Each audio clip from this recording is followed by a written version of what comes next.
Is the time of the Holly steam.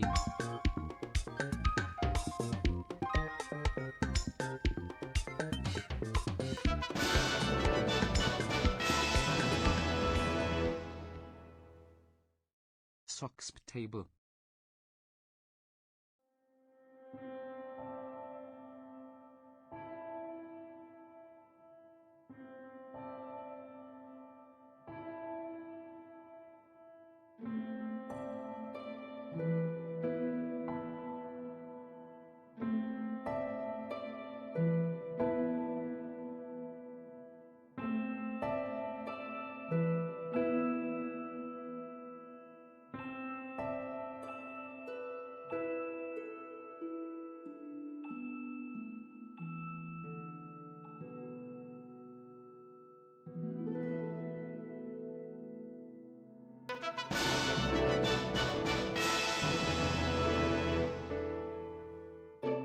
Well, it's games, too.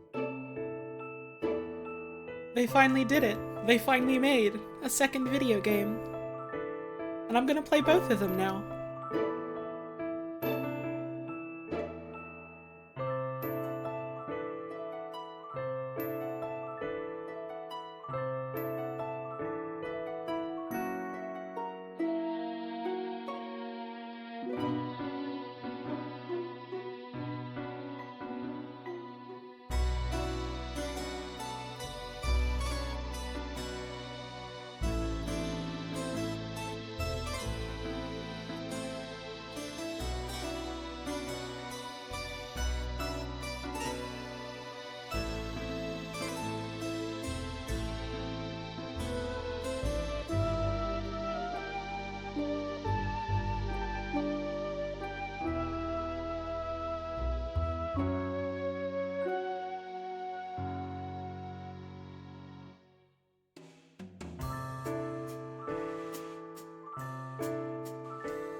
If you're here this early into the stream, hi. I just want you to know this morning I saw another blue jay take a big ol' shit. Two features.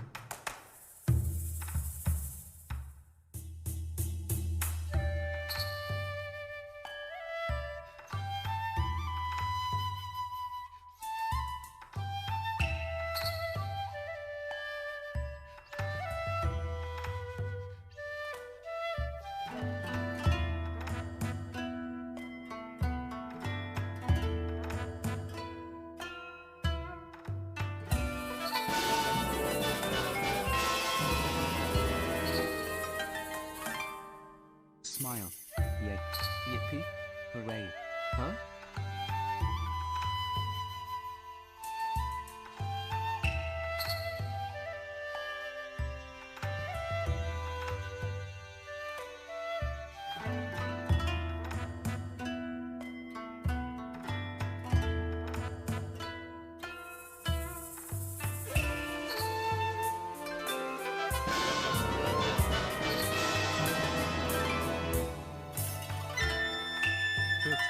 What the hell?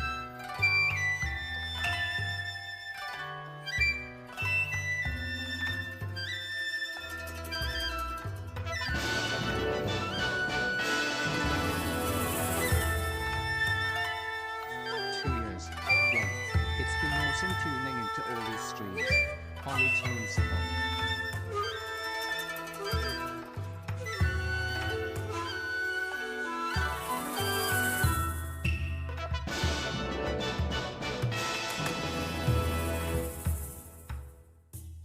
The years start coming and they don't.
may I get bad luck until next month. Yep.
Cryptotheism in chat says, I wonder what the scariest SNES game is. Yoshi's Island? Because a weird guy is there. Hi everyone! Good afternoon. Welcome to my stream. I hope you've all had a good day. Hope you're doing good so far. I woke up feeling real bad after a pretty good sleep, and I was like, oh man, I don't know if I'm gonna do my stream today. Thank you, Weird Walleye, for the 11-month resub. Currently writing final lesson plan project for class, but I'm so excited to watch this later. Hey, good luck. I hope that goes well. Stream. Thanks for the resub.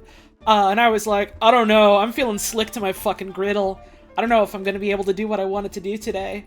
We'll wait and see. And so I get out of bed, and I go and I sit by the back door in like a sunbeam for a while like a fucking cat, and I'm like, you know, I do feel better after this. And then I went for a walk and I ate chickpeas, and I felt stronger than God. So sometimes you just need a little extra time to wake up, you know? I did get a Pikmin power-up. I did slurp on the sweet nectar from the floor, and it gave me ideas. And you love that. You honestly love that. It's been really fucking cloudy here for days. We've had snow and rain. And I think I was getting kind of stir crazy and also badly needed some vitamins from the sun. So, fresh air and warm sunshine did in fact fix me. I recommend it. I recommend it. Go for a walk or go sit outside or something for a bit. It's good for you, if the weather's nice. What the fuck was I gonna talk about? The video games I'm streaming. I'm streaming video games today. 2 of them. I'm gonna do a bit of a double feature today. Because it's 2 short video games, and I thought, well, doing them together could be fun. I can think of the flimsiest justification for playing them together. People that worked on these video games also made the Stanley Parable. There you go. That's a connection. Let's go. It's going to be probably some pretty strong tonal whiplash going from one to the other, but that's what I expected, so I think that's going to be fun, personally. I have not played either of these games, the Beginner's Guide or... I need to give it the due respect it deserves. I need to read the whole title. Dr. Langeskov, The Tiger and the Terribly Cursed Emerald, A Whirlwind Heist. I've played neither of them yet. I have heard a lot of good things about both of them, so I'm eager to check them out for myself and see what I think about it. Both of them come highly recommended from friends that not only have video game opinions that I enjoy and like and trust and feel similar to, but also highly recommended from friends that, like, you know, make games and make art on the regular and things like that. So that's neat. That's gonna be neat, I think. I'm looking forward to that. I'm just kind of idly playing with a bionicle spider I have on my desk right now. I don't know if the sound of that clanging on my desk came through the mic at all or not, but I'm fiddling with it to keep my hands busy. Only played Dr. Langeskov because it's free? Yeah, for some reason, I was misremembering which was which. I thought that the Beginner's Guide was the free one and that Langeskov was the one that you pay money for, but it's the other way around. And I realized that today because I was like, wait, shit. I don't have Dr. Langeskov in my Steam library. I have to buy it now to play it. Oh, man. And then I look on Steam and it's like, no, it's free. Oh, yeah. Oh, yeah, because I bought the other one. That's how that works. I'm not so good at remembering things like that. It happens. Thank you, Musculus, for the 47-month resub. 47 months in a row. That's very much appreciated. That's a long-ass time. Thank you for your continued support. It really does mean a lot to me. I hope you're doing well. Speaking of support, if you want to support the stream, subs, tips, bits, stuff like that, never mandatory, no obligation, never feel like you gotta, but always greatly appreciated. You know, this is one of my main sources of income at the moment, and it's the very generous support of viewers like you that mean that I can keep doing stuff like this on a relatively regular basis, and can also justify and afford to justify taking time off when I need it, like I have been recently, so thank you all very much. It means a lot to me. Are these the sort of games that you should play yourself to get the best experience? I can't answer that. I haven't played either of them. You could say that about any video game. Do you think you would get more out of experiencing it for yourself? I don't know. I'm not you. I haven't played it. At any point, you could watch this stream and go, I kind of want to check this out on my own instead. Fine. If someone out here is watching my stream and they go, hey, I'm tuning out, I gotta get this shit for myself. Do you know what I think to myself? I think we got another one, motherfuckers. Let's go. You are presumably an adult. You can make your own informed decisions. Outer Wilds is a game that's probably best experienced on your own, and I streamed that, and that was awesome. You do whatever you feel like. It's okay. I've seen a lot of comments similar to this. I noticed Jasper Rolls in chat mention this.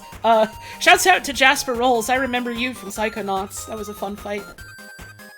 Saying, Beginner's Guide is very important to me and also ruined my life for a week. I've heard several comments along those lines.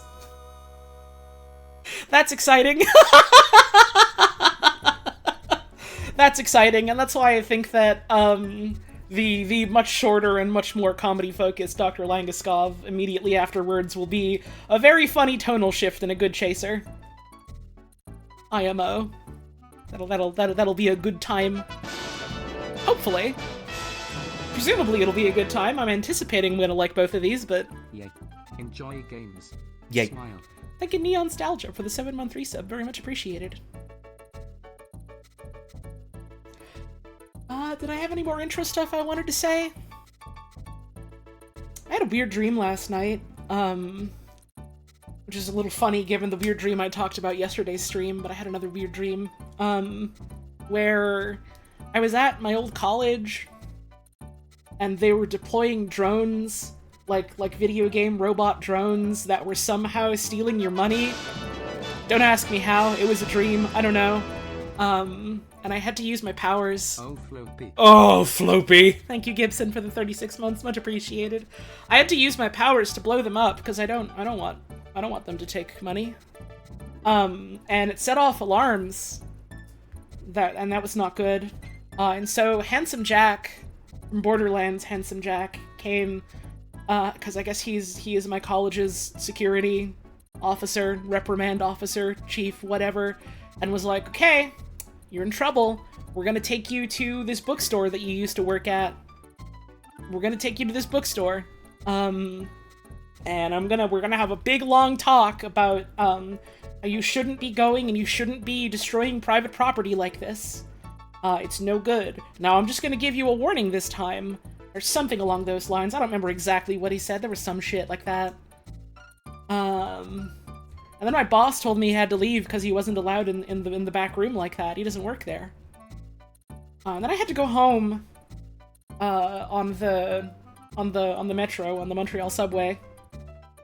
And the subway line that takes me home was like unfathomably large, like in a way that it wouldn't physically fit underground or in any of the train stations. And so I had to go through the underground worlds on a train line like the length of a whole province to get home. I think some other stuff happened, but I don't remember. And that was my dream. And now we get to listen to Item Bounce. How about we get started? I think I have said all the things that I want to say at the start of this stream. I'm just stalling for time at this point when I really don't need to. How about we play a video game? How about we start up a video game and play a video game? Oh, I didn't reset the tips from last night. Oh well, whatever. It's not important. Holly sent to Undersea Metro from Splatoon 2. Sad. Sad, but it did have to happen. You know how it is. Let me boot up this dang video game. Thank you, Magpiding and Soulless Cottage for the resubs. Much appreciated. I have not booted up this game yet. I don't know how loud it's gonna be. Hopefully not too loud.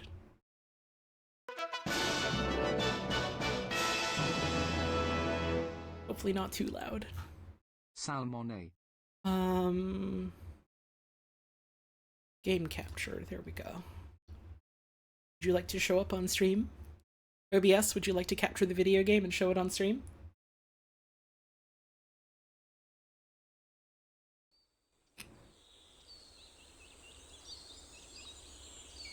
OBS! There we go. It's done it. It's on screen now. I mean, none of the actual in-game volume audio has happened yet, so this probably isn't a super good measurement of it, but how does this sound compared to my voice? I might have to adjust it when we actually start. Let's turn full captions on.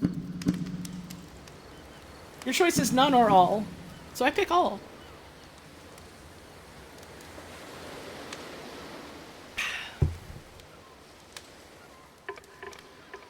Maybe I'll turn it down a little bit in anticipation of video game. Which one am I playing first? With all due respect, look at your screen right now and look at what the stream is tagged as. look at what the video game that Twitch says I'm playing is. I put it there. It's been there for the whole stream. Got you so good. Let's begin the game.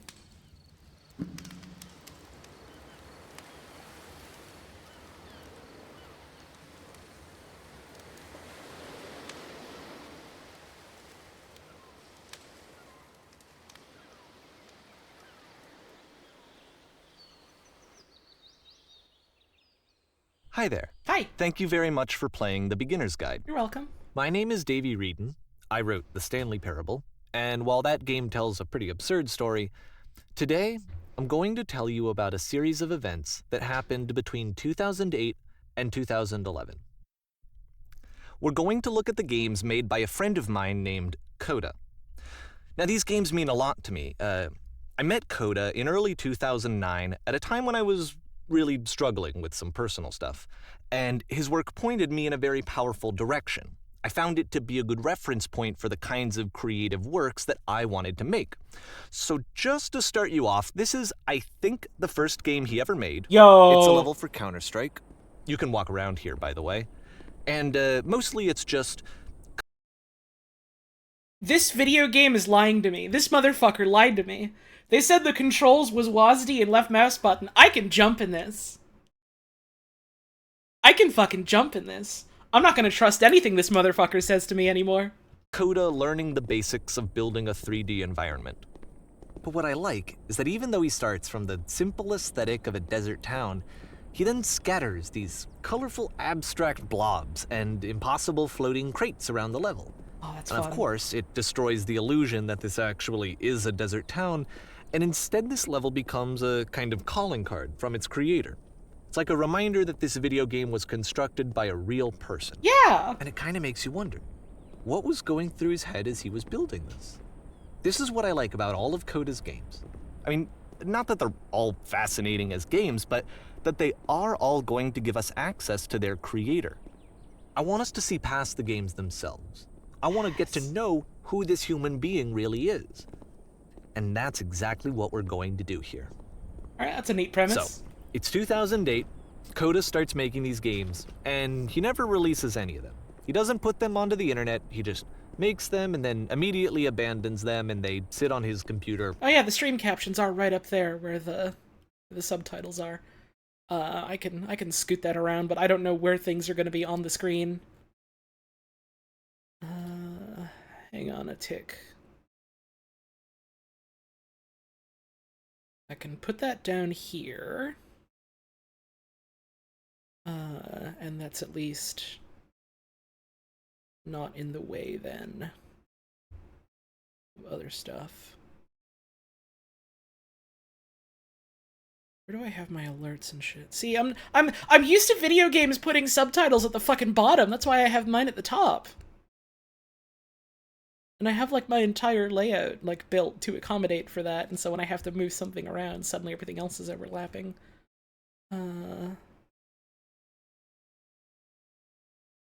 Now Mr. Basculin is on my screen. Get that fucker off there. Hang on, where did I put... Okay, everything should be okay like this then. Just double checking that like some shit is not gonna pop up and block the captions. Okay. That's good. I'm probably going to be at least a little focused on the game to start, but if there are any other issues that come up like that, feel free to holler and I'll, move stuff around to accommodate. Bump this up so that the text isn't getting cut off. There we go. Hey, thanks for the resub.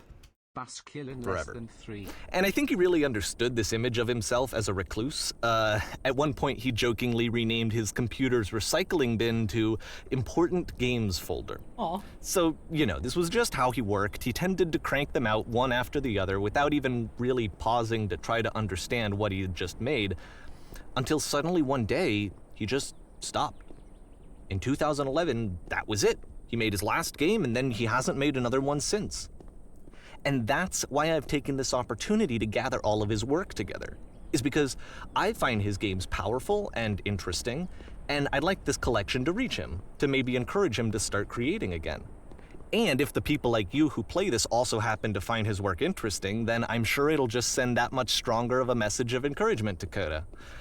So thanks for joining me on this. If you have a particular interpretation that I haven't mentioned here, or if you just need to get in touch, you can email me at daveywreden@gmail.com. Okay, that's about it for introduction. Oh man, Let's take I a wanted look to see at more of Coda's that. first proper game. I really like that, like, that intro level being like, it feels like stuff I used to do as a kid, where it was just like, hey, here's this entire, just like weird digital space that I can like feel around and put things in and like use that as a method of expression that I can like then explore. Not even as like, oh, I'm trying to like say something here, but just the novelty of like, oh shit, I can make like 3 million farms on this map when I'm playing Warcraft 3 custom map, and I can put whatever I want there. That's cool. Fun fact, Davey is the brother of another streamer who are both programmers. Okay. Thanks for the money. I appreciate it. I don't know so much about the author of the work. I can look into that later. I don't know who Doug is. That doesn't ring any bells. I live under a rock. 25 moths. Thank you, Gunmelder, for the resub. Much appreciated. Yeah, it's if I had known it was gonna be like cutting me off all of a sudden in the middle of walking around there, I would have walked around more while the dialogue was happening. But that's a cool little intro. That feels very. I don't know if this is like actually based on a true story or if this is fictionalized, and I guess that's something that's gonna be fun to think about. But like, it's cool to be like, yeah, here's this really early level that's like it's this weird digital space that acknowledges it's a digital space without trying to like be things other than that. It's like, hey, here's the weird computer world I can like dot things around in. Isn't that quaint? Isn't that fun? It's cool to make that. It's cool to make that. As each game is loading, I'll show you the date that it was completed. This first one was made in November 2008. The loading. The question of whether it's real or not is a big point of the game. I'm gonna say this once. No spoilers. Don't tell me about what the game is going to be about, what it has to be about. I want to experience it.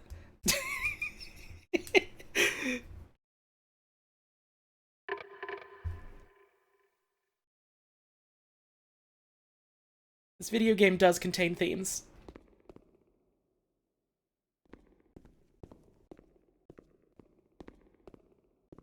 The Whisper Machine. Uh-oh. Warning. Whisper machine active. Shift destruction imminent. This fucking gun with super quiet Half-Life 2 SMG sounds like crudely slapped in. That's really good. That's so good. This game is called Escape from Whisper, and it's one of the more generic games you'll see from Coda. The fucking E button shoots the gun. This is awesome.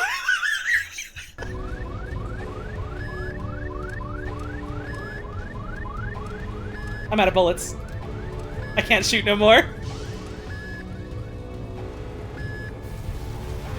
What the?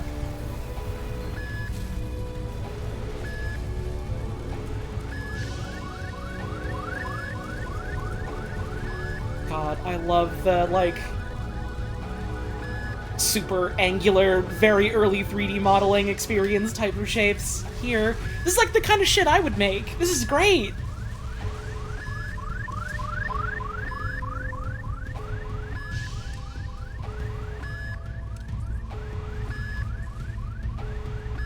I keep pressing buttons on my keyboard to see if, like, other stuff would work. Security hull breached.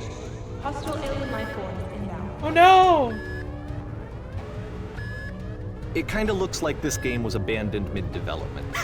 For instance, you have this gun, which you'd think would indicate that there are supposed to be monsters or enemies somewhere. But then clearly there are no enemies anywhere. Oh, thank God. You can't even reload the gun when you run out of bullets. Sure can't! But ultimately we don't really know. Maybe Coda thought that actually it was complete the way that it is. And I think that we should talk about his games for what they are, rather than for what they're not. That's a way of thinking about, like, art and especially video games that I've always been fond of. Like, this is not really exactly the point that this is getting at, but like in circles that, like, you know, like doing like video game data mining and looking at like little bits of like unfinished or unused remnants in a video game of like what could have been. sometimes there's this sense or this sentiment that's like, this is a glimpse at how the game was meant to be, at what the game should have been, rather than, like, you know, how it... I just dropped my little Bionicle thing again, I'm so sorry. I've been fiddling with my hands a lot today. People looking at it like, oh, this is an indication of some, like, truer version of this work of art, that we were denied for some reason or another, and I've never particularly liked looking at it that way. It's like, I don't know, it's a neat glimpse into things that could have been at different points in time, rather than, you know, some glimpse at a greater, more true version of something. It's like, I don't know, glimpses at, like, a greater whole of things at different points in time. Things going in different trajectories, thinking of how they could have been, thinking about why they could have been and why they're not, and, like, taking what we have for what it is. The final game, which exists always just out of reach. Yep, the thing you're working on, it's never quite finished. There's always something you wish you could have done different, something else you wish you could have added, something you wish you would have had some time to change just slightly. And the perfect idea of the finished work is impossible. It's always out of reach. You'll never have it. And that's okay. The people reading it don't know that. The people playing it don't know that. Even if they themselves are artists in some way or another and have experienced that, they don't look at it and go, oh, yeah, this is definitely unfinished. They go, oh, man, this is cool and I like it or I hate it, etc., etc., you know? That's how university art critiques were. Talk about what's there, not what could have been, because it adds nothing to the discussion. I get what you mean. I don't know if it adds nothing to the discussion, but I also get that, like, you know, talking about, well, it could have been this and could have been this, is like, well, yeah, it could have been anything. It could have been a different video game. It could have been nothing. It could have been made of pudding. So it's really neat that this is taking the lens, like, immediately of, like, alright, here's glimpses into things as they were, how they are. What was done? What isn't there? What does the absence say about what we have? What does that say about the people that made it? It's cool. It's fun. I like thinking about stuff like this. I like that this is a game about that. This is gonna take me 4 fucking hours to beat this damn video game if I'm pausing so much like this. I love this already. No skipping. Wrong button.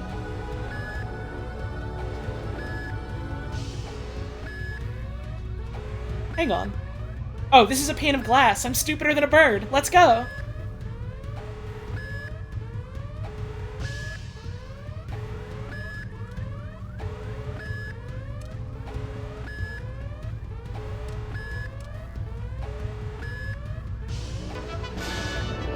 I might want to turn alert sounds off for this, actually. Thank you for the resub, though. I appreciate it. I'll shout those out, like, on breaks and stuff.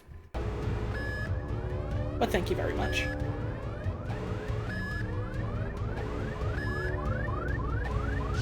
Yes! Yes! The skybox with, like, no bottom! I love how you can see the bottom of the universe from this room.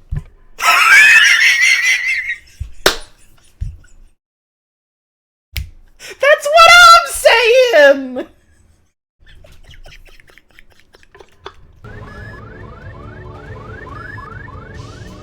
They did make this for me. Let's go.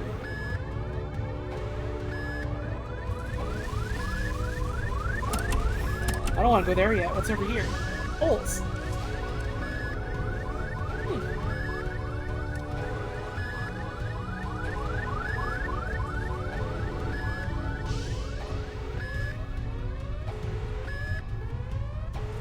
Alright, we got like a corridor maze segment, maybe?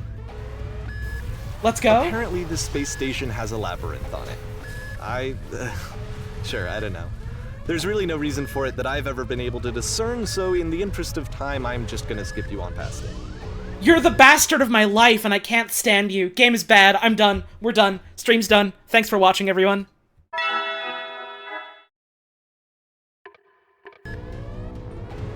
Can I go back? Or, if you'd really like to solve the labyrinth, you're welcome to do that, too. I take it all back. Game's fucking good.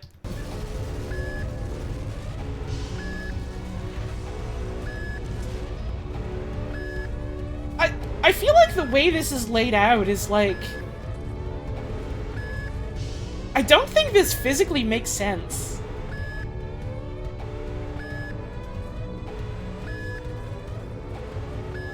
I also am bad at spatial reasoning, so it's entirely possible that I'm just, like, not seeing how much it stretches out, but, like... Are they doing a House of Leaves at me? Kinda hope so. I don't think they are, but... Okay, I've had enough poking around in there, actually. Yeah, it might just be tightly wound. We gotta go. Okay, this is the part that's interesting. It's all interesting. The game has this narrative about the whisper machine and how it has to be turned off, and then you get to the engine room.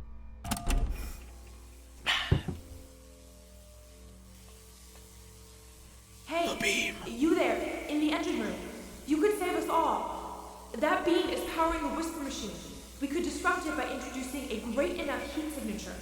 If your body could stop the beam.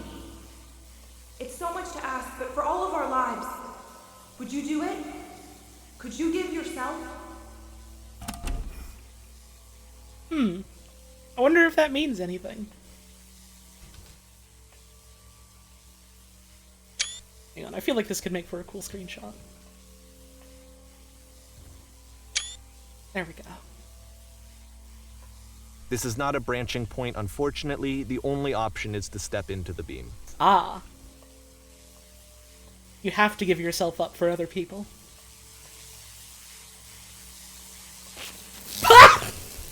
Let me pause here for a second. What you just experienced, stepping into the beam and then dying, is probably what Coda had initially intended when he was developing this level. But when he first compiles and plays it, something goes wrong. There's a bug somewhere. And this is what happens instead.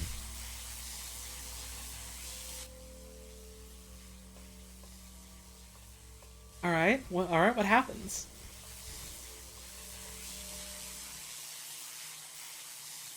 Ah. And we get to see the whole world. The beam causes you to start floating. And this is an important moment for him. Because yes, this is technically a glitch, but Coda identifies something human about it, like how small it makes you feel in the face of this larger chaotic system.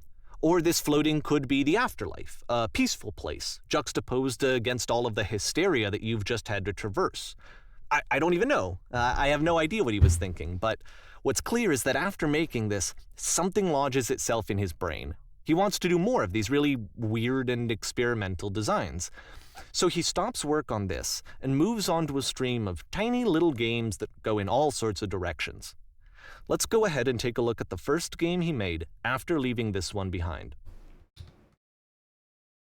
Well, that's exciting. Alright, we're here in the screensaver. Ah!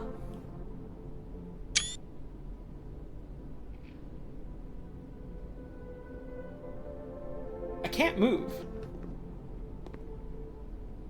Now I can move. Yep. In this game, you can only walk backwards.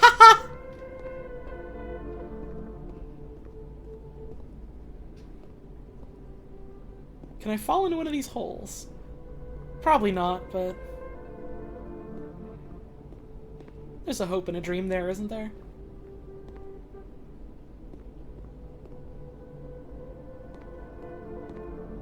Hang on, there's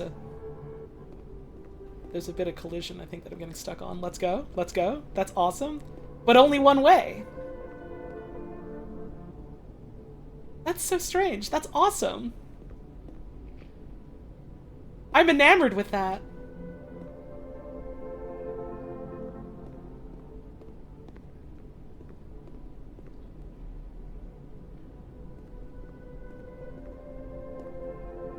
So it's a short and relatively minimalist experiment combining motion and narrative. It is less advanced than the previous game, but actually it seems to be more focused, more complete. Code is trying to give it a unique voice rather than simply basing it on a pre-existing trope.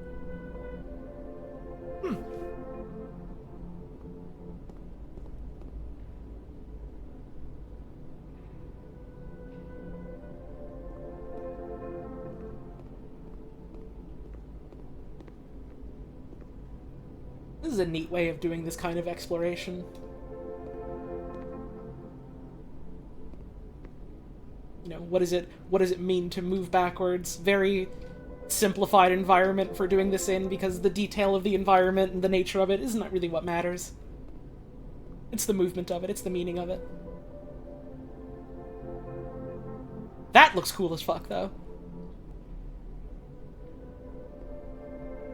These little concept games are very charming because that's also what you do. Yeah, I love stuff like that. I love, like, little short experiences like that, and, like, going through them, seeing what they mean to you, how they make you feel. It's why I fucking loved playing, Gilgamesh 2, which is deliberately weird and unfinished. It's this weird little thing, and it's fun to peck at. It's cool when there's something weird and small that I can rotate in my hands and think about.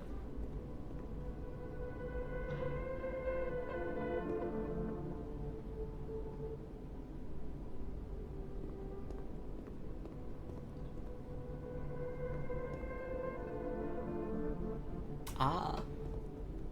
It's a short little thought, it says what it wants to say, and then it ends. Didn't need anything more than that. Which to me is why it works, because it gets out quick. Okay, next one. Next. The scary world. Oh, it doesn't let me jump off. Damn. You can't see what's in front of you. I love entering. I'm probably gonna take a lot of screenshots of this.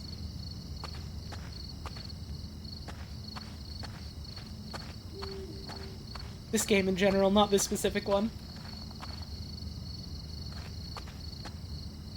And that's it.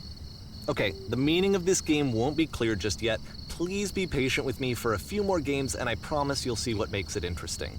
I don't know, I feel like there's plenty of meaning that you can derive from just that on its own. You know, moving forward, feeling like you're progressing to something, not seeing what's there. Oftentimes, Coda would put bizarre titles like this one at the start of his games.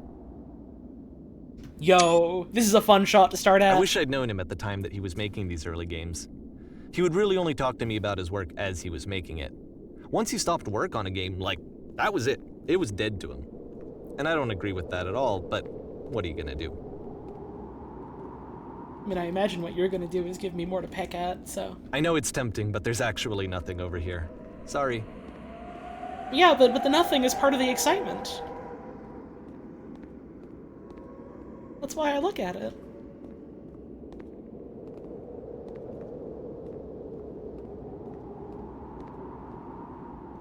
I love these shadows. I love these shadows. What was that noise? You've never heard it before? What's wrong? It's just a video game. Haha. It's just a home movie.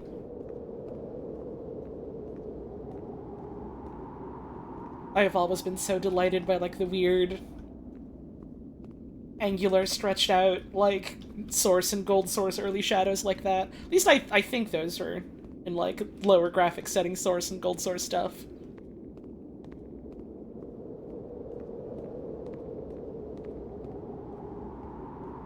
Up we go! Man, I've barely been at it, and I've already got to go on a break soon. We might be here for a little longer than I thought, and that's okay.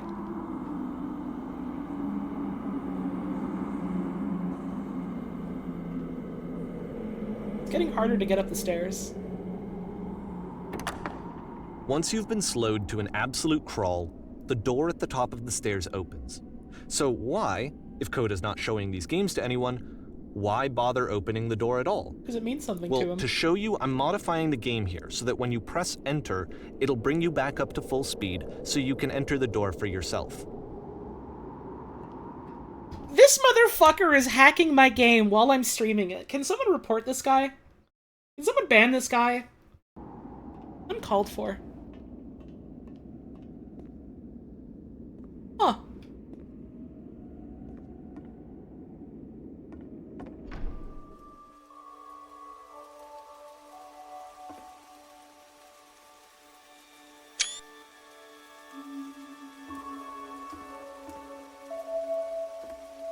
A room that's warm and nice and filled with little ideas for games. You are a gate.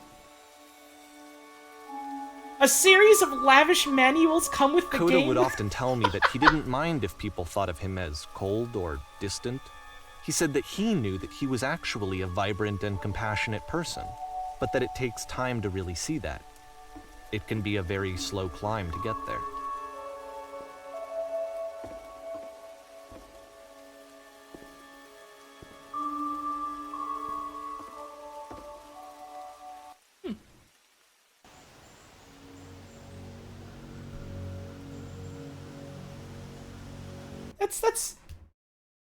That's neat, the idea of like, oh, you know, it's this long and arduous climb to, you know, try and get to know someone. Sometimes to try and get to know yourself and to like understand how you feel and who you are about things, and sometimes it's just not something you're able to do. But sometimes you can work at it. Sometimes you can go in there and change things for yourself and get to see what all that's about. It's also interesting, like, reading it as, like, you know, the perspective of this is a person who has made a lot of, like, small, unfinished things and then not really ever shown them off to a lot of people, from the perspective of, like, oh, here's this, like, perfect little haven of, like, all these warm, sweet little ideas in this, like, homey, cozy little place, and crawling to reach them and not being able to get there. It's fun. Maybe fun is the wrong word. It's a little sad, but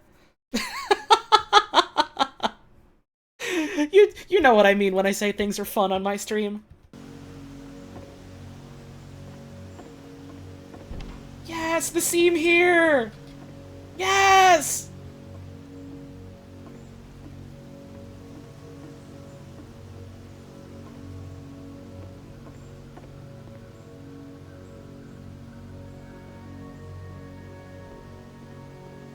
This is fishing, by the way.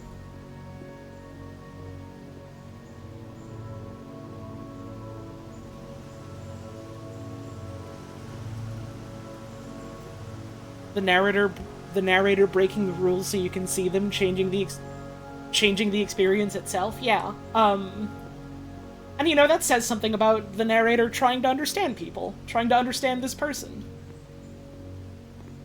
Having to, like, go out of their way to dig into it in ways that aren't necessarily directly talking to this person, because they wouldn't talk about it. There's something neat there. There's something neat here. These fucking wooden steps after, like, this concrete zone.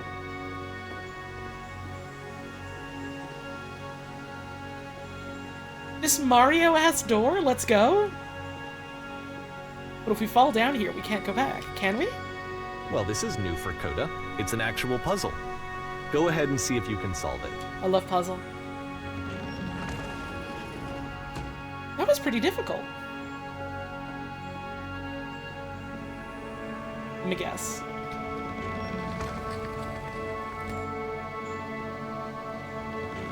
Don't forget that solution, because we're going to see this puzzle again soon. We're gonna see it a lot. Holes. This is like the second or third time we've seen these dots on the wall. That's fun. It does look a bit like a sucklet face.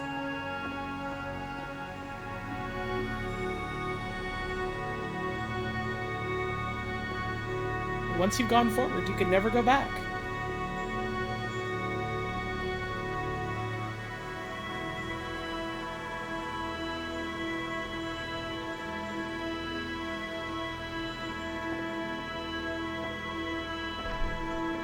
So that seems to be it, right? You walk down a corridor, you solve a puzzle, you get to the end. Simple enough. Alright, now I'm going to modify the game again so that when you press enter, it'll remove all of the walls from this room.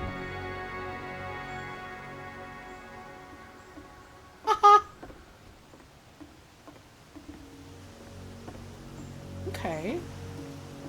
How about that? There was more to it than we had any way of knowing.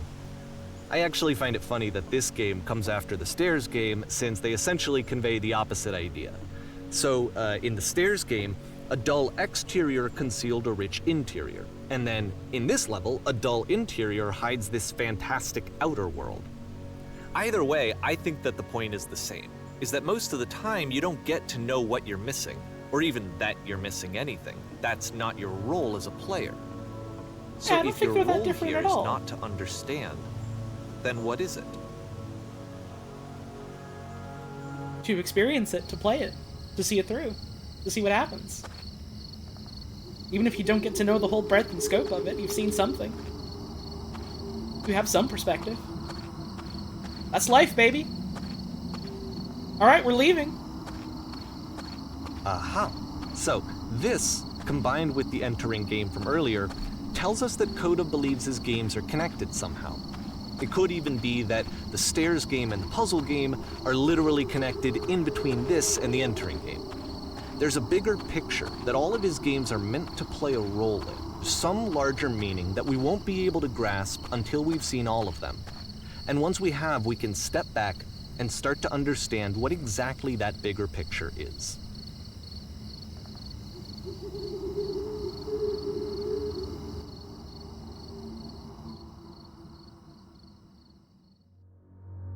Yes, we will go down there. Hello.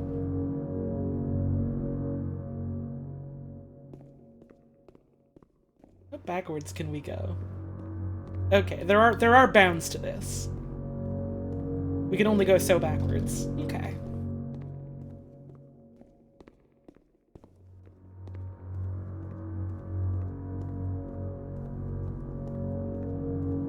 Do you like them? Let's talk about video game development for a second. Okay. Every video game runs on what's called an engine, which determines what the game can and cannot do. So in other words, the engine is a set of tools for game development.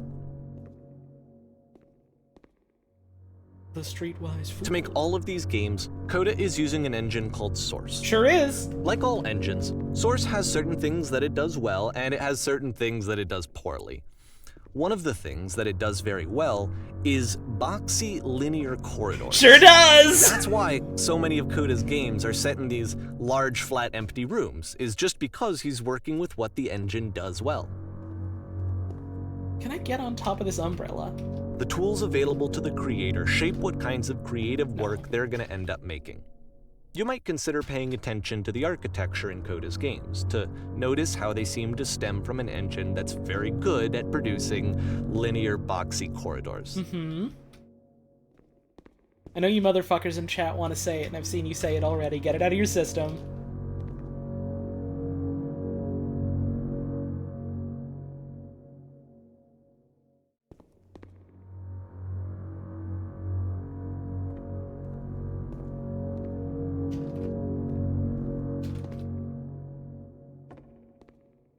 What words? You know what I fucking mean. You want to talk about how brutalist this is, and how liminal it is, and how soulful it is, you monsters. I've seen you do it in the last one. You're gonna get in trouble. I don't know why I'm so charmed that I can crouch through this little bit and then not get through. I have to jump over the tables. I have to jump over a lot of this. I thought I almost soft-locked myself for a second. That was exciting.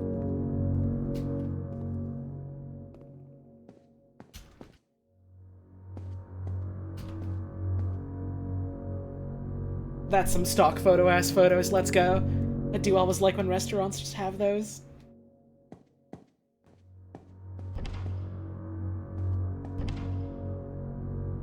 The toilet! Yes! Oh man, this isn't even, like, all that textured or detailed.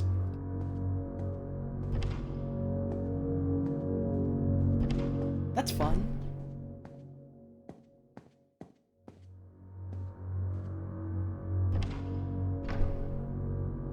Ha!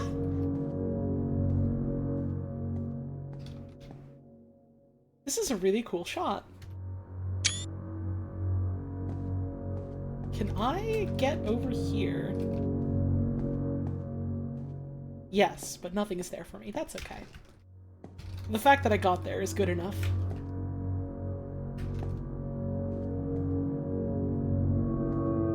the solid underside.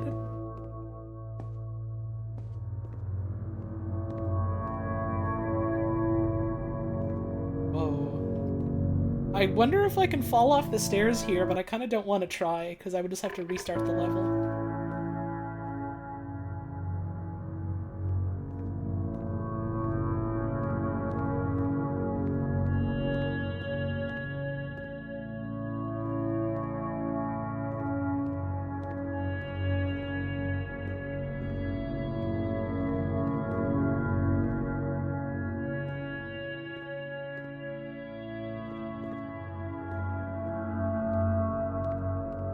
Is this an obby now?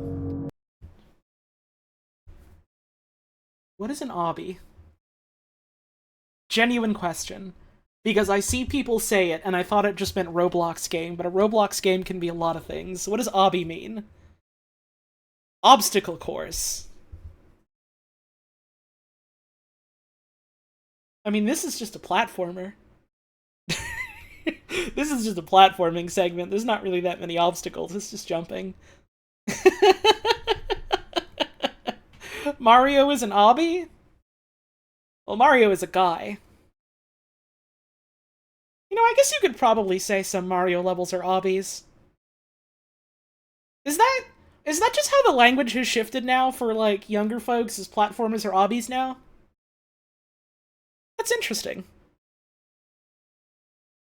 I've never thought about it or looked at it that way because I don't play Roblox stuff. But that's, like, hugely popular with, like, younger folks nowadays, isn't it? Just Roblox, really? All the same. That's a very large section of people that play video games that I know next to nothing about. Huh. I'm learning so much. It's a little funny that me pulling over the car to ask what an obby is, when I have to do this, but I gotta go on break. I'm gonna get up. I'm gonna have a stretch. I gotta get myself a little more water. Get up, do the same for yourself. Get a drink, get a snack. I'm gonna run 3 minutes of ads so that we don't get mid-rolls in the middle of the stream. We'll be back in a little bit.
I see people in my chat room are talking about the distinction of what an obby actually means, and that's interesting. I like that. I have no comment on that because I don't know about it, but it's neat that people are talking about it.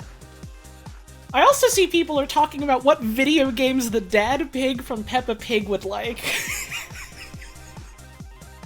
Why are you doing that to me on my stream? Anyways, my thoughts on the matter is that he would like old, I don't quite like the word Eurotrash to describe it, but if I said that to describe, like, old personal computer games, you would know what I mean, right? Like, this motherfucker is out here playing odd diddums and is like, well, Peppa, back in my day, this was the best video game we had. This motherfucker is out here playing Sensible World of Soccer. That's not a bad game, I understand, but...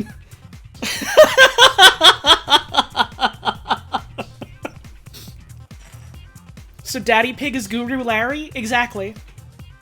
Hello, Peppa. Me Momo Guru Larry. When you and your brother George are off to play at the playgroup, I'm going to sit down with my ZX Spectrum. I'm going to play on my Amiga. My BBC Micro.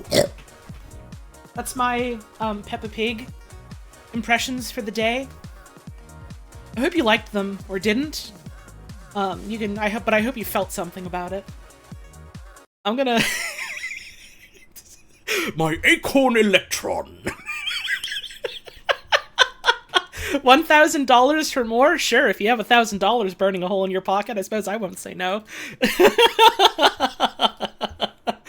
Let's get back to the video game that we're playing, though. Oh yeah, the droning. I forgot about the droning. This is such a cool space to be inhabiting right now. It's very reminiscent of, like, the early one with just, like, you know, a lot of, like, crates and cubes all over the place, but this is just getting rid of all pretext of, like, well, not getting rid of all pretext, but, like, all of the, like, you know, hey, this is, like, a map and a physical space that's real that we're trying to convey is, like, up there on the surface, way up high. We're going down below. I think we gotta take the plunge.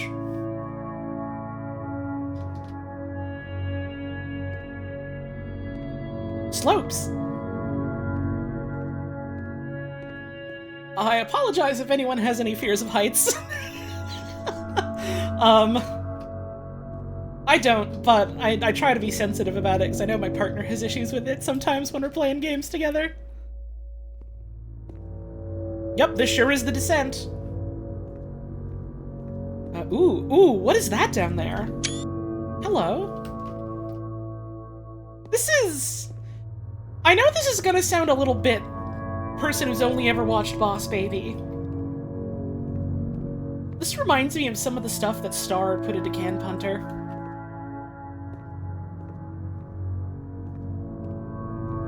This is also giving Boss Baby right now, correct?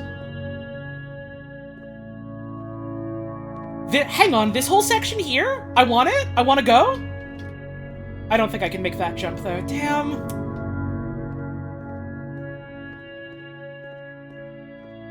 But I have to try. Ooh, just missed it. Well, we get to go down here now. Ooh!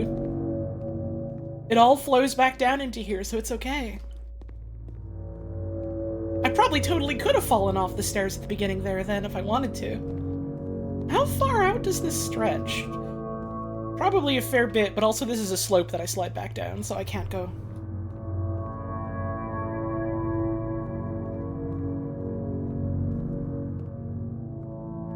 Can Punter has so much more abstract shit. I need to play the latest version of Can Punter. I still want to hit you up about that sometime, Star. I think it'd be fun to do a developer commentary type stream if you want to do that.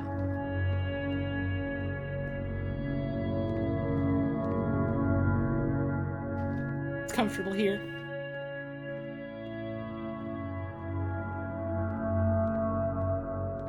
So glad Can Punter exists. Me too. I'm not gonna sit here and fluff myself up too much. All I said was it's fun to punt a can around. Someone should make a game out of that. I'm flattered that my dumb little idea became something so cool as that. It's not my idea anymore, and that's wonderful, genuinely. I like that light. I guess that's what's, like, supposed to be casting the illumination here. That's a fun sort of, here's why that's happening. That adds to, like, the surreality of it.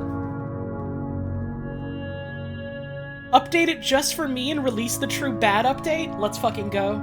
Video games are good again.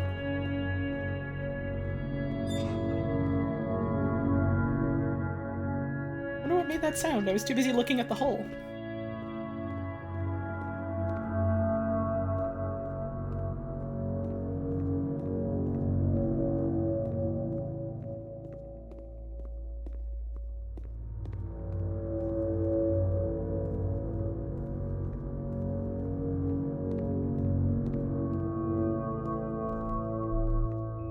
Pen? Hello. Oh, it's a prison. I see. Now we're locked in. This feels like a mix of, like, a jailhouse and an animal pen. Which is very evocative imagery. Something's trapped, or, you know, being around something that's trapped. And now we have to go in.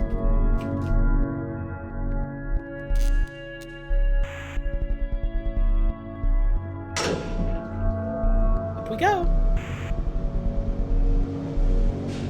They're gonna turn us into mustard gravy soon. This prison, funny enough, in Coda's original design, the doors stayed shut for a full hour before letting you go. There's a thing in one of the super hot games that's like this. And I think they maybe patched it out at some point, because a lot of people were like, oh, that's really annoying. I thought it was fucking awesome. I didn't even play that game, and I thought that specific mechanic was really fucking funny. That's so goddamn fun. Just like, alright, you're gonna wait now. I have to see if that's patched out. I had an idea for a stream. Anyways. If you don't mind, I think we're gonna skip that. That's fair. I do like when games do that. This is something that he and I used to argue about a lot. You know, whether a game ought to actually be playable. Whether it means anything if no one can get through it. And I would always defend that, you know, all this work goes into the game, why not make it playable and accessible? And so we just got into heated arguments over it, and there was one time that after one of these conversations, he went home, and a day or two later, he sent me a zip file entitled Playable Game that was full of hundreds of individual games, each of which was just an empty box that you walked around in and nothing else. Believe me, I played every single one of those just to find out if there was like a gag hidden somewhere. There wasn't. I mean, something being like this and forcing you to have to wait and engage with it on its own terms is still playable, technically. Maybe this is just me getting anal about the specifics of language, but that's fun. That's fun when it's fun.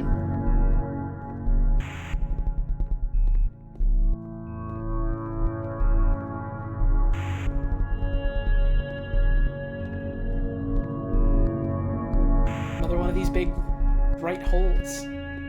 I'm not sure if this is meant to be a light, or if this is like a glimpse up back to like the full bright light surface area. He did get the narrator so good is the thing, you gotta admit. You do have to admit. It's too dark to see there.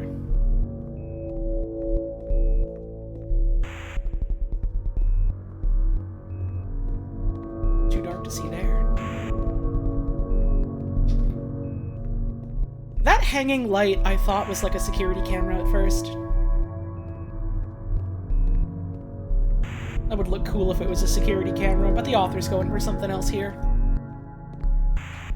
But it is fun to look at a piece of work and think, oh, this gives me an idea for something, isn't it? I don't think I'm going to do anything in particular with it, but it's still fun to think about and realize. It does also look a little bit like a swing from one angle, doesn't it? Is that grass? Hey. Huh.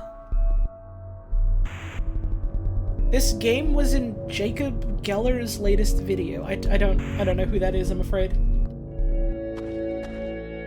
It's the dots again. Now we're in like an actual sky instead of a weird white void.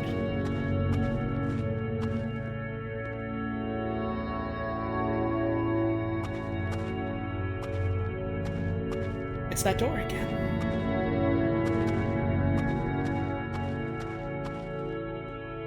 Video essayist. I don't really watch a lot of video essays. I prefer to read essays personally. I have a hard time following along with one if it's a video for some reason.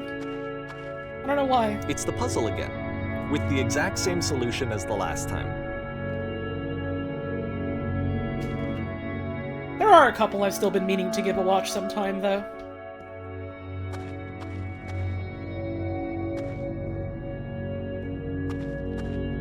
I do like these little holes.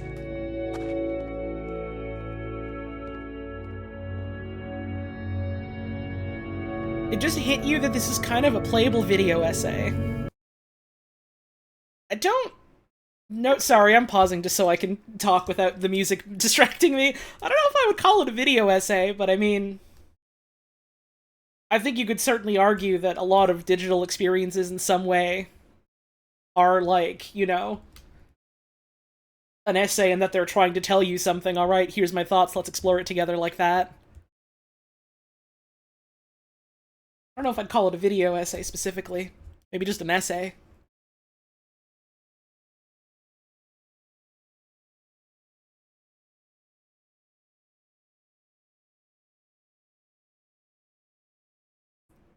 Interactive didactic experience. I don't know what that word means. Or didactic, sorry. Is a documentary a video essay? Is a documentary an essay? It can be.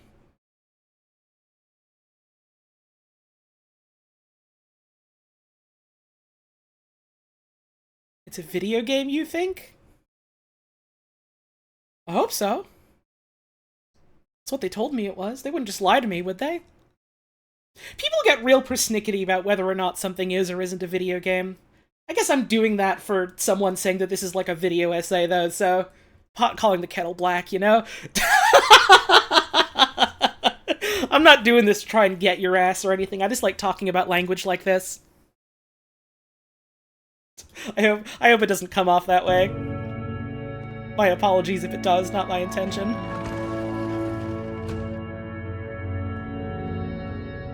I do like the smoke in here.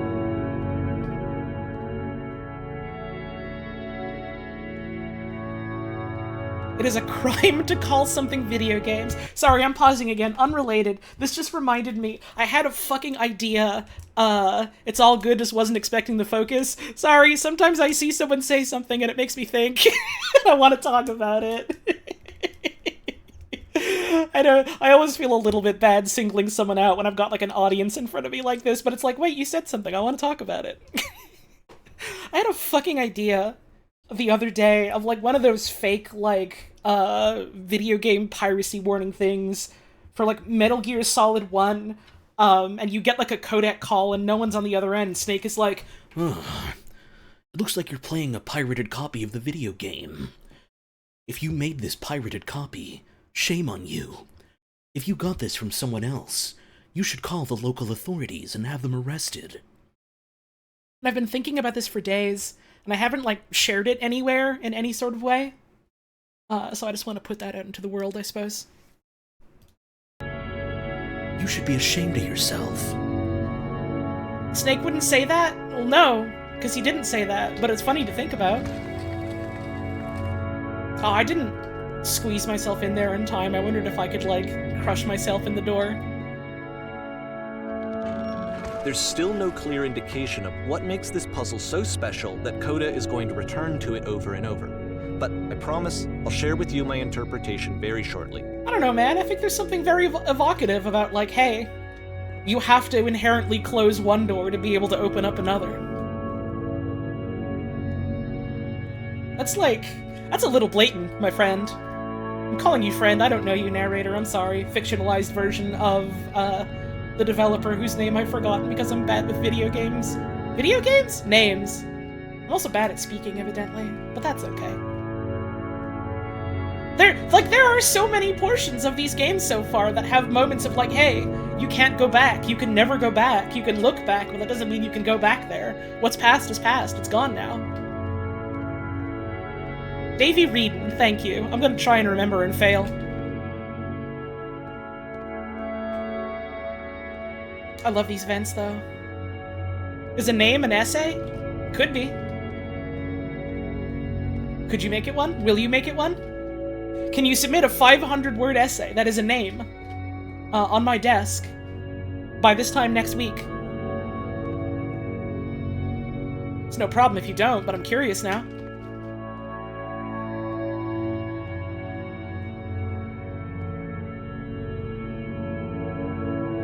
Are you an essay? Can a life be an essay? Is a life of trying to accomplish something or prove something? And showing how you do that, demonstrating that, and showing you're supporting ideas? Is that an essay? Can that be an essay? Should it be? Even if the goal is just live.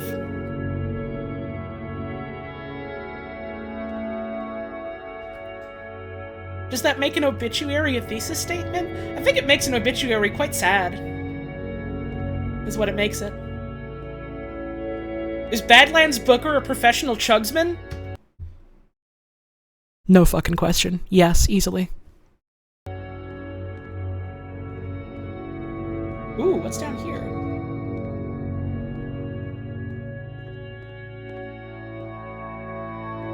Hello. No going back. You know, there always has been something evocative about, like, a video game. And playing this is fun, because it feels like a rumination, in part, on, like, what video games are, in the context of the people who make them and how and why they make them. But there's always been something evocative about, like, hey, here's the video game that has the point of no return. You can't go back no more. You're stuck here now. You gotta go forward or you gotta give up. It's cool. And this game so far really likes using that. And that's cool. And the cubes are here and they're lime. Like the green cube from earlier. And the furnace is here.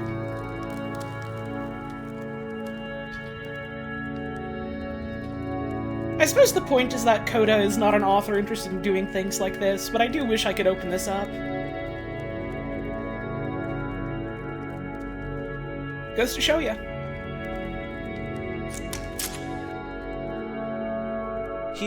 Okay, so there are subtitles on the left, so I'm gonna move this to the right. And hope for the best.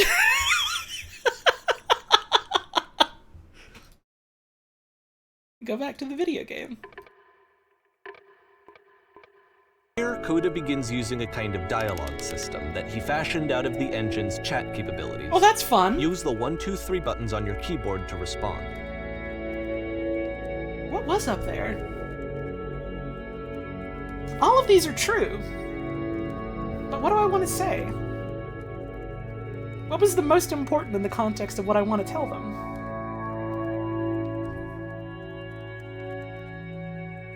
There was a world stamped with whiteness.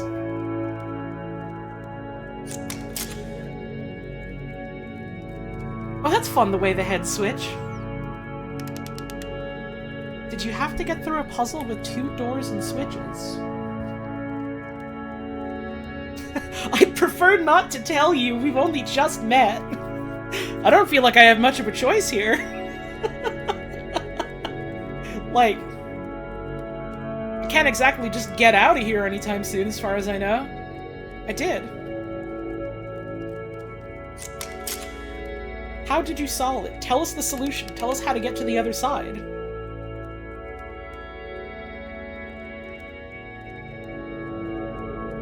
I do remember how I solved it. I didn't solve it, someone else let me in. Trust me, you don't want to go over there. Well, none of these are quite what I want to say, but it's not about what I want to say. It's the author, it's the character. I suppose the third one is the most close to what I want to say, which is that I don't think you can go back. Don't try it, you're gonna be sad.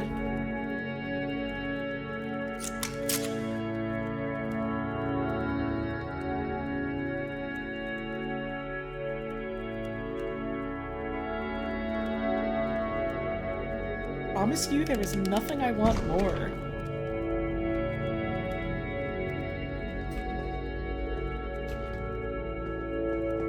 Oh, it doesn't let me jump up on the stage. I do really like these models of them. These, like, super simplistic, kind of default-looking model as with the cube heads. That's really cool. Sorry, bud. I don't think we can always go back. As much as we want to.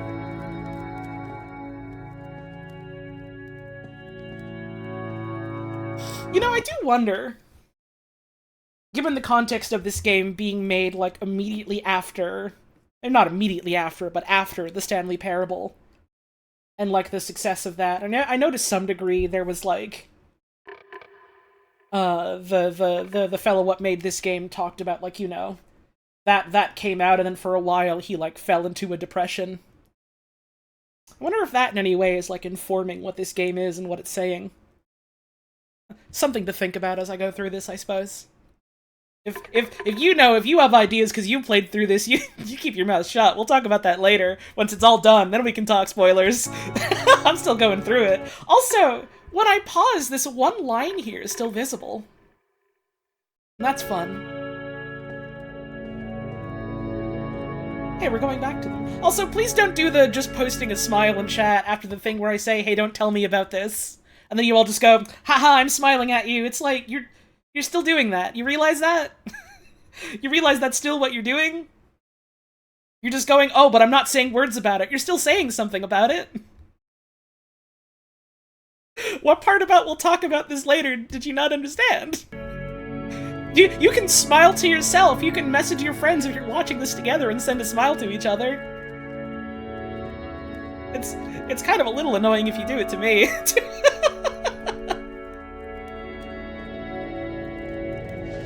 Ah. Well, that's fun.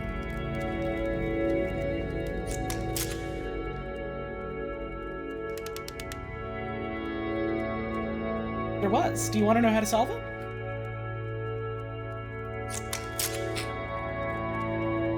The blank space between the doors to be far more interesting.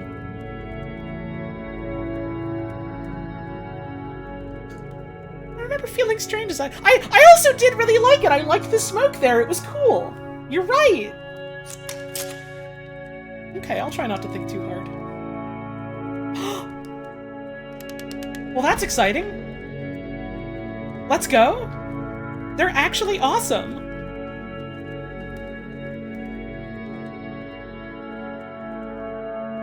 Oh, the rigidity of this hallway is fun. And so we make one last descent down to the final floor of the level. The lighting here is very fun. The, like, weird shadows on the walls and, like, the brighter floor. That's cool. I like that. It feels, like, very unnatural in a way that maybe could not exist in the real world, and that's really cool. I like when a video game does that.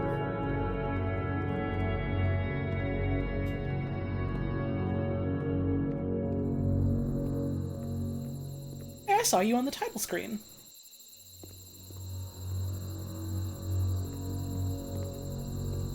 And you can never go back. Lamppost. Okay, I can't tell you quite why, but for some reason, Coda fixates on this lamppost. It's going to appear at the end of every single one of his games from here on out. I'll tell you what I think. I think that up to this point, He's been making really strange and abstract games with no clear purpose.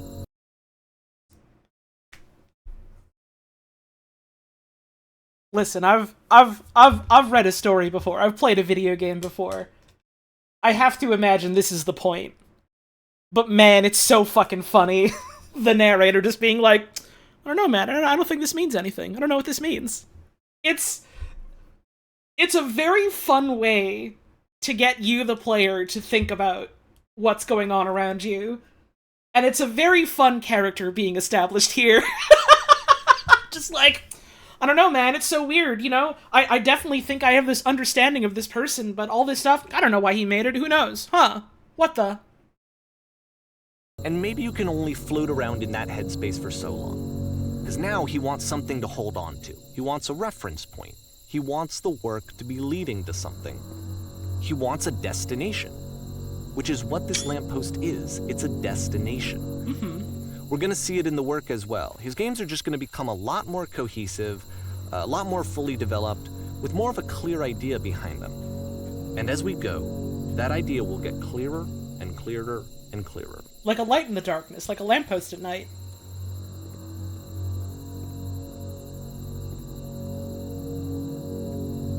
All these games about being in the darkness and not being able to see what's in front of you, and now it's like, alright, here's this, like, man-made light in the darkness.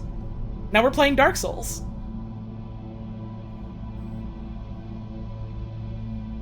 Now it's time for Dark Souls. I really like these, like, starting camera shots we get. This guy would not get the point of Super Bomb Survival. Okay.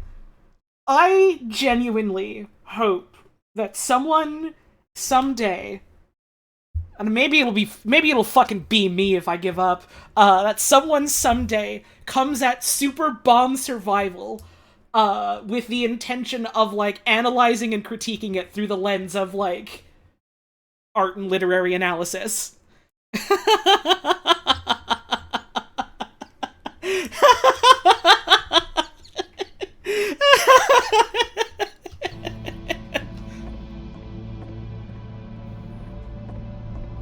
Gonna need that video to happen now. Listen, I've mentioned it offhand. I still want to make it happen someday once I have, like, more time and energy on my hand to try and plan more elaborate things again. I do still want to get a stream going someday where I get the Find Everything folks together and have, like, a chat about making that game. If we get a lot of eyes on that, that's the perfect time for me to tell these motherfuckers to make a Super Bomb Survival essay. Fuck it, you watch my stream, you love my ideas, you'll do it for me. Dance on my strings, puppet. That's mean to say, but it's funny, so it's allowed.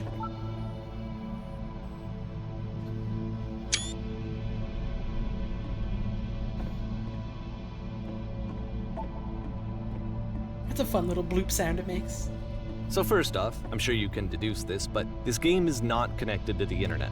All of the notes that you're gonna see have been written by Coda. This was actually the first game of his that I ever played. This was shortly after I met him at a weekend game jam in Sacramento, where I grew up. I saw him working on this very level, and it was just so different from anything that anyone else was doing. So right away I was like, I have to be friends with this person. In retrospect, I think I was probably a bit too pushy, trying to get his attention. I was over-enthusiastic. But he was very gracious about it and very patient with me. And I cooled off eventually. Well, that's good. One would hope that's good. I do really like these, like, slit lights on the walls and around, like, doorways and stuff. So it's a fun way to catch your attention and sort of swoop it along with, like, the curvature of the wall and lead you to where you gotta go. There's a lot of stuff about moving forward in these games. Moving forward and not being able to go back. And, like, some very interesting ways that play with the language of how a video game works. Look at this fucking snake way over here! I don't even know if we're able to get there, but there's, like, all these little lights there that you can't get to and talk to. Unless you go there eventually. That's so cool. Yeah! I feel that! Typing itch.io triggers the auto mod? Yeah, because it's a URL, and I have that set up to catch people trying to post links. Not just because there's bots, but because I don't want people posting random links to stuff when I'm trying to, you know, do a stream and talk about the stream and focus on what's happening there, you know? Like, you can send stuff like that on, like, the Discord if you want. But also to catch bots. You could also just say itch. I imagine if you just say itch, or itch.io without a dot, and people will know what you mean, you know? Sometimes it does catch well-meaning messages like that in the crossfire just because of how it's set up. Oh, feel free to skip over any of these notes if they're not doing anything for you. Nothing extra is going to happen if you read all of them. Well, yes, it will. I'll feel different. Either way, to me they convey a sense of loneliness. Reasonable. I see this person who's filled with thoughts and feelings and beliefs and has no way to express them except as scattered and unheard voices in a game that wasn't meant to be played. To me, this also feels kind of like, oh, you know, this is connected to the internet, so other people ironic, are leaving isn't these. it? Hey, you're interrupting me, man. It feels like projection. Like, it feels like... Oh, okay, I'm just gonna say, people keep making the, oh, it's backseating joke in chat, and it's gotten really old and kind of annoying. No more of that, please. It's the work as intended presenting itself to me. It's not someone in my chat room going, you should do this. I'm tired of the joke. I know it's a joke, and I'm tired of it. Please. I'm begging you. I have to see this every single time I stream. Anytime a video game tells me to do something. I get it. I'm begging you. What was I saying? It feels like the projection of the idea of, like, how other people would, like, look at and feel about and interpret your work, I suppose. And then, you know, the narrator then coming in and being like, oh, you know, well, you can just skip all over this. Here's what I think about it. Playing into that. That's a fun sort of... I don't think dichotomy is quite the right word, considering how they're both very similar things here, but it's fun how those, like, feed into each other. I've brought this upon myself. Not especially. I'm out here doing a stream and people have decided that I'm a comedy club. The only thing I've brought on myself is telling people to get off the stage. In playing this game and seeing how alone Coda often felt, that we get to know him better and actually kind of connect with him. And I have to be honest with you, this idea is really seductive to me. That I could just play someone's game and see the voices in their head and get to know them better and have to do less of the messy in-person socializing. I could just get to know you through your work. I think this is why I always liked Coda's games so much, is because it felt like they let me have that connection. Ah. I felt as though he was inviting me personally into his world. I see where this is going. And then I feel less lonely too. Ah. I see where this is going. Oh, man.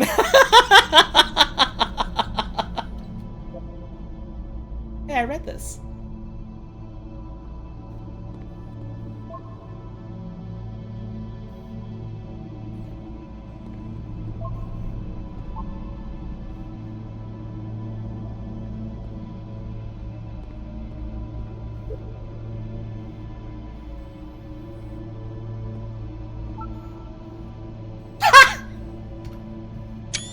That one's fun.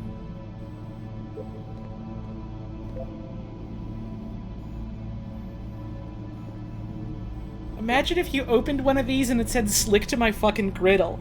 That's how I know it would be connected to the internet. That's how I would know. Pretty good, lol.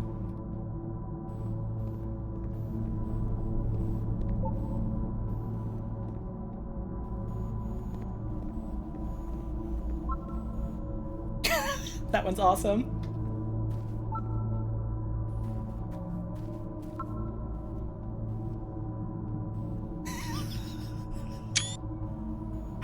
That's one of my favorite ones! I do also like this one. With, like, you know, the environment that we have here. I'm gonna take a picture of that. That's really cool.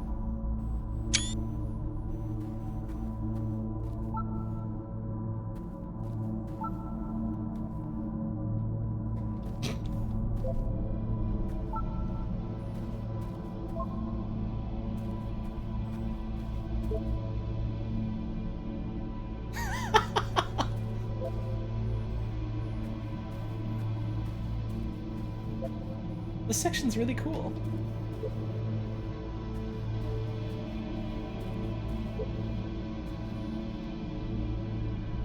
Oh my god.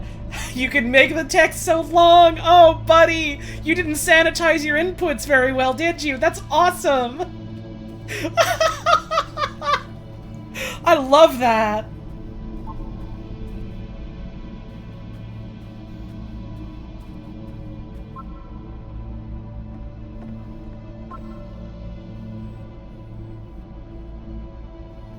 Godspeed to all sailors out there. Aw. Good luck out there, bud.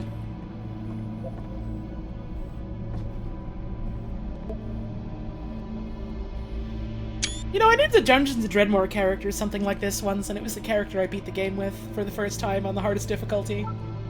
It was, like, specifically shit dick ass butt, but close enough.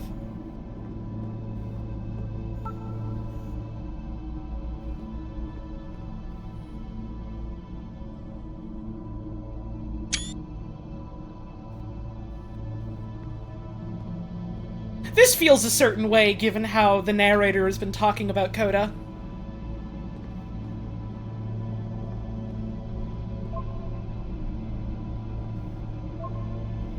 Don't listen to that guy!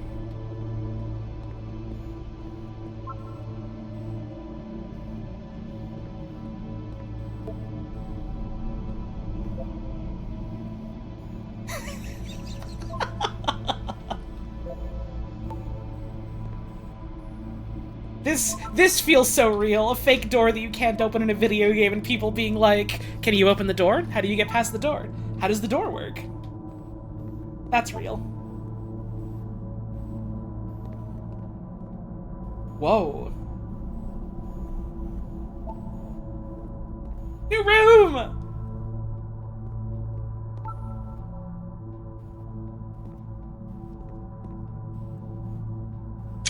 This is making for very good screenshot fodder for me, and I'm a little excited about that. This game is very good, like... The like, composition of all these little, like, rooms and worlds you can go to are, like... really structurally and visually interesting. Very, very cool spaces to inhabit and look at from certain angles. I don't know how to word that in the way that doesn't sound very weird and clinical like that, but I'm genuinely so excited about it.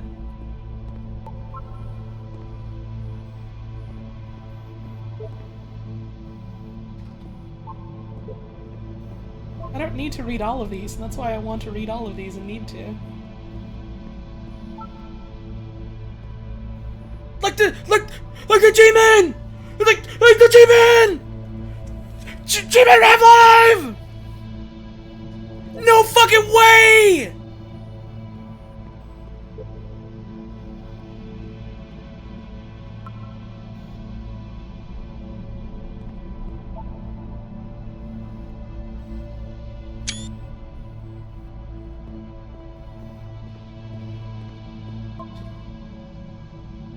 Oh man, you totally could jump, couldn't you?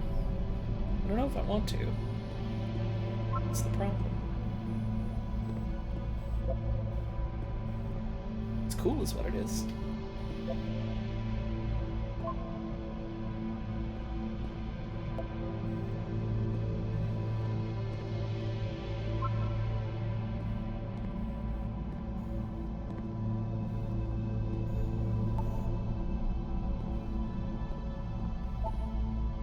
Would be cool if I looked through all the screenshots at the end of the stream. It would be. I don't think I will, but it could be cool. Is this a note?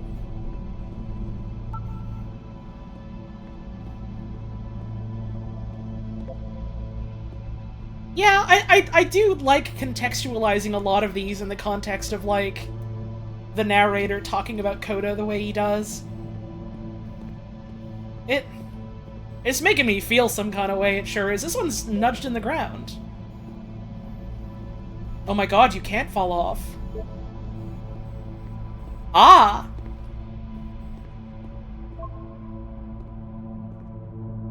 Now it won't come back.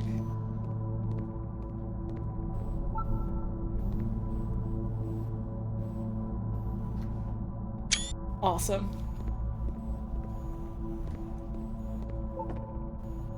Put a like in the chat if you like the Devil Tower Star.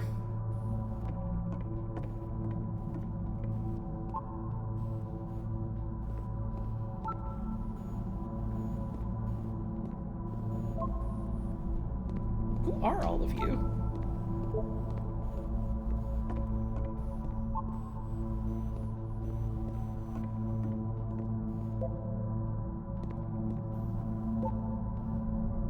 Just hanging.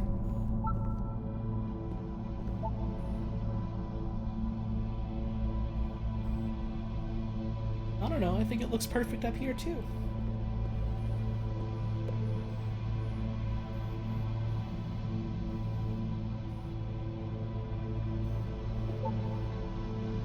This one again? We wole all. Hey, This one gives me some thoughts. Let's come to that one later.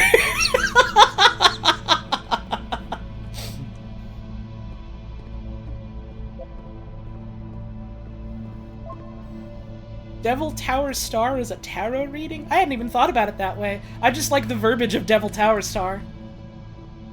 I'm thinking about that Tower Star.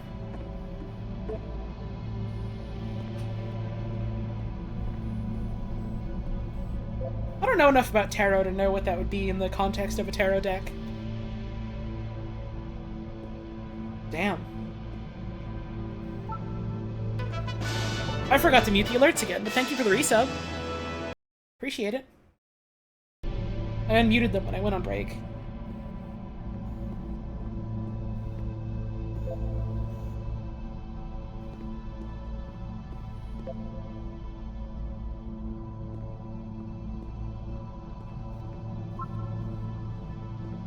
Beat the game.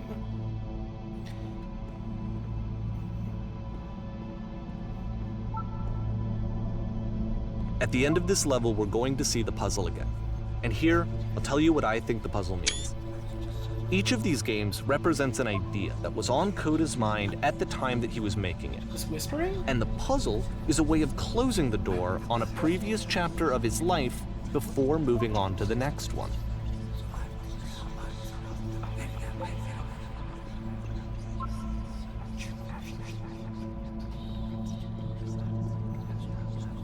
Let me get this one in frame here. No. Would have been a cool shot, but oh well. So there was all those hallways down there that we couldn't even get to with all the dots on them. That's really interesting.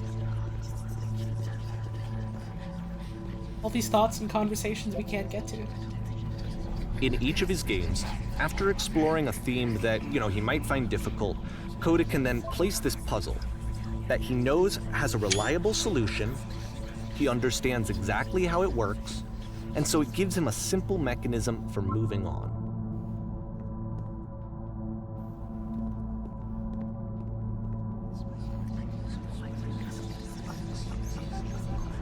Really like the lighting here.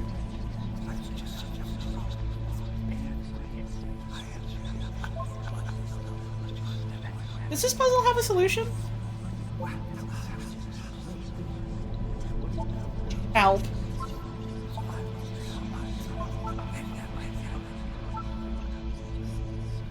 Developer, answers please.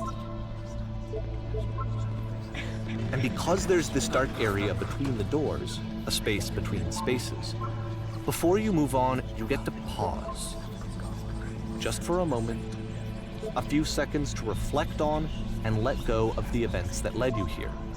To step back and connect the pieces together, to grasp at that elusive bigger picture. It just opens up again. Okay.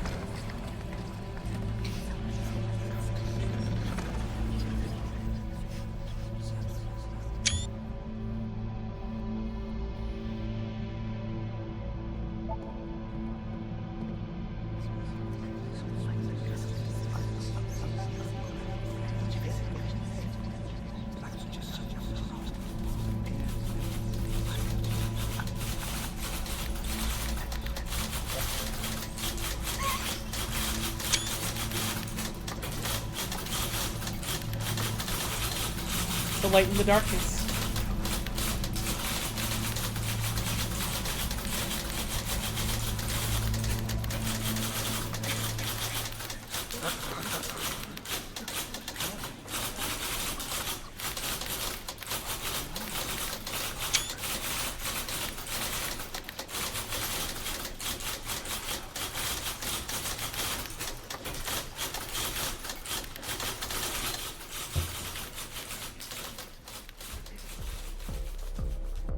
Okay, this one is tough. It's gonna kind of just spin its own wheels for a few minutes. Hang with it. It's a hell of a title. Yeah, that fucking ending is whoo.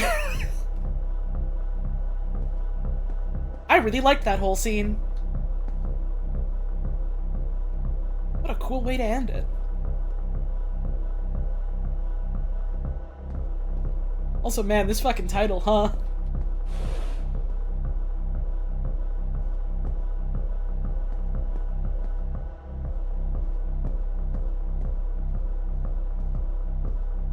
The bar is keeping us from the well. And we go to the club. At least that's what the walls make me think of there. This picture again.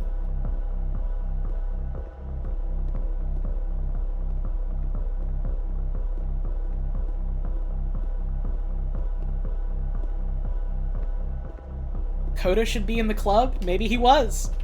Maybe he is. I don't know how interested the narrator was in asking him what he was doing outside of making games. What was the title? It was Porn Stars Die Too.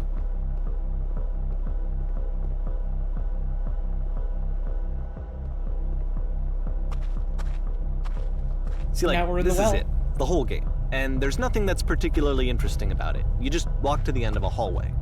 Except, for some reason, Coda gets really fixated on this prison that has all of this modern furniture.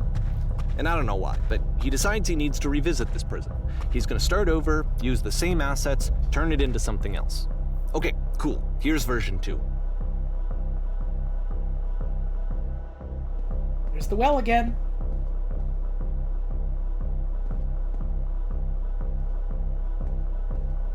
Put a giant hole in the ground. We don't have a choice.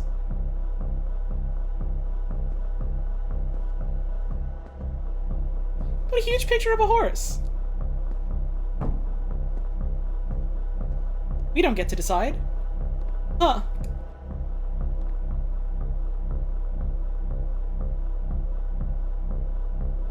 Skylight.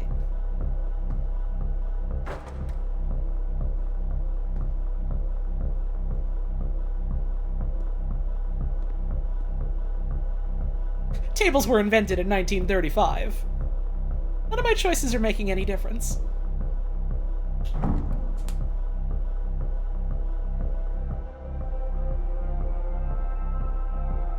There's a bit more to this one, but still, it's not really communicating anything. It's kind of just weird for weirdness' sake.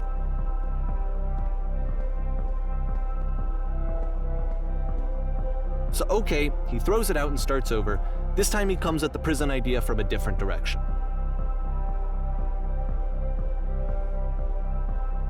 I am obsessed with this fictional version of Davy. This is a very fun character. I have to wonder... I have to wonder if there were people out there that, like, thought that this was 100% an authentic view of, like, the author. And I suppose in some way it is, because they made it, but... I read a book, or started reading a book and didn't finish it. That was, like... It was a very fictionalized biography, was the way that the author put it. And they were talking about, like, their experiences, like, during COVID time. And, like, the loneliness they felt as, like, a disabled queer person. And, like, making mistakes in that regard, trying to still reach out and connect to people. Even in times where it wasn't necessarily so safe to do so. And, like... I remember reading through that, there were bits that were, like... They made me feel, like, really uncomfortable and mad about this idea of the author that I had painted in my head based on what they had written, in what they very clearly state is like a fictionalized version of a biography of themselves. And I kind of realized that, and it made me just start thinking about, like,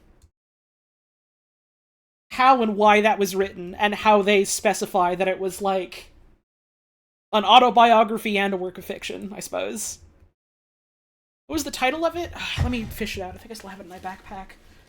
I think it was Panpocalypse. And it was also about, like, biking. Yes, I have it here. It is, Panpocalypse by Carly Moore. And I haven't finished reading it. I need to finish reading it. I started reading it, like, last year, the first time I visited Puzz, and then put it down for a while, because it was, like... It was a very interesting read. A lot of it felt really, really real in a way that, like, made me feel like I was bleeding and stinging, because of how we were still, like, you know, off the tail end of the pandemic, and how a lot of people still were not out there masking up like I was, you know? I want to go back and finish that. It's... Given how a lot of this feels like it's folding into a conversation about Davy Reedon, the character, which is in itself a conversation about Davy Reedon, the author, because he made it. It reminds me of that. I don't know. It's interesting. It's cool. Games is cool. Coda means the final bars of a musical piece. Yeah, it means, like, the tail end of, like, a composition. And there's certainly interesting symbolism there, given the name of this character. That may or may not exist. Isn't coda the symbol for a repeated section? No, it's specifically for the ending.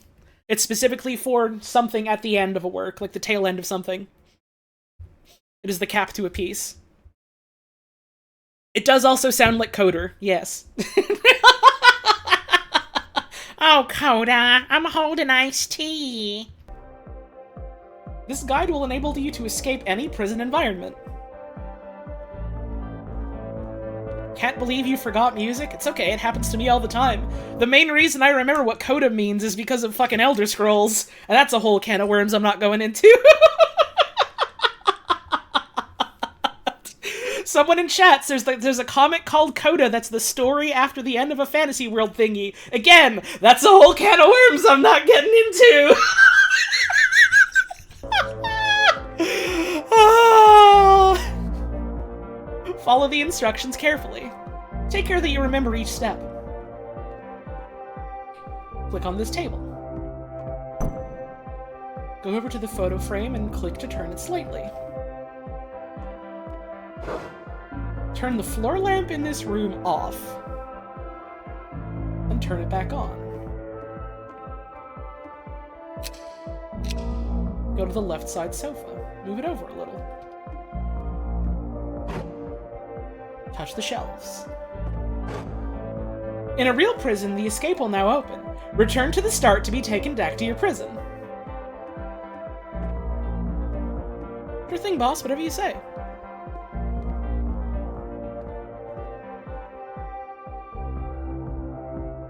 It's that easy.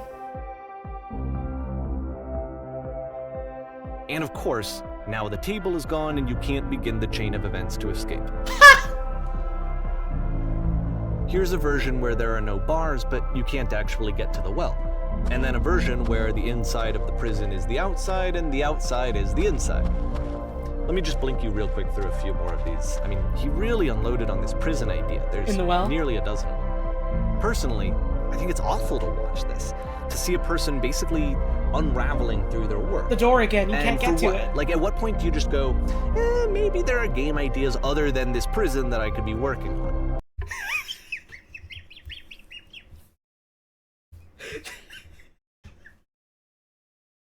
Davy Reedon is most famously known for being the developer behind the Stanley Parable.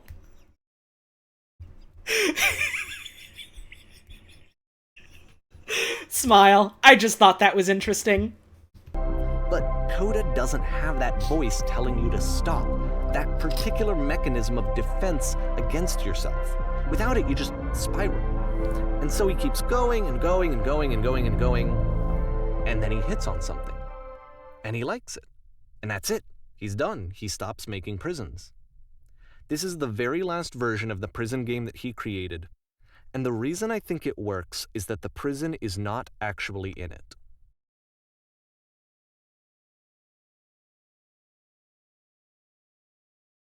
I mean, I feel like the game itself is the prison. Where'd it go? There to go.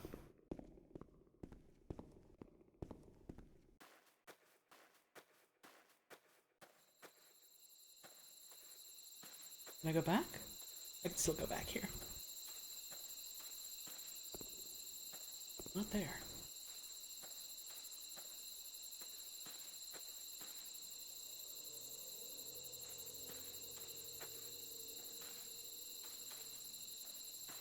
Looks like the idea of a hedge maze. Maybe not actually a hedge maze. Yeah, someone in chat brings this up, but the idea of like, yeah, here's this maze you're stuck in, or here's this prison you're stuck in, here's all the very easy, simple steps you have to remember to get out of it. It's that easy. Everyone can do it. And then you just find yourself in a place where all these steps are suddenly missing and you can't do it. That's very evocative. The idea of being told, no, there's this way out, and everything will be easier once you do it, and you'll feel free, and you won't be strangled by it anymore, and it'll all be done, and you'll get through it, and it'll all be okay. Just do all these things that I did, and it doesn't work for you. Because it could never have worked for you.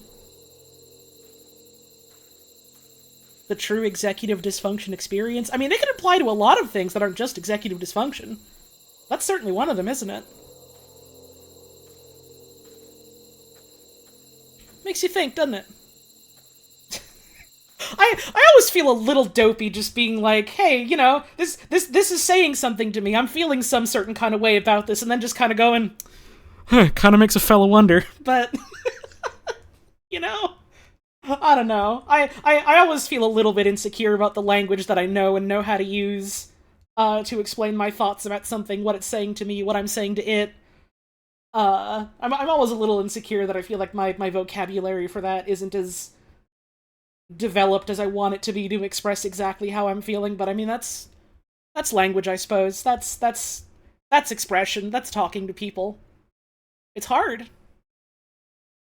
That feels like part of this is that talking to people is hard, given that Davey is like, oh man, I can really understand how Coda is as a person. By just looking at the things that he's made and reading between the lines there, and I definitely understand this person now and get really close to them now because of that. Because expressing yourself and talking to people is hard, but here's someone that's done all the work for me already. So now it's so easy for me to get. It's cool. It's cool. This thing is fucking cool. There are very few people who can analyze and discuss games like I can. I don't know if I agree with that, but I do appreciate the sentiment. At the very least, I'm the only one that can be me and do it, you know? And there's something to that, I suppose. I do appreciate that people enjoy me doing this and the way I do this, I suppose.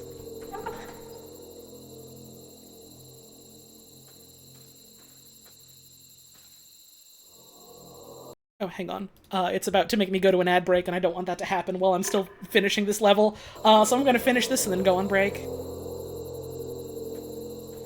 We've made it to the light at the end, and all that's left for us is a phone booth.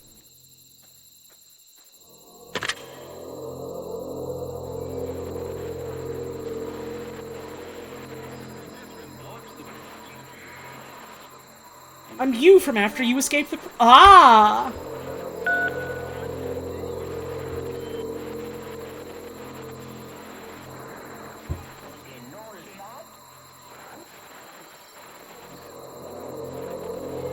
It's a conversation.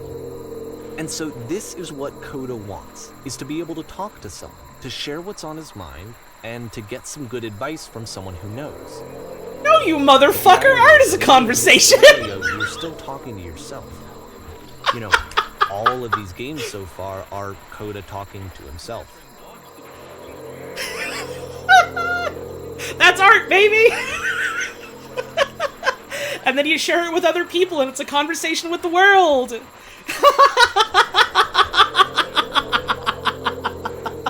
And I know so much about Coda, and I didn't even have to talk to them, and it's great!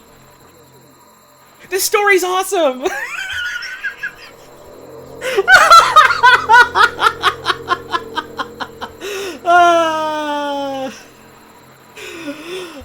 Which of these do I want to say?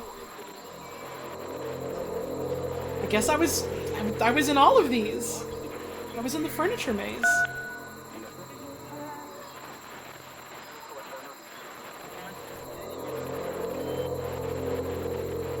What is it like to escape?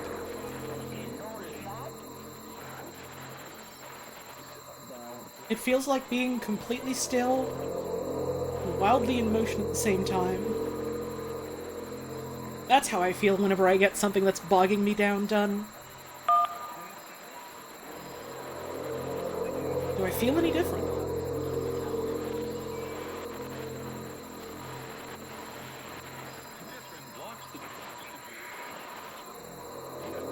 Both of these are true. That's something about these dialogue choices that I like, is that all of them are true. But you're not given the opportunity to say all of them. We always feel like we're the same person, but we're always changing. And 3 doesn't do anything here, because there is none.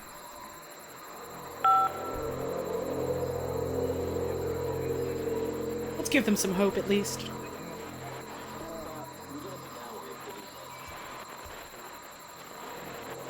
I'm still me, but I'm not somehow. It's hard to describe.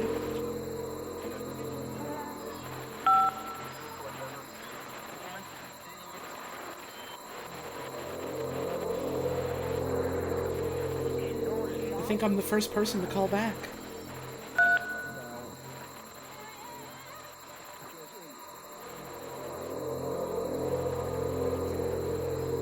What do I have to do?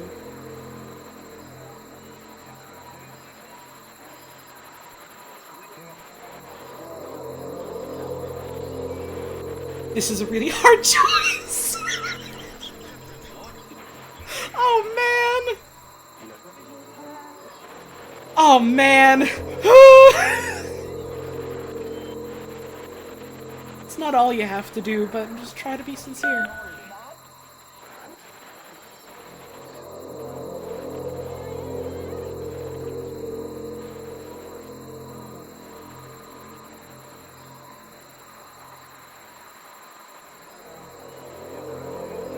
It will make sense.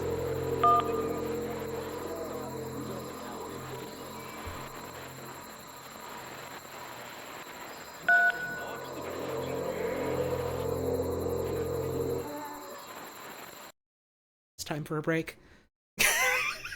The ads are begging me to happen right now. I gotta get up for my stretch. Let's ruminate on that for a bit. I'll be back in 3 minutes.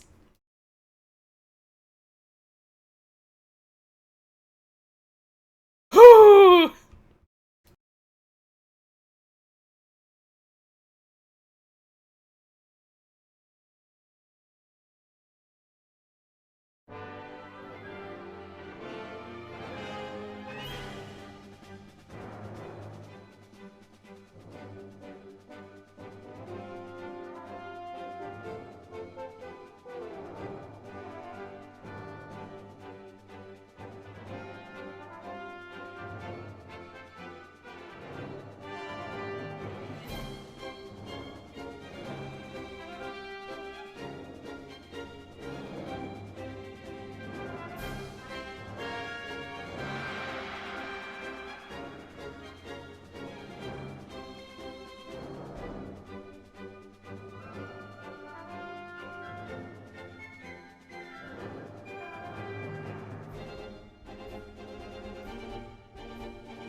Hello. I'm back. I got more water.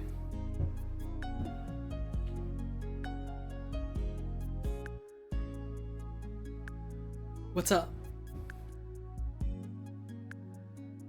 Did you have fun thinking about it? I did.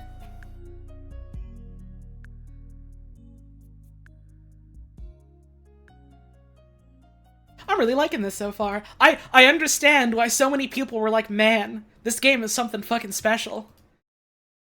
I'm not even done. I don't know how done I am in this game yet.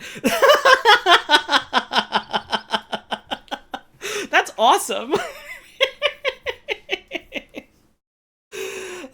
I wonder how much more there is to go. That's exciting.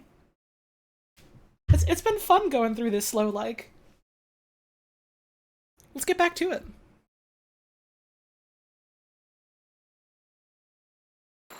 I can see why he considers this a fitting conclusion to the prison games.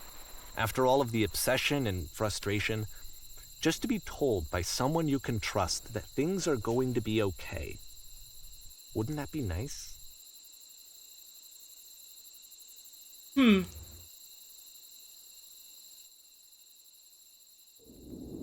So what would it look like if Coda wanted to make a game about talking to someone other than himself?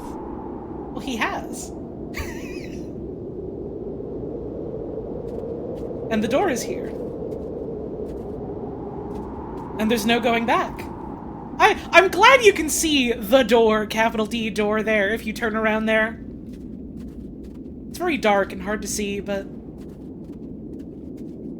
To me, this environment is meant to represent Coda's puzzle, with the two doors on either side and a dark transitional space between. I mean, I guess you could technically say this is liminal by definition, then, given what they're talking about.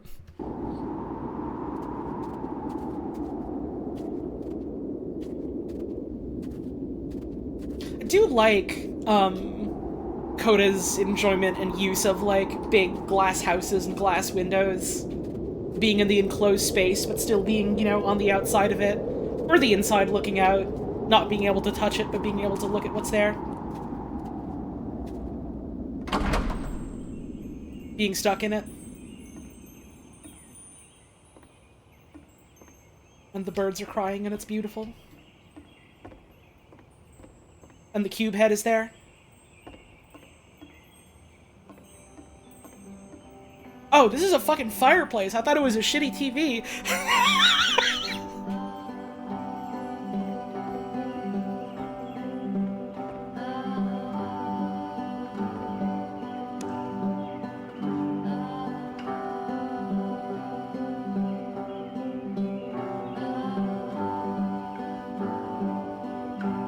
You'll notice that the quality of the art is a step up from previous games, including this new and improved chat system, which he started using from this point on. It's where I put my subtitles. Man! Man!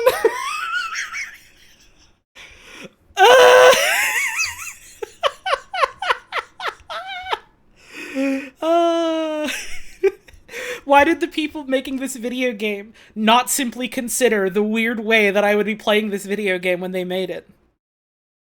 Why didn't they think about me specifically and no one else?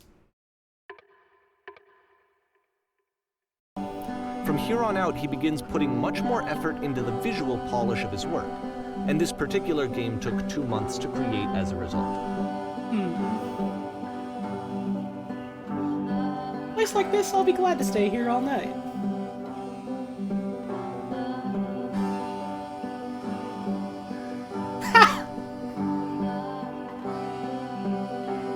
Alright, let's clear the table. It's that easy.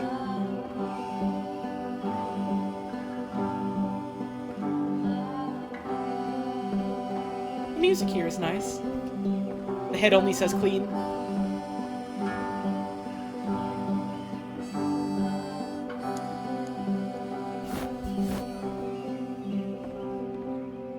Straighten out the rug.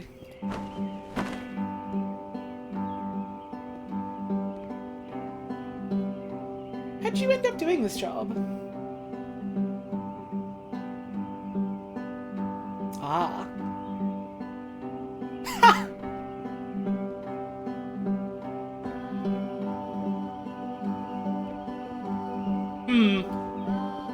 The idea of it being easier to help out with someone else's messes than to address your own sometimes.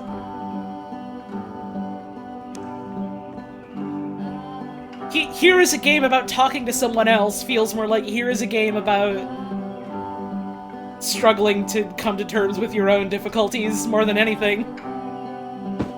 At least so far. There's still more to it, I imagine. Clean that spill. It's that easy. Make it especially cheesy.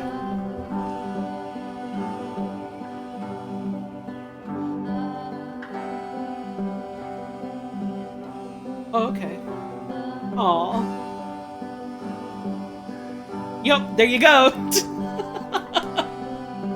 Struggling to be honest with yourself to other people. It's easier to clean up the other people's messes. Other people's homes.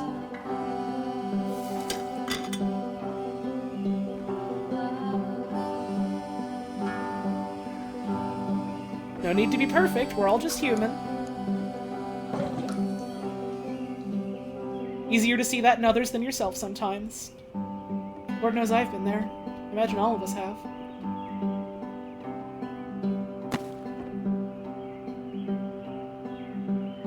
Perfect. After the intense set of prison games, this house cleaning level almost feels like cleansing. It's the moment after a particularly difficult or traumatic experience where you just need to let it sit and digest inside of you, and eventually cohere into something meaningful. No. That's not how I look at this, especially with the table suddenly getting dirtied again after we cleaned it.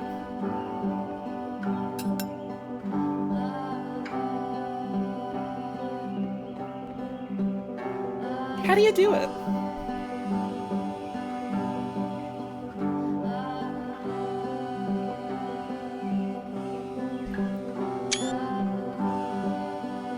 Uh-huh.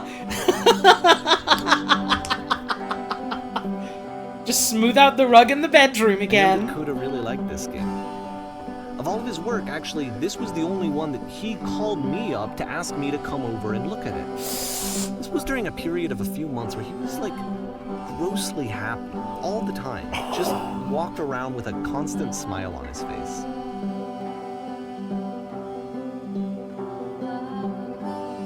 Ooh, that's a loaded thing to say.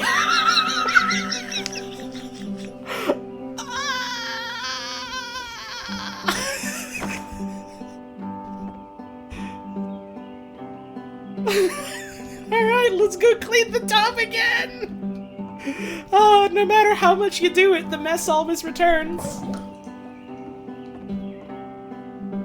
The same cycles over and over again. And nothing you do makes it better. Yes, it's so cozy not having to dwell on it anymore, letting it ruminate or whatever.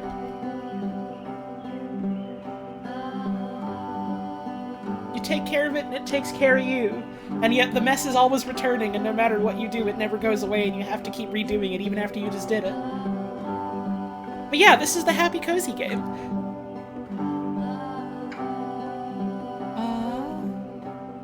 But there's a bit of truth in it, no?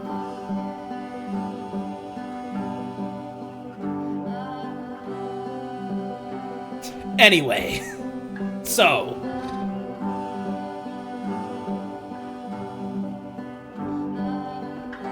Ooh, the conversation becoming a lot more terse and to the point. Ooh!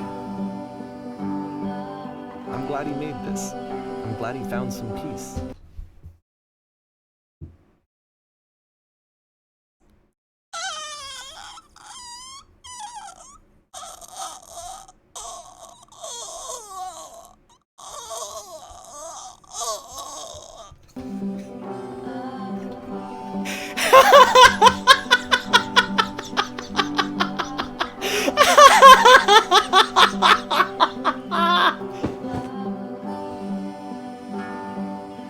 This is a game about feeling like you are a mess and nothing you do can clean yourself up, even with the help of other people. But, of course, it can't last. And it's gone. The music stops, your companion is gone, it's time to leave. The door at the top of the hill is now open as well. Again, You can't stay in the dark space for too long. You just can't. You have to keep moving. It's how you stay alive. That much certainly feels correct to me. That talking about a work of art as like being correct or not is a stupid way to think about it, but like this thing he is saying now certainly to some degree feels a little more similar to how I'm feeling about this being like, oh yeah, you know, like everything else he's been saying has been like fucking way off the mark, but then suddenly being like, okay, well, you get asked if you really enjoy this and suddenly you have to get the fuck out of there. It's all gone. None of that anymore. And you can't stay in the space, you have to keep moving. Yeah, that part certainly feels right. But, like, this less feels like you have to keep moving, but that's the way life goes, and more like this is an escape. Afraid to confront this. I gotta go. I gotta go! This is a full-body sprint! The door is still open. Are the windows gone? The windows are gone. Except for the bedroom. And the house is just laid bare. Barren. The mess that we left it, and we don't want to go back there.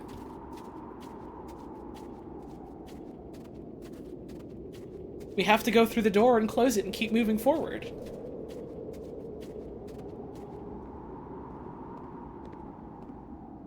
And so we find the light at the end again. And we can never go back. Which is the whole point of the puzzle doors, right? That sooner or later you have to pick up and move. I really thought that was the point of it. Is it that you have to, or is it that you feel like you have to? This one gets a bit goofy.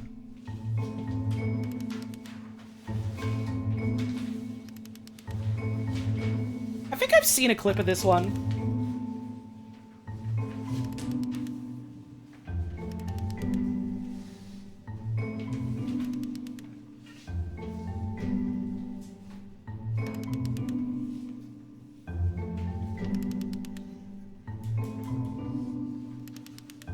It's that easy. It's easy and healthy. And it's normal and good to feel like that.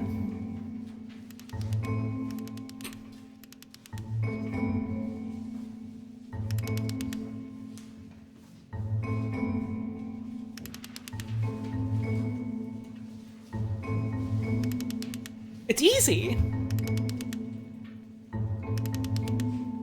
About halfway through the game, the perspective shifts. Oh, that's fun. Oh, that's fun!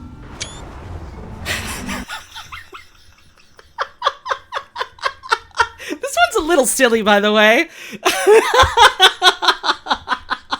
This one's just a little bit funny. Kinda weird. The screaming.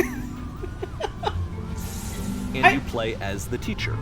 And suddenly, you discover that your teacher is just as bigoted and afraid as you are. Oh, and also you can move around the classroom now. Oh, hey, you can. And there's an awful gaping hole back there, and there's someone up there who's listening. And there's the yellow option, and there's the other options that are faded out that are like, well, that's not what you were gonna say, right? You're not gonna pick those ones, right? What if I pick number 3? You don't say it. It's just a thought.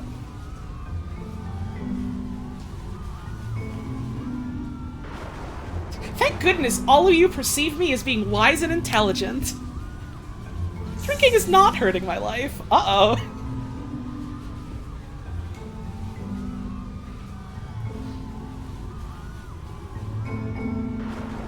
It's literally so easy. Don't worry about the giant gaping void in the back that's consuming us all. It's easy. It's good. Seek out only one thing. I'm developing a cyst.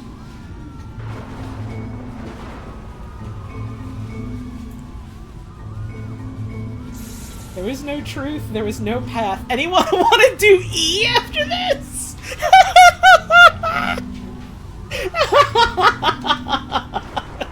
Holy shit, you guys, look back there! Feel what is true. Nothing. No one. I fell pretty hard for this one. I feel like it's one of the most relatable experiences that you can have. To assume that some other person is perfect and totally fulfilled in every way, and completely miss all of the little flaws that make them painfully human. Sure, that's a part of it, but a lot these days. Are you also thinking about the hole? Do you see the hole?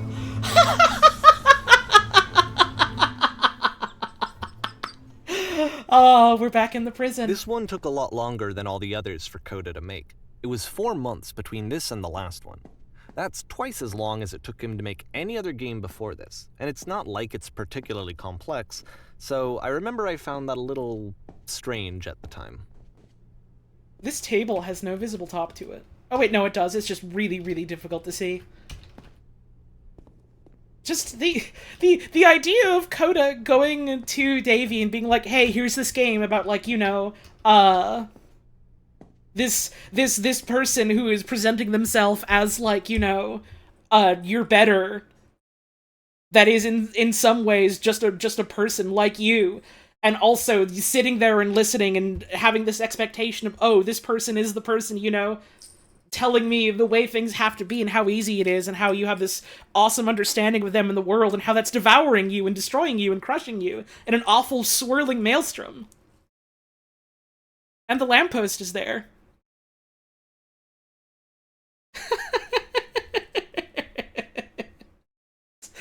This game took a while to make. I wonder if I talked to him at all before this game was done.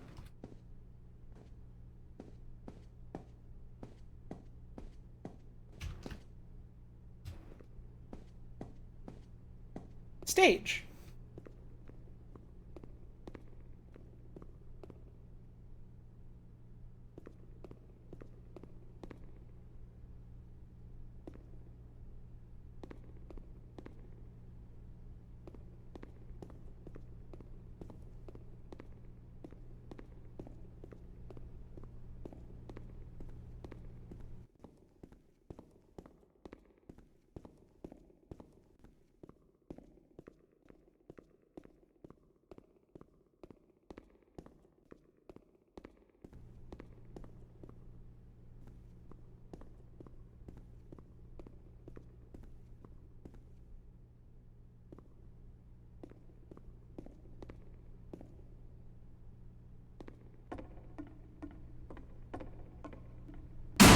Ugh, scared the fuck out of me.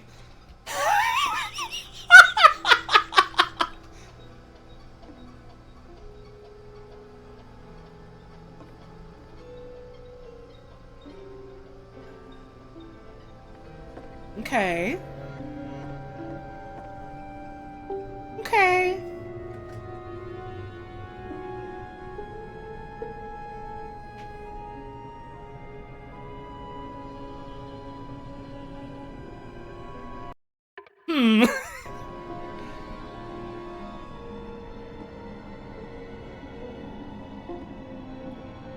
Hello.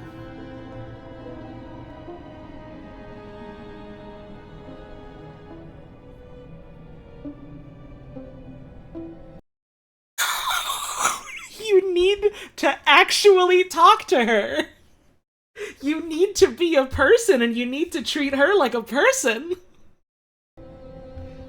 Do it again.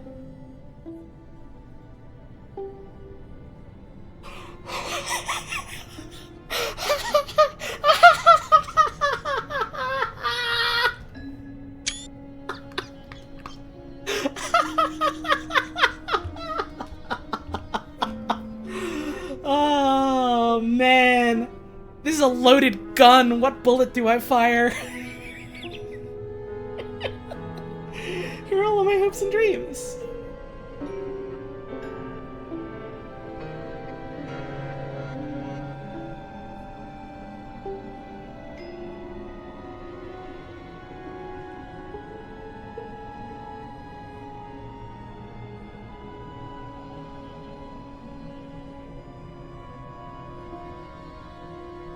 Yo, pinball bumpers? Yes!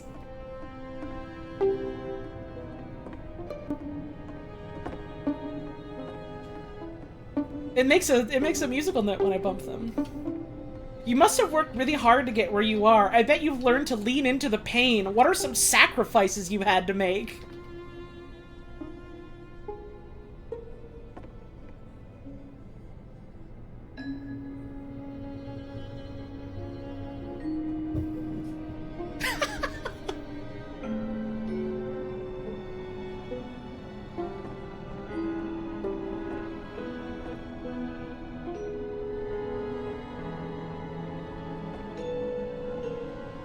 Okay. Hey, the lamppost is there. My guiding light.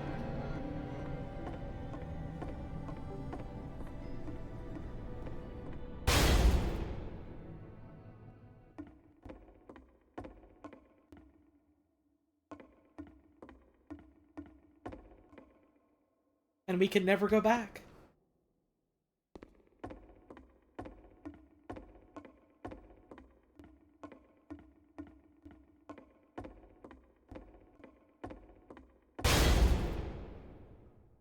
And then we can never go The game back. ends with this eerie premonition of what's going to happen next in Coda's life.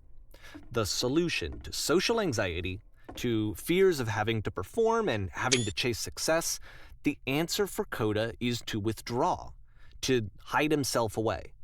Which is what leads to scenarios like the stairs that slowed you down several games ago, where it just becomes harder and harder to access Coda's inner landscape because he keeps retreating. He just keeps backing away from possible connections to anyone other than himself. And to be honest, I didn't consider it very healthy when I first played this game. It looks to me like he was trying to justify the idea of just disconnecting yourself from the world. And that wasn't what I wanted for him or for his games. That wasn't what I wanted for his games. Because I feel like a lot of his games are inviting me to connect with this person, to bring him closer. But what can you do? After this, Coda went off and took another 5 months to make a new game.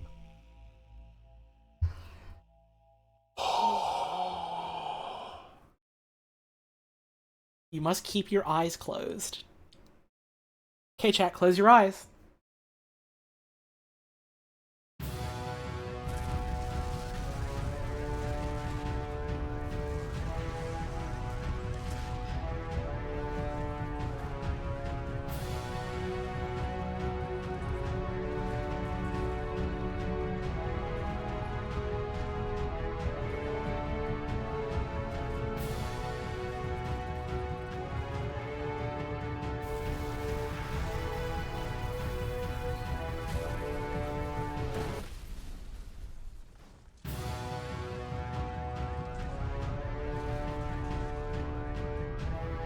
You should probably open your eyes if you haven't already. It's Okay. pretty much impossible to solve otherwise. And there is a solution, by the way. Hey, it's the Whisper again! What's going on? Hey, it's the door!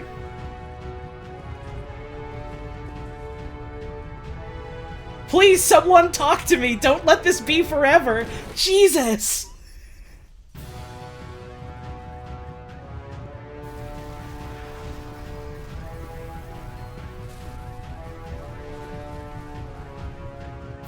The dots are there. Please don't let this be forever. I need to go up.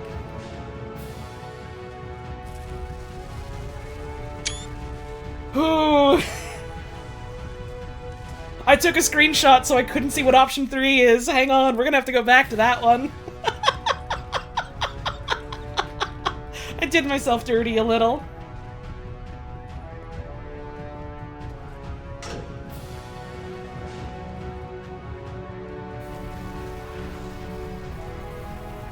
I can't keep making these.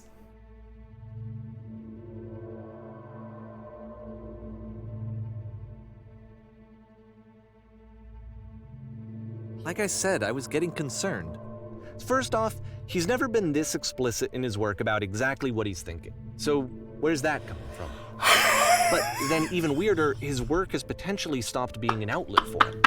Not like he's having trouble iterating on ideas, but he literally just can't think of new ideas anymore. And in person, he was being a lot more distant than usual. I wonder why. You know how sometimes a person will just deflect anything that you say in order to keep themselves disconnected all the time? It was that kind of thing. Here was the point in my relationship with Coda where I really started to wonder if he needed my help in some way. Oh, it's draining me.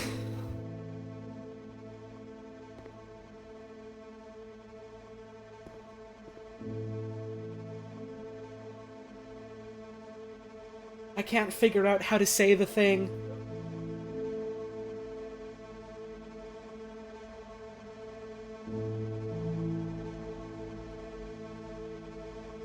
I'm stuck in it.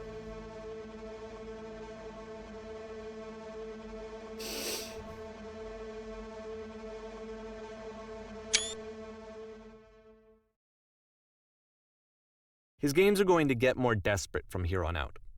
After this game, it's almost 6 months before he finishes something new. I'm gonna throw up.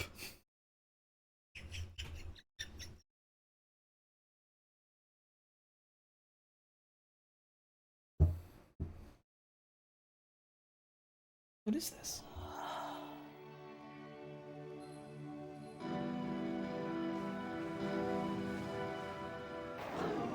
Oh, the music here is really fun. Where did this island come from?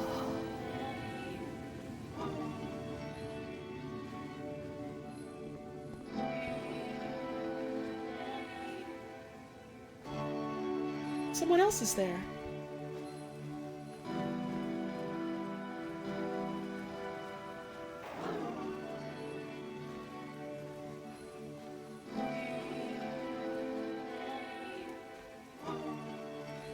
When I try to create, I feel empty.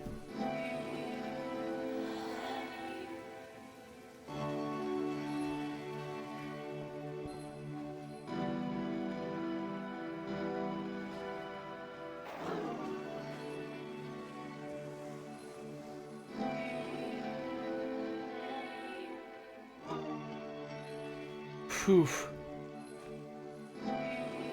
I'm trying to find this engine that used to protect me to start it again.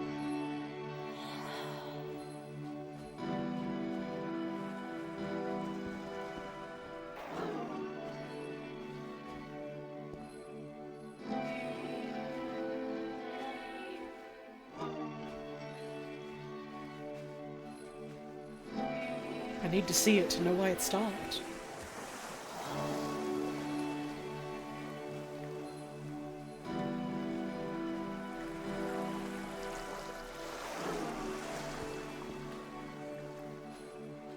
There's a problem. If the last game featured Coda talking explicitly about his creative frustrations, this one turns it up to 11. Now, put yourself in my shoes playing this. Here's a friend whose work is exhibiting signs of struggle, frustration, anxiety, depression, even. And yet still, he keeps making games. He keeps throwing himself into the grinder even when he clearly doesn't have the energy for it anymore. Why? What is it for? It doesn't matter what I say.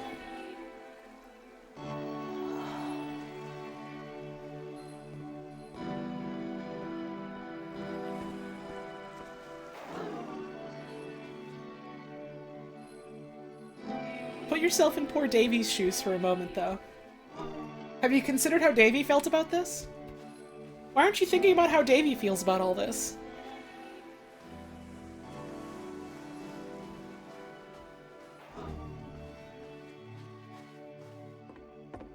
Because from my perspective at the time, and just what I knew of him, this was a result of how isolated he was.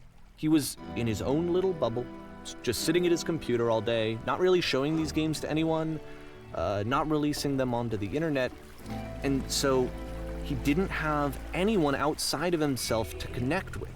He had no outlet to ground himself on.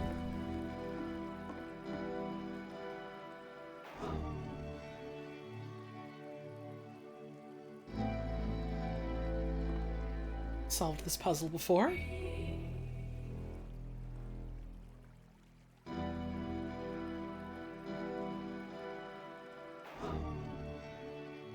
First you have to open the door.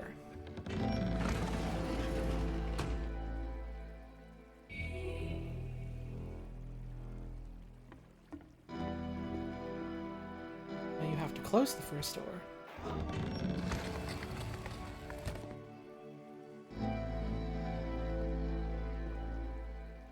You can't do this yourself. You can't do this yourself, you have to talk to them. You have to talk to them to get through this puzzle. The puzzle isn't the door, the puzzle is reaching out to someone else. Just press the switch here.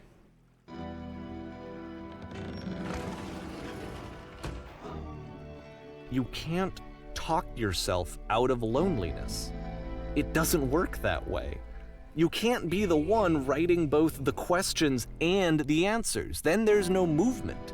Then there's no circulation. If all of your anxieties are being channeled into your work, then if the work ever fails, you have no backup and you're just going to crash.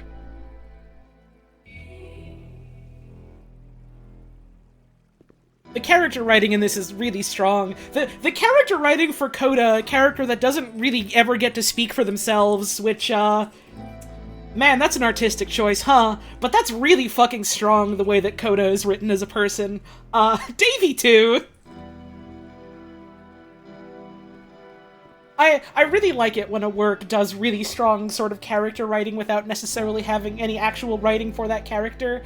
Unpacking also does that in a really fucking strong way that I really like, in a very different direction and like, method of this video game, but man, it's cool when a medium does that, you know? It's cool when you can do that in a medium.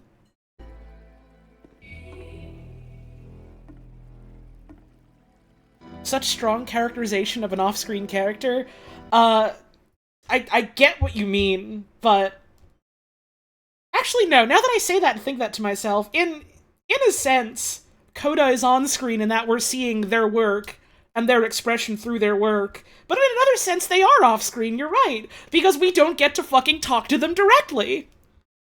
We just have to look at their work and make assumptions about themselves because they're this island that Davey is incapable of reaching out to, just walking through. Man!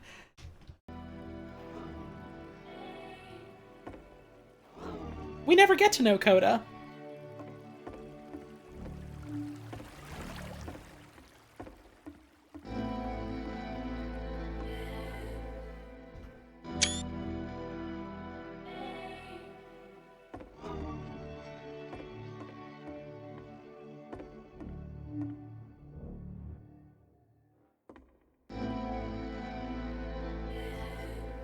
That's the shot I wanted.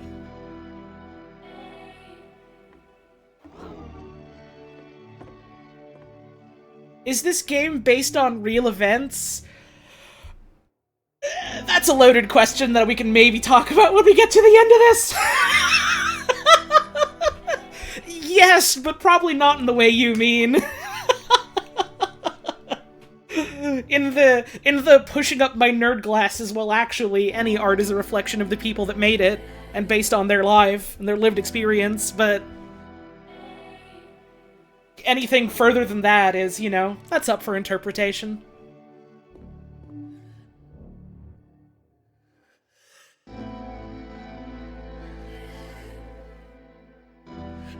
These are just words on some walls. The gasping? The crying?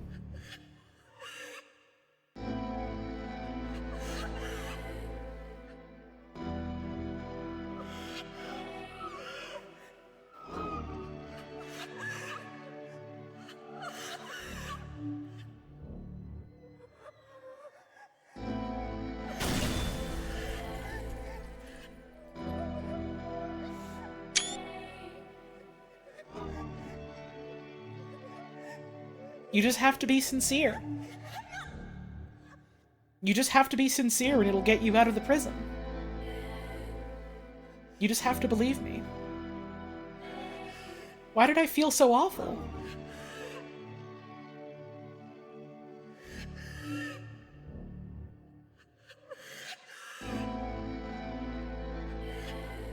It's easy. It never stops being easy. Anyone who tells you that it isn't easy is lying to you. The path to being a perfect person that everyone looks up to, that makes them feel bad about themselves. It's honestly so easy.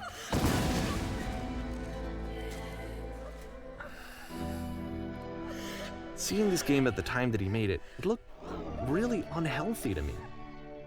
I was watching him do this to himself, and I hated it. I hated seeing him so trapped.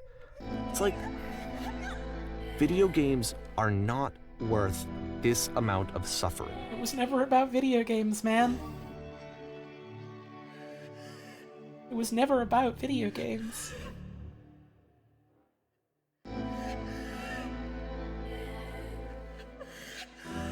It's such a simple solution. It's me! I'm you from after you escaped the prison! There was a world stamped with whiteness.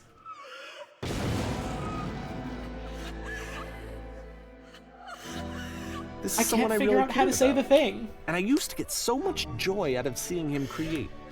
For him to suddenly become angry and frustrated like this, it was the worst thing for me. Does the text on the wall change based on the choices you made, like, dynamically? Because these are choices that I made. Yes, it does? This game fucking rules. This game's fucking good.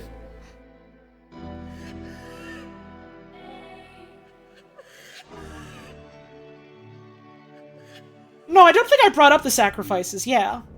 Okay, but it's based on all the dialogue you've had, okay. All the same. Game's fucking good. This is things I thought and could have said and didn't. I'm gonna vomit.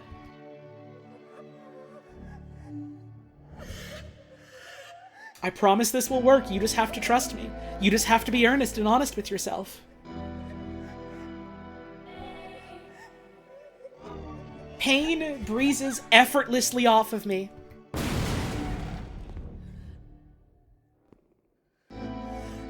I don't know. This is what I felt at the time.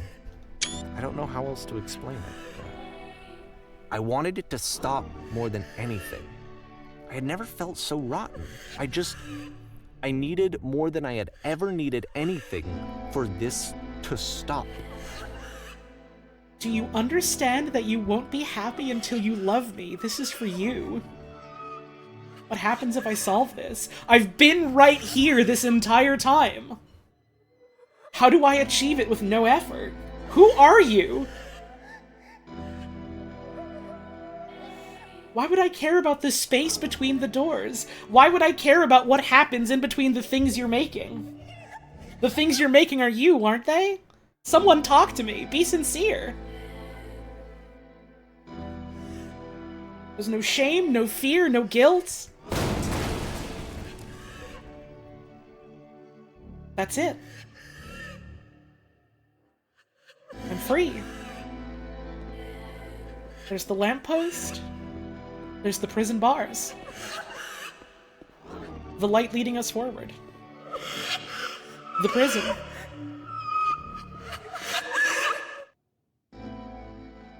But it didn't stop. After finishing this one, Coda takes another 7 months and comes up with a new game.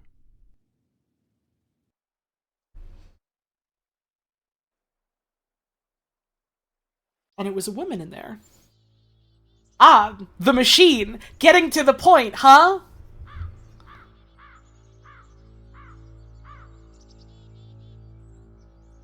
Desperate. Desperate.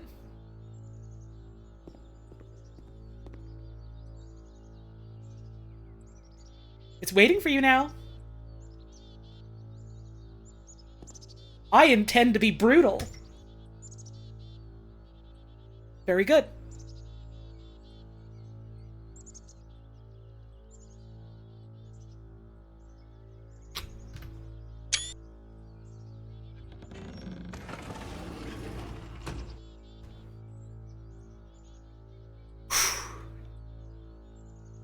Just tuned in, this is confusing.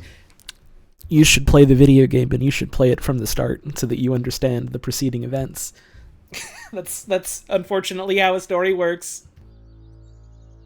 You kind of have to try and read it from the start.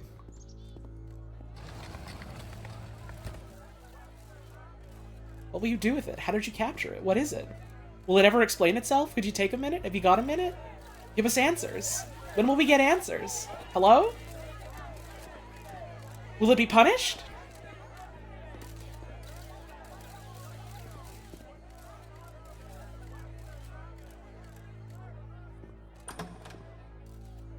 The dots. It was their signature.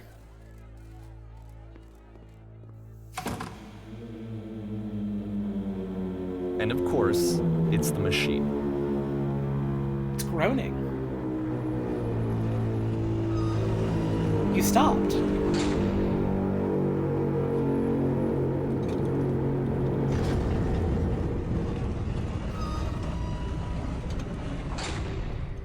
You stopped feeding us.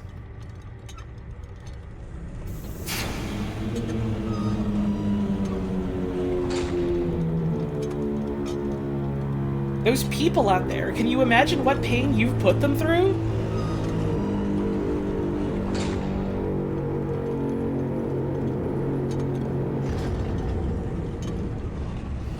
I've been so alone.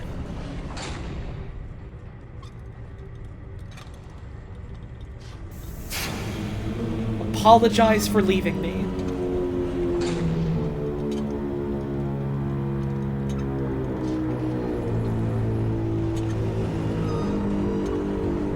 Nothing?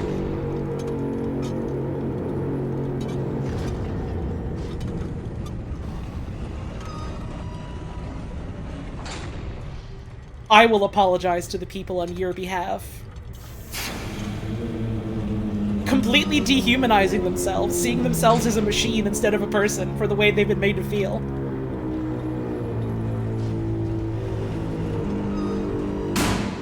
They're not themselves anymore.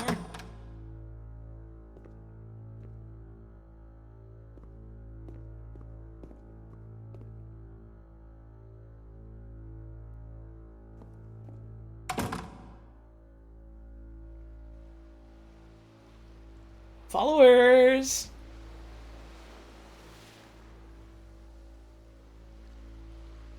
I have a troubling revelation.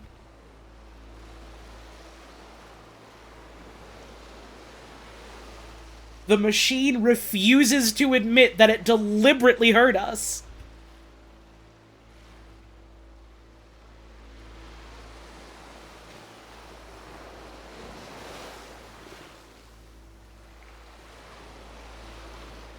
Both of these, oh man, both of these options. Oh man.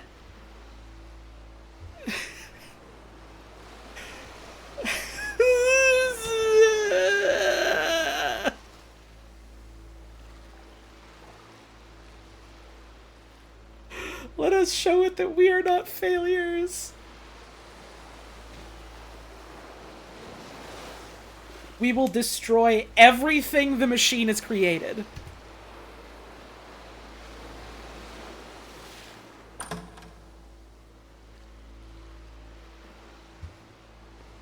The stage again.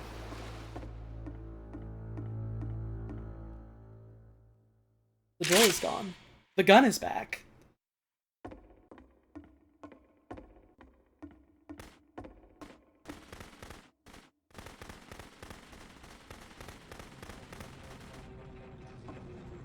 Coda, I'll make sure you're known forever.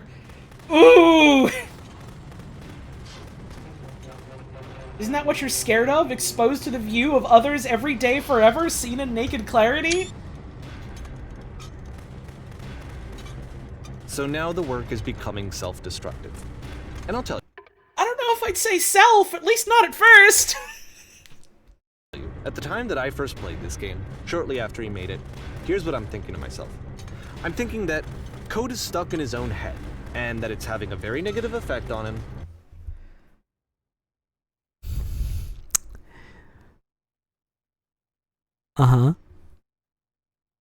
and that all he needs to do is just start showing his work to people, to get some actual feedback on his games.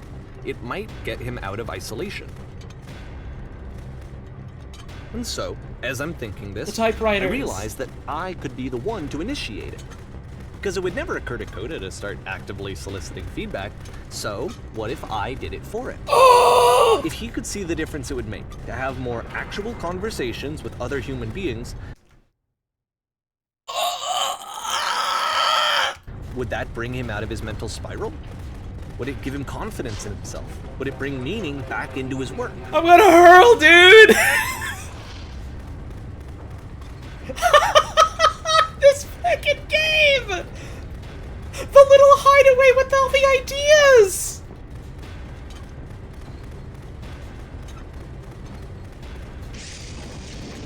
You never could climb that staircase! You forced your way up there and now we're falling! So I started showing Coda's work to people. I took this one, and the islands which you just played, the theater, the notes, the house cleaning game, and some of the prison escape games. I brought them to people that I knew and trusted. I asked their opinions. And the great part is that they really loved his games. You know, the point of it all was just to give him some external reference point, but they genuinely loved his work. There was nothing for him to be afraid of. And he sounds so happy about it.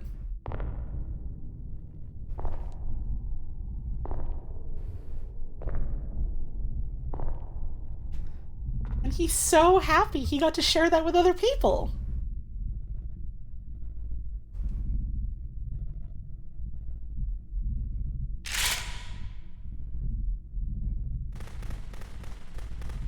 Can you see why I felt like this was the right thing to do? No! It's the thing that I always feel like I need, to be told that my work is good, that I am good. When someone really connects with a thing that I've made, when they see themselves purely in my work, there's nothing that feels better. And I got to give that very same feeling to my friend. I did something... I really felt like I'd done something good, like I was a good person. I felt like there was a friend who was in trouble and was unhappy and maybe didn't like themselves, and I could fix it. If I could give him this gift, maybe I could fix the problem. When they told me how much they enjoyed his games, it was the best feeling. It was the absolute best feeling. It made me feel so happy. So beautifully, beautifully happy.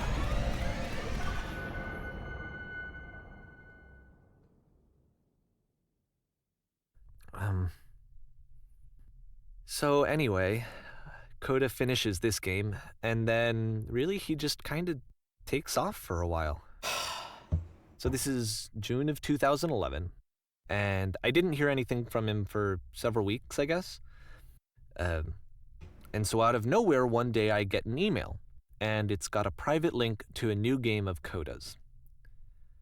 This one is called The Tower, and to my knowledge, it's the last game that Coda ever made.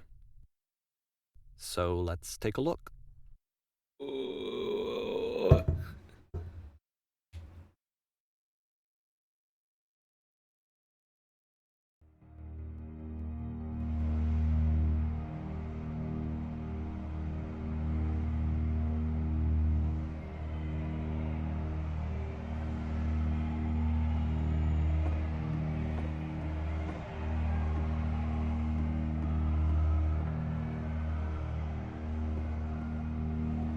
And this is where I have trouble saying anything meaningful about Coda's work. Because more than anything else, the tower just feels distant. It feels like it's trying to distance itself from the world. It's a very cold game.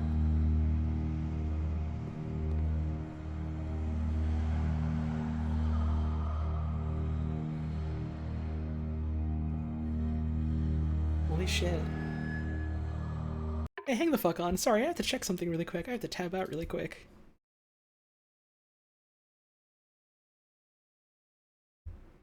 Yo, hang on. I just saw someone in my chat that I follow who's really cool. That's awesome. I'd feel a little weird shouting them out by name. I don't know them personally or nothing, but...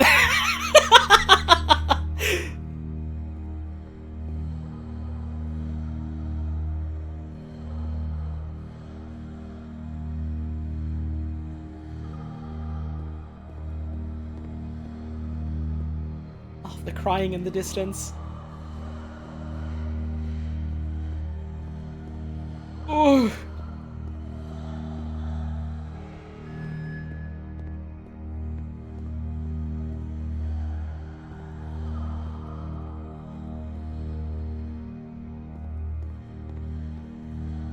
This room actually has a maze in it. You gonna do it? Ah! Except that all the walls of the maze are invisible. And then every time you touch one of the walls, there's this awful flashing and noise, so the experience is really miserable.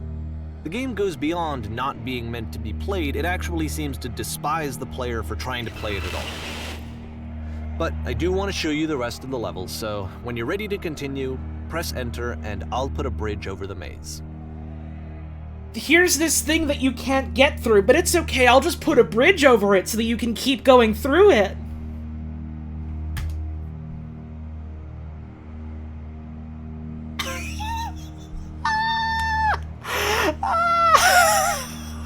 No, it's okay, though. Don't worry. It's really easy for us to just get over this. It's so easy. It's so easy. It's so easy.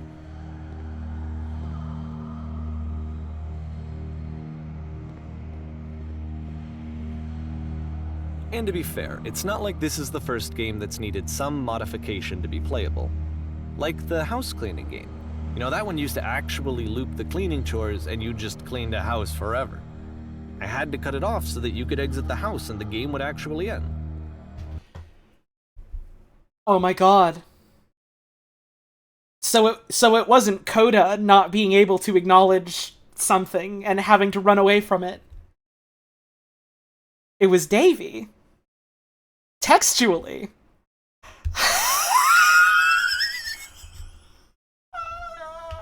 He's the unclean house that he had to run away from instead of trying to tidy it up. He's the house that wouldn't get itself in order. The windows are gone. But you just have to keep moving forward because that's what you do. That's how you live.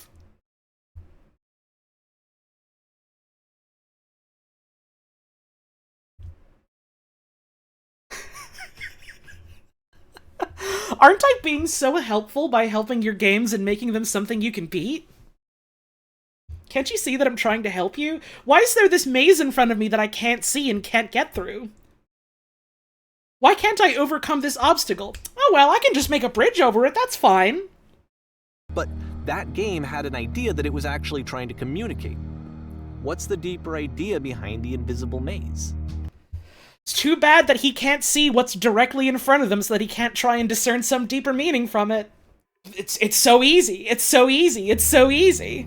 It must mean nothing. It's so easy.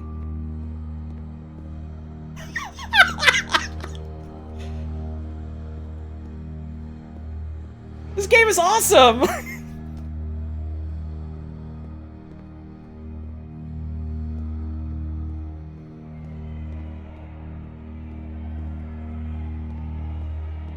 I don't understand what this is trying to say to me, but so it must be about me and how I feel about it. It must be my interpretation. It's me. Yeah, man, it was you.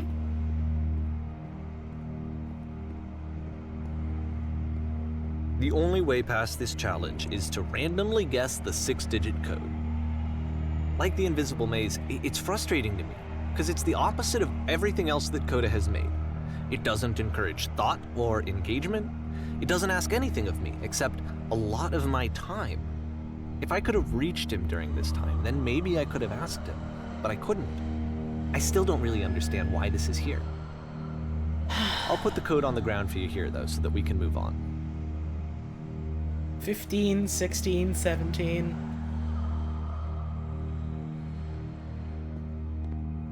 Are those the numbers of Devil Tower Star and the Tarot? That's fun if so. Oh man, that's fun if so.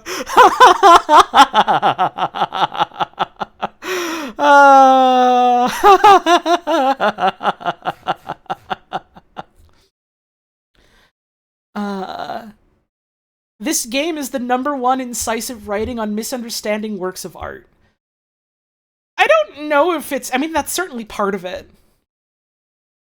I feel like I would say it's less about misunderstanding works of art and more misunderstanding the artist based on how you've seen their art, I suppose. Does that make sense? That's probably more or less what you were saying. Again, I like talking about the language of how things are said because I think about that a lot because I'm bad at expressing myself. It's about going, oh, I definitely understand what this work is saying, and that means I definitely understand the person that made this, and that means I definitely know the person that made this, and we're close to each other. And we're the same. And they have to need what I need. Also, yeah, chapter 16, the tower, huh? He opens talking about how we can learn about Coda by playing his games. He sure fucking does, doesn't he? Thank you for bringing that up. I had forgotten that exact wording, but the fact that it's that explicit like that, after going through everything we did, I do gotta go on break. I do gotta go on break and get up and have a stretch. I'm gonna get myself some more water. This is a hell of a point to have to, leave this on, but we'll be back real soon. I'll see y'all soon.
Hello.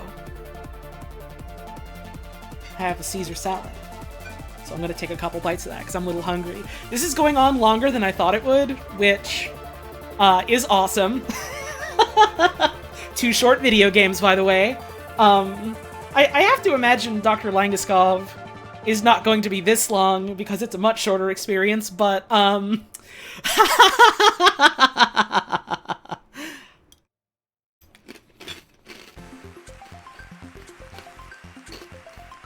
my salad's good, by the way.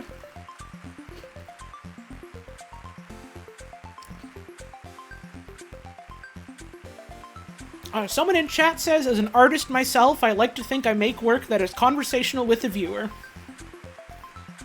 And I say this, prefacing this by saying, I know you mean you try and make a specific type of art. All art is communicative. All art is a conversation. You know? Because it's about you putting yourself and your thoughts and your ideas out there, and then the person watching it going, okay, here's what I see in it, here's how I feel about it.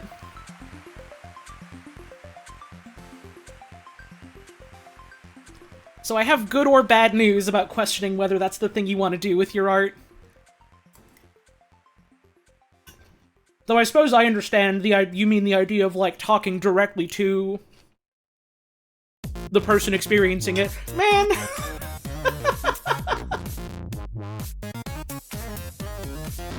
Your music is too loud. Jake Kaufman, the music is too loud. It's bumping, it's going off, but it's too loud. Jake, bud, I'm talking here. I'm eating salad.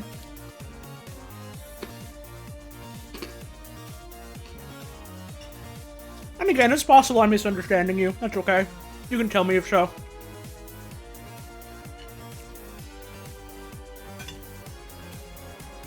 All art is self-portrait in some way, but then someone reads your work like this and thinks they know you exclusively because of the work. It's interesting and really complex. It sure is! It's, man, it's something I've had to deal with. That's, it's not really fun to be on the other end of that. Lot to chew on in this. For sure.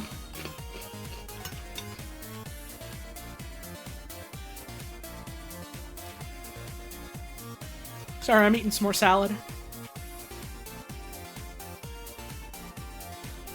As a creator, I love it when people tell me their own thoughts. Go out of my way to not share my thought process and get readers to tell me their own interpretations without that context. Yeah, that's fun! It's fun to be like, okay, here's the thing I've made. I understand my process and my ideas and what went into it. And then you put it out into the world and you see what other people see in it. And then they talk to you about that, and that's something really special.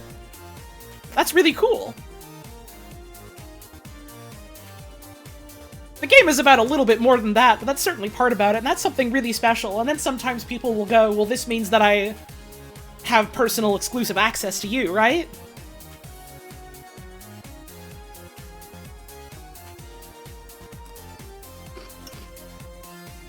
It's a good conversation about that. It's a good conversation about that where someone in this conversation refuses to listen.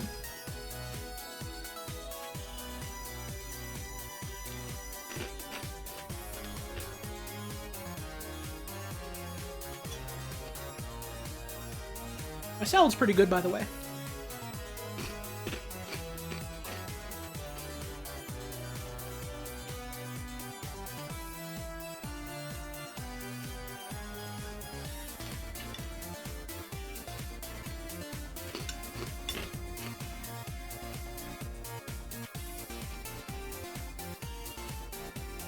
Sorry, there was a good message, but I have a mouthful of croutons right now. Give me a moment to chew. Message in chat. I think I've experienced a lot of art where it felt like someone was like, oh, this person understands me personally. Right, yeah, and there's a lot of, like...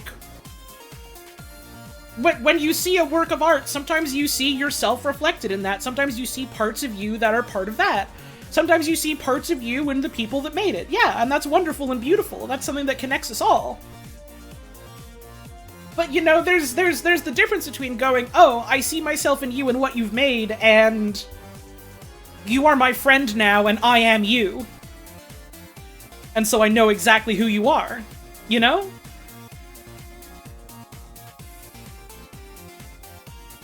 Not that I think you're saying that, it's just I like this conversation.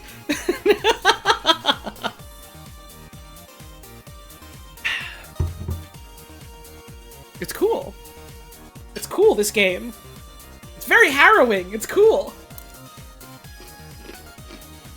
Hang on, I'm chewing again. I'm trying to talk. That's a fool mistake.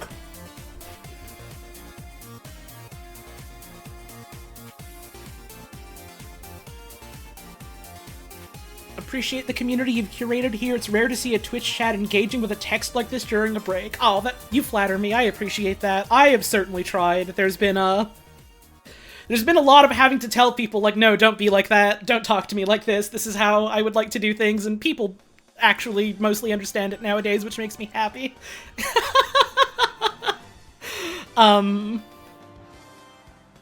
the fuck was I gonna say? What was I gonna say?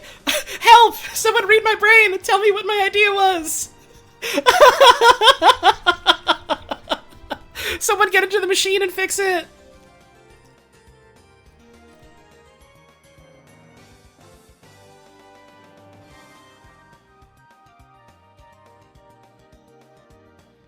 What was I gonna say? Oh man, that's a bummer. I had something I was so excited to say, and then I got distracted by delicious, delicious croutons. Ain't that just the way it is? Okay, just make a work of art and let you view it real quick. It's that easy! It's that easy!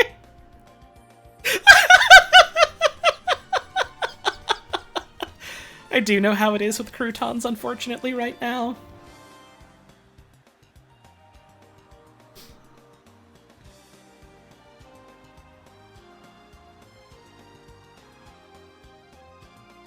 Well, I'm sure I'll remember it at some point when we're talking more about this video game, but... I don't know, oh, right! I remember what I was gonna say now. This fucking video game is like... I went into this knowing very little. I knew that it was a video game about video games. And I know that a lot of friends and people whose, like, opinions I value really, really enjoyed this game. And I know it's the sort of thing where the author likes going, okay, well, I think the work speaks for itself. You can play the video game. You can read the text and discern what meaning from it you will. So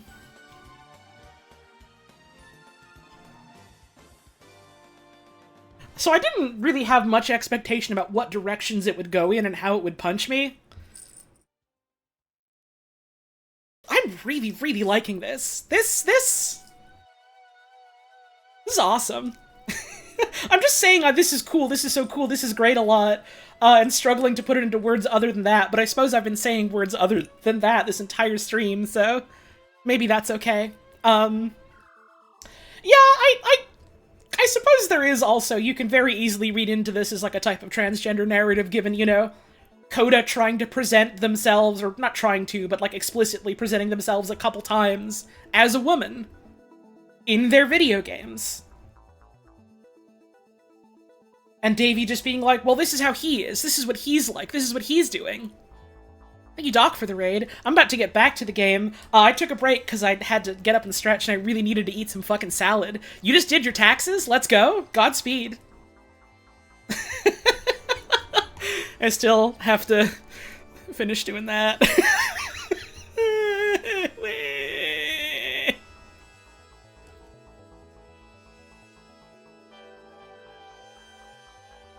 It's a cool video game. There's, like any piece of art, there's many different angles that you can look at it in. There's many different layers to it. There's not just one thing that it is about. There's not just one thing that it's about, and it's not, oh, I know this author personally now. It's cool.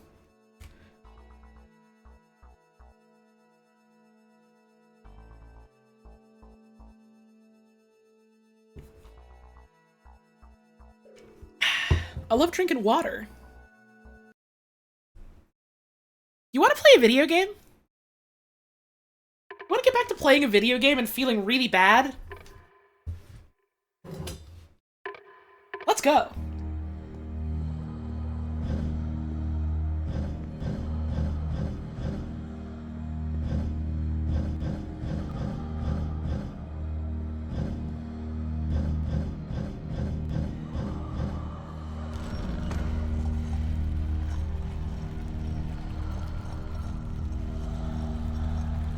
Devil Tower Star.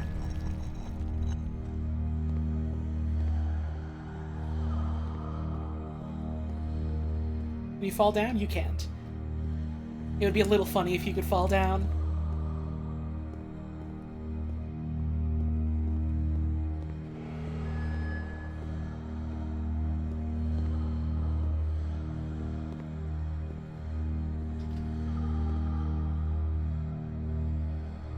The switch to open this door is actually on the other side of the door, meaning that it's literally impossible to solve from this side.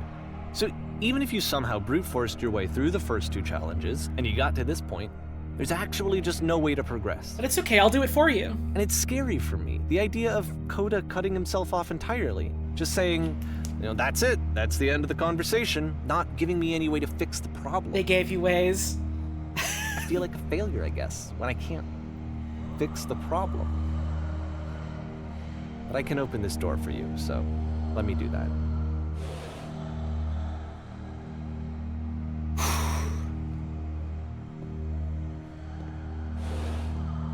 Some doors are better left closed.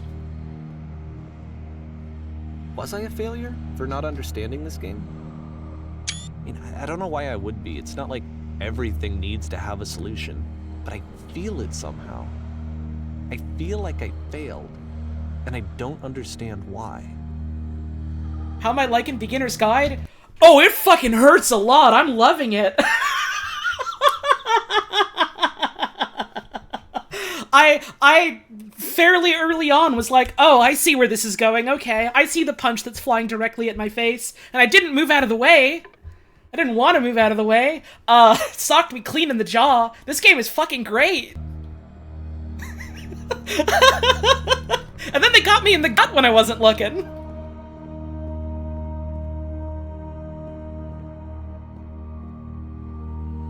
Oh, the way this just fucking looms like this. Again, I've talked about it a bunch, but like, I don't think cinematography is quite the right word. I guess level design and the different angles from which you can like look at them at different points in this game are framed so well. It's so. I remember. It's June of 2011. I'm playing this for the very first time. And as I'm playing, I'm thinking to myself, I don't know this person. I have no idea who this person is. It wasn't the guy I knew. It wasn't my friend.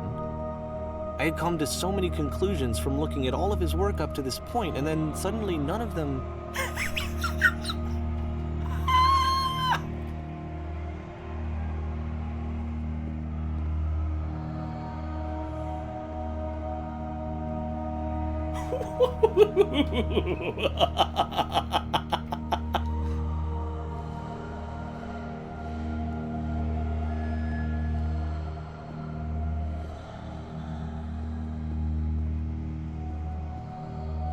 I had been trying to, though. That was the thing. For years, I was trying to get to know him, to understand who he actually was and what he stood for. I asked him so many times to please just tell me what his games mean to him. I asked him please to tell me what the 3 dots mean. The 3 dots meant Coda!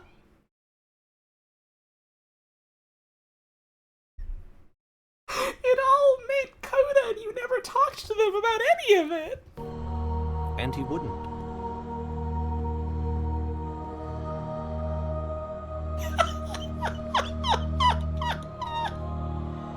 He can't see Coda, he can't see the maze, it was never there! His idea of what was never there, he made it up! Let me just make a bridge over it, because it doesn't matter, I don't understand. You just have to be honest. You just have to say something sincere. It's so easy. It's so easy. It's so easy.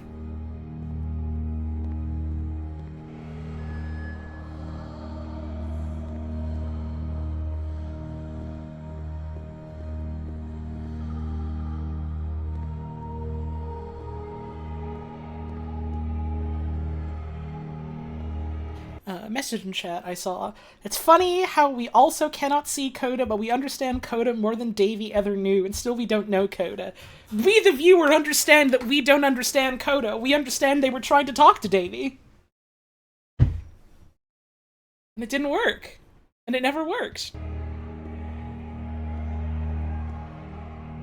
Oh man, these lights being different.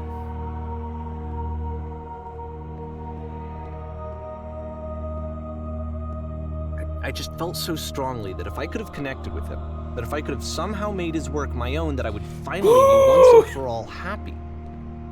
It was that I needed to see myself in someone else. I needed to be someone other than me. But he stopped and left, and it felt somehow like I had failed.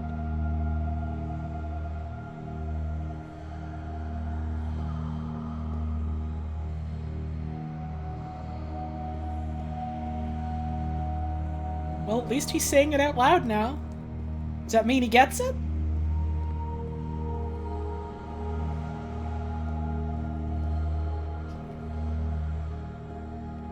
This feels partially like it's about being parasocial. I don't know if I would say partly.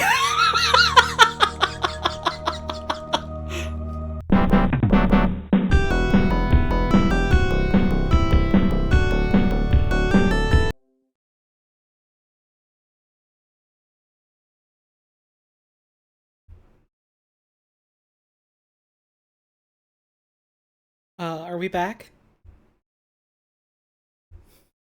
Are we back? I guess we're back. Okay, at such a pivotal moment too, man. That's a little frustrating.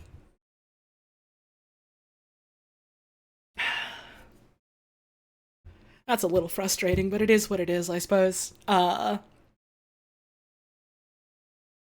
Twitch is probably going to do the thing again where it goes, oh, your stream blipped for a little bit, so that means that, it's the start of a new stream, yes? Did we miss anything? No, I noticed it, like, immediately and paused. So... I don't think anything was missed, as it were. Yeah, just a sec. Love to use the internet. I love...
Does anyone have, like, $3 million that they could give me so that I could move out somewhere with, like, better internet infrastructure? Where, like, someone in the house or the neighbor using the microwave wouldn't make my internet go out? Anyone have $3 million they could give me for that? That'd be nice. Is that really it? Here's the most frustrating part about it. It's literally only sometimes. It's literally only sometimes, but that's definitely what it was because it happened like twice in a row because the microwave was used 2 different times. And I can't just tell people in the house, hey, don't use the thing that makes food for you, you know? And every time we talk to the ISP about it, nope, sorry, we don't see any problem on our end. No issue here. We'll send a guy to look at it. Sorry, the guy doesn't see anything wrong. Because it only happens sometimes. Bit of a buzzkill. I have to run the fucking ads now, otherwise it's gonna make me do it in like 7 minutes, so, I'm just gonna sit and eat my salad for a bit, I suppose, and talk about the video game. If you don't have a sub, apologies. Come back in 3 minutes, I suppose, unless you have an ad blocker that works. This is what Twitch makes me do, otherwise they decide, oh, well, your internet was out for a little bit, that means that you get mid-roll ads again. I eat my salad.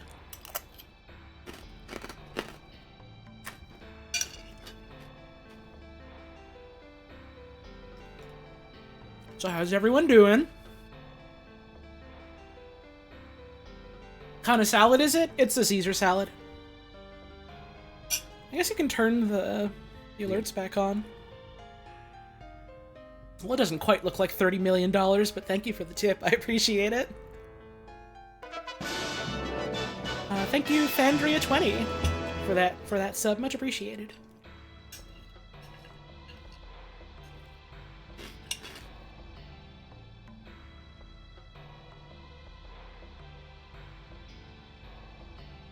Nice having a new retrospective on this game. I guess it's not really a retrospective for me, but it certainly is for everyone else who's played it before, huh? I'm glad folks that have played this before are enjoying me, like, pecking away at it and seeing what I think of it. I'm glad for that. I gotta drink more water.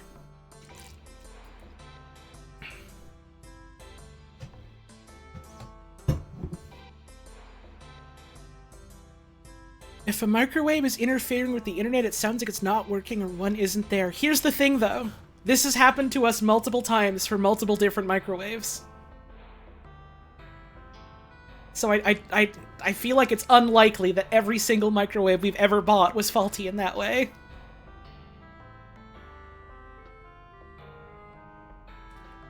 Shared circuit with the router? No fucking idea. The microwave is upstairs and the router's downstairs. We live in, like, an internet dead zone.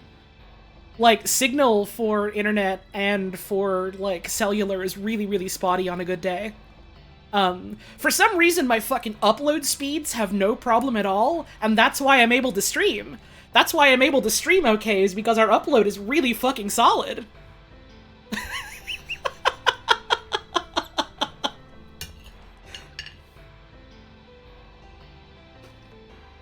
You know what I have to do sometimes? To make my, like, internet connection stable when I'm, like, playing an online video game? I have to go into a Discord call. And I have to stream what I'm playing. And that somehow makes my connection more stable and doesn't make me drop all packets every 10 to 15 seconds. For, like, half a second.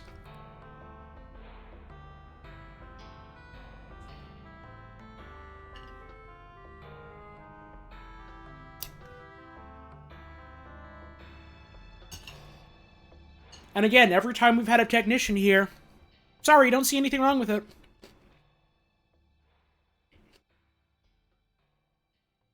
I would like to move. That shit's expensive.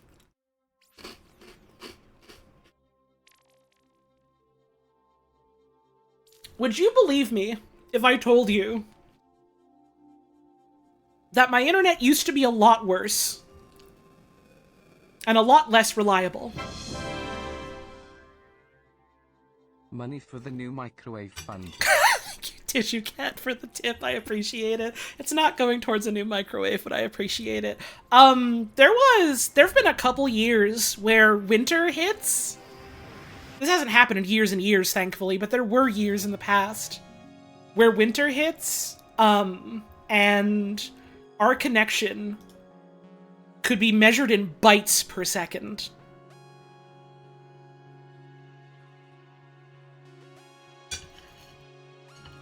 trying to download some shit on Steam and being like, alright, this single-player game will be great when it's downloaded and playable in a few days.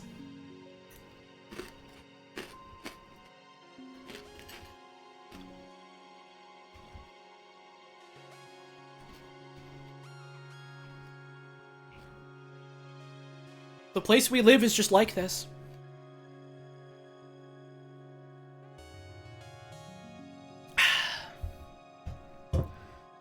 Remember your own bad net days when TF2 took 2 weeks to download? Man, I remember that shit too. Okay, it looks like the ad break is done.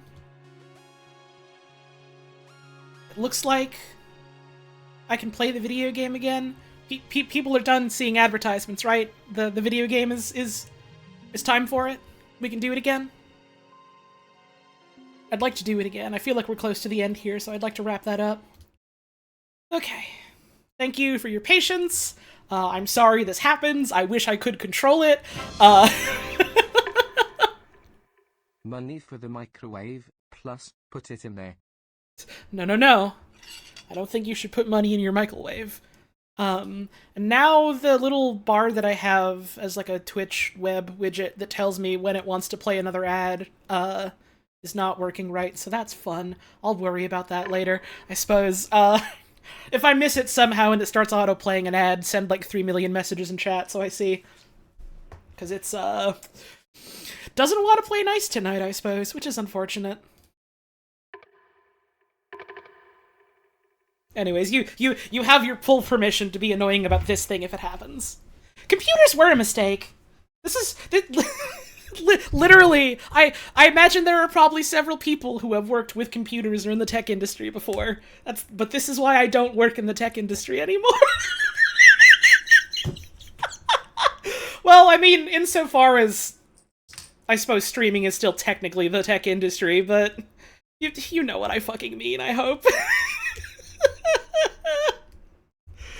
Love computers. Love thinking about the way they work. Hate computers. Hate the way they work. Could I make a game about it? Oh, right, then you'll understand my job history. Good idea.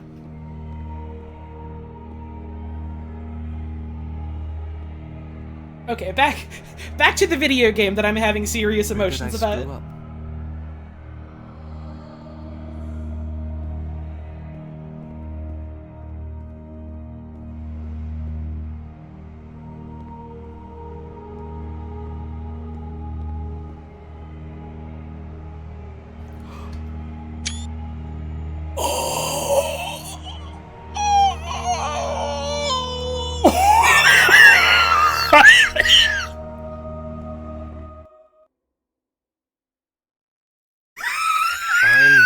That you stopped making games, aren't I?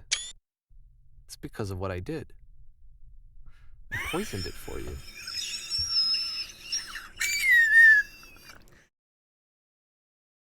I'm having trouble saying the thing.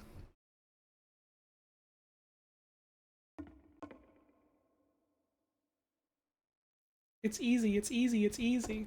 I need to talk to someone, why don't you see me?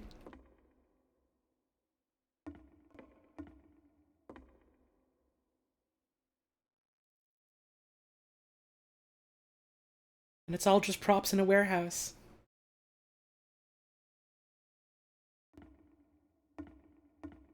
I knew you would get here. I knew you would get here. I know you don't see me, because you don't see what I'm trying to tell you and what I make.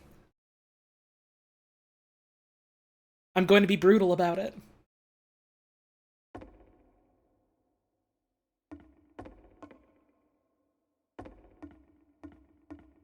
Here's your museum of all my art. Here's a guide to all of it. Do you see me now?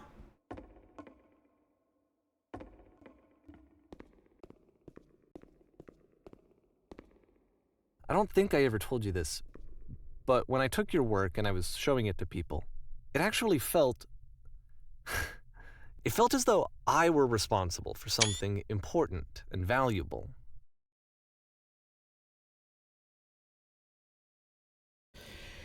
Davey very much reminds you of your old undiagnosed autistic self. Well, I have good question mark news for you, if it'll make you feel any better. This is not a thing exclusive to how autistic people act. This is how people act. People do this sometimes. It's not just people like you. It's not just you.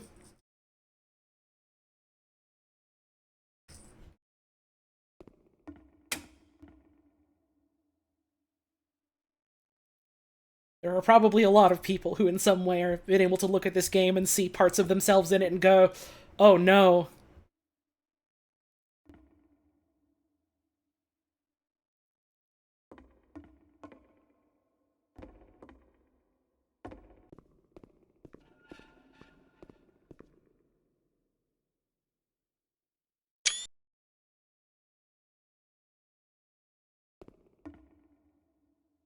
And the people who played them, they treated me like I was important.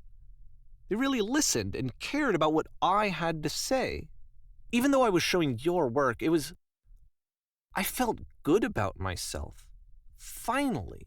For a moment, while I had that, I liked myself.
Oh my god.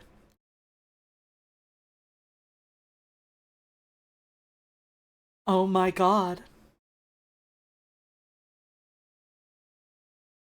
The star atop the Devil's Tower.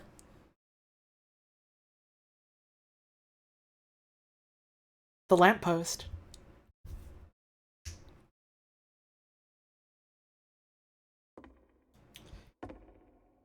Totally unrelated question. Have any of y'all ever read House of Leaves?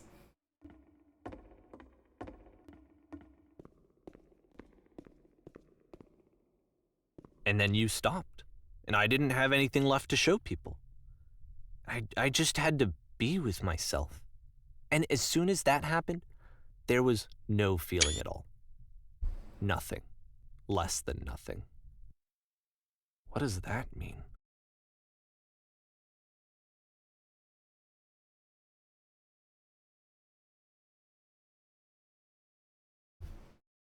There's so much of Davies' analysis of Coda's works, and we've talked about it, how Davy doesn't really see Coda. Davy sees themselves. Davy sees himself. So much of like the way he talks about what he thinks the works mean feel like how he's been feeling, how he's projecting his thoughts about like, well, I see myself in this because I see you and I know you and I understand who you are and I'm your friend. And so this is reflecting all about how I'm feeling.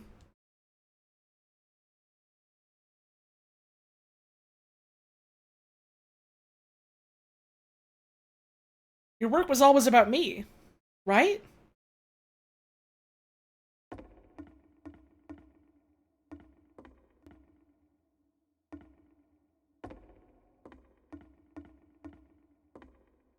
Oh!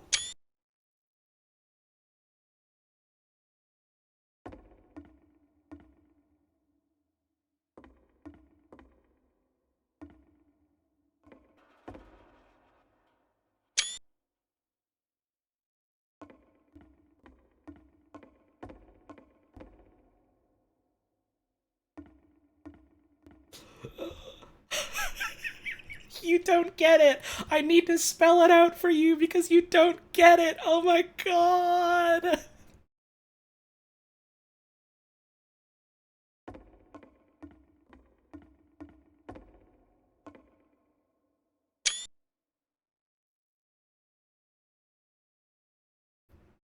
Davy's view of Coda is Davy.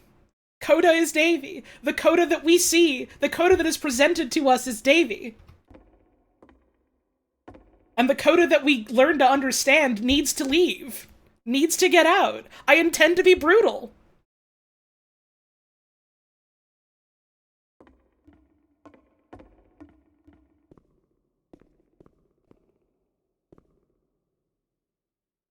It doesn't make sense to you just yet, but you just have to trust me, it will in time. You just have to be sincere.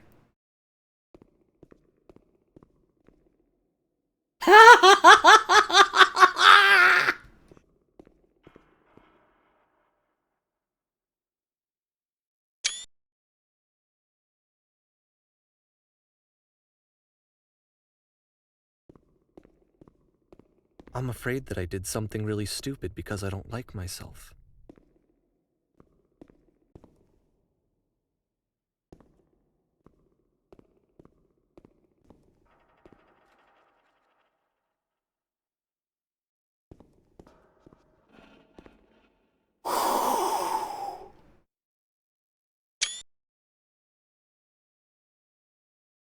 Man. Man.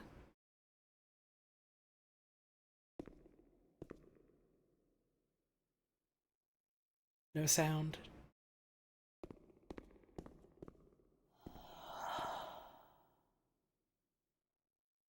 That's why I'm releasing this collection of your work.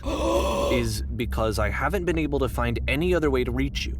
I've tried everything. I'm gonna hurl. And so a part of me has hope that if I put this compilation out into the world, and if I put my name on it, that maybe enough people will play it so that it'll find its way to you, so that I can tell you that I'm sorry. I know I screwed up. If I apologize to you truly and deeply, will you start making games again? Please, I need to feel okay with myself again. And I always felt okay as long as I had your work to see myself in. I mean, is something wrong with me?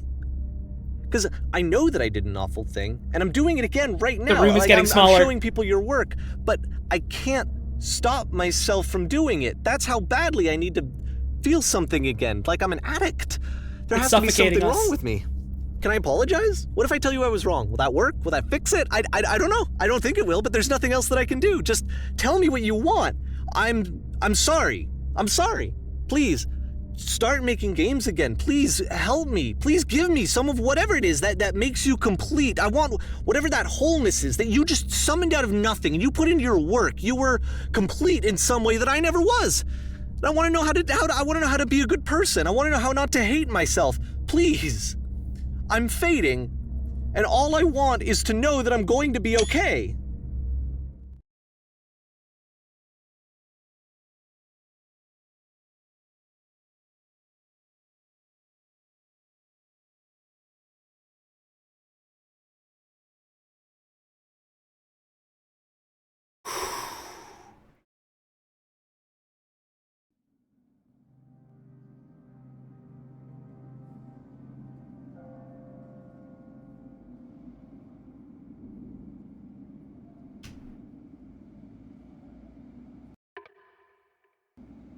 Epilogue.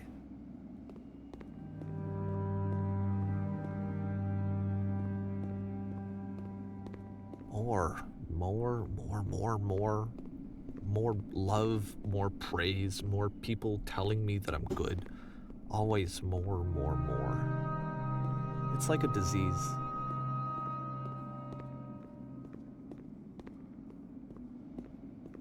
There's no hands on the clock.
I forgot to mute the alerts again. Man, son of a bitch.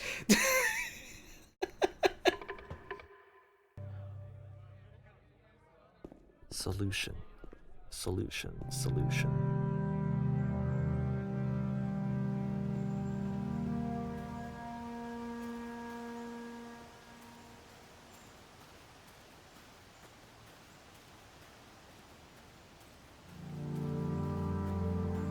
I guess if someone had told me ahead of time that he just really enjoyed making prison games, maybe I wouldn't have thought he was so desperate.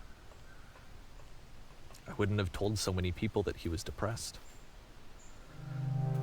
Maybe he just likes making prisons.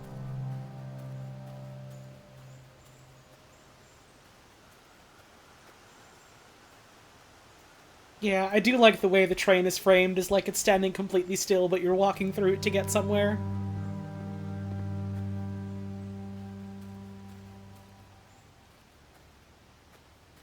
And he's still being surface level about it.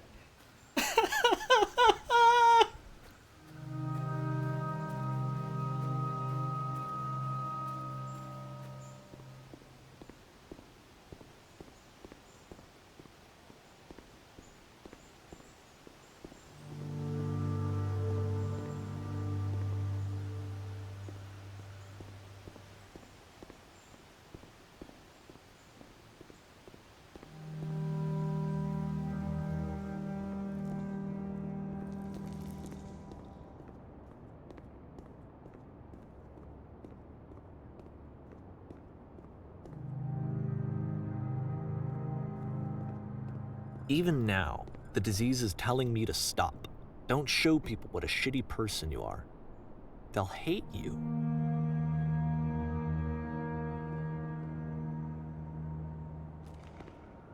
It's just me, or does this look a little bit like some of the way the Stanley Parables is framed, like physically, design-wise? Maybe I'm just picking up on stuff that isn't there, reading into it.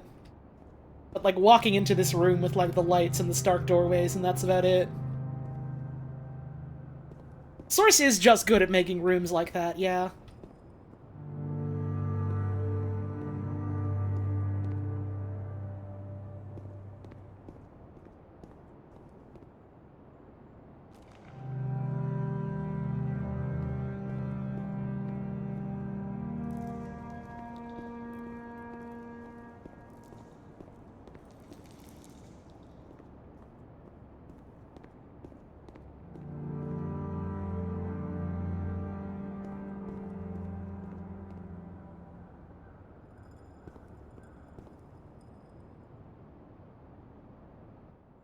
To go forward, you could never go back.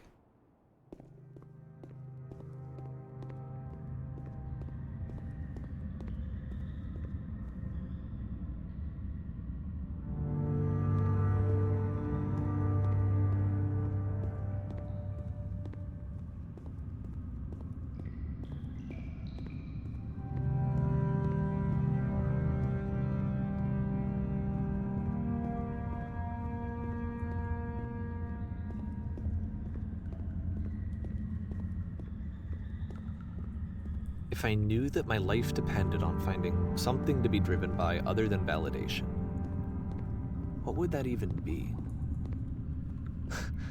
It's strange, but the thought of not being driven by external validation is unthinkable. Like, I actually cannot conceive of what that would be like.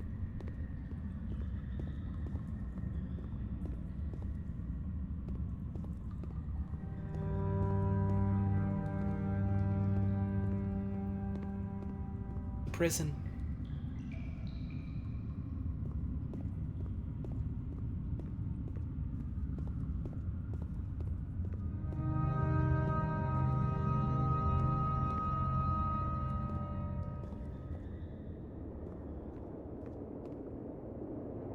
But are What we now? out, or are we still in?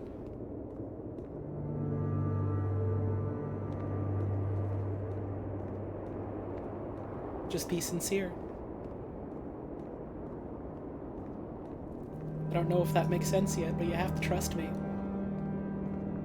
I think I need to go. And I'm sorry, because I know that I said that I would be here and I would walk you through this, but Oh no. I'm starting to feel like I have a lot of work to do. I have a lot that I need to make up for, and so I'm just gonna...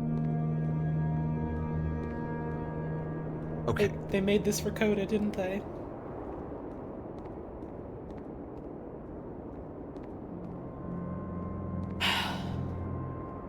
Man.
And they all have a missing piece.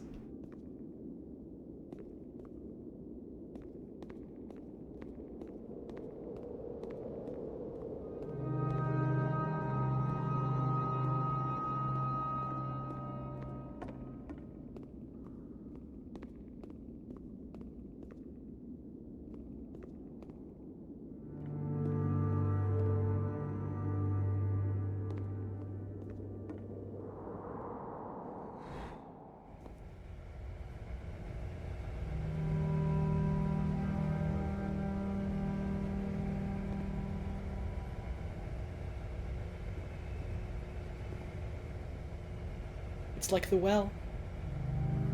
It's like the well outside the prison house.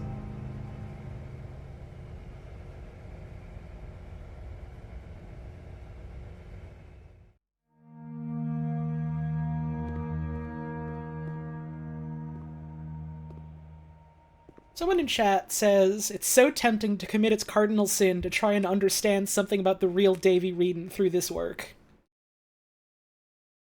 I don't know if that's entirely true. I get what you're saying, but this is understanding something about the real Davy Reedon because the real Davy Reedon made it. You know?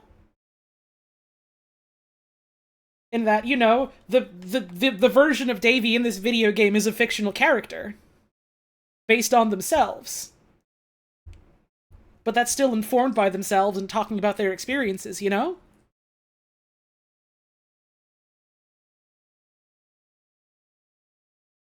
This whole game is Davy, and us looking at it, we're Davy too.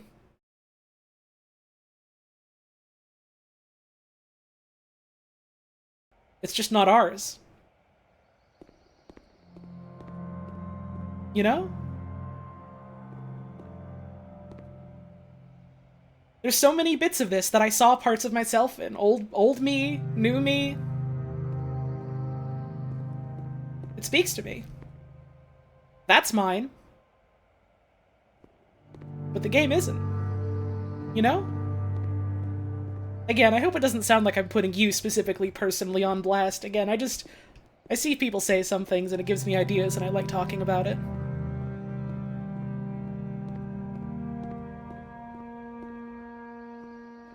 And the game conveys all of this in like a really, really cool way. And so I'm glad we get to have these conversations about it.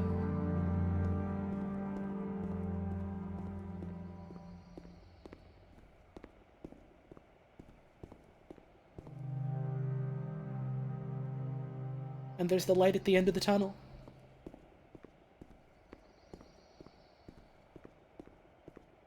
The lamppost in the dark. The beam from the spaceship.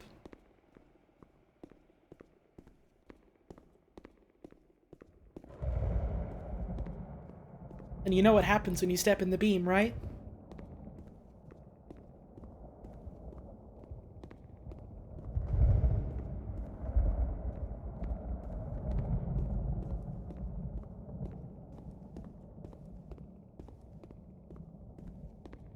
And the shape of the hallways changed.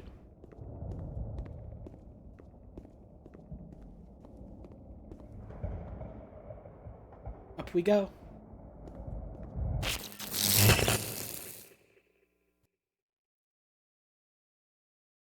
Up we go.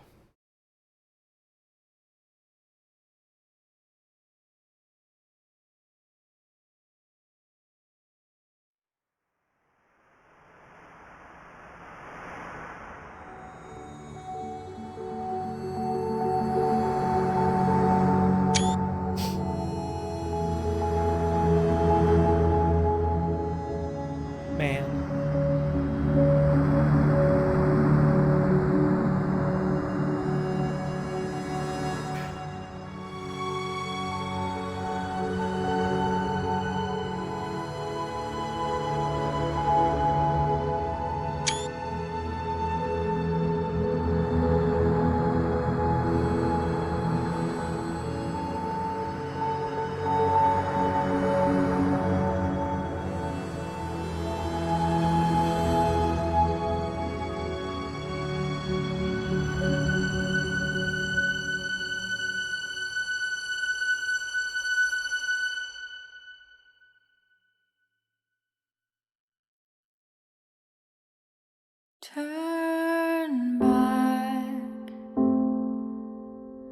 Turn back from this cave. You said, let me prove that I'm brave. Man. Let me keep going. What a fucking game. But the cave goes for miles and miles and miles. And you're so tired, but I know that you're strong. So turn back. I like this game a lot. Turn back.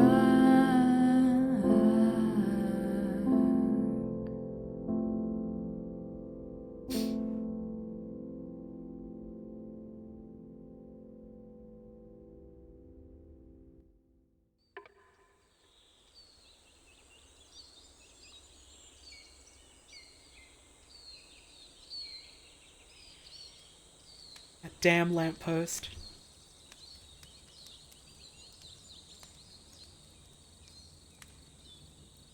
That damn lamppost.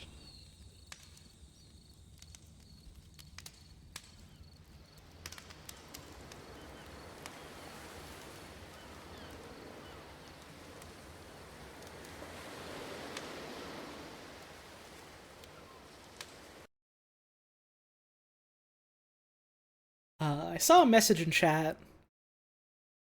I don't want to bring up your username just because I don't want to, like, feel like I'm putting you on blast considering that you're, like, putting yourself out there, saying something like this. But your message was, this game makes me not want to talk to anyone out of fear as being as blind as Davey in some way you're not realizing. Here's the thing. The way Davey is the way that he was is because he wasn't talking.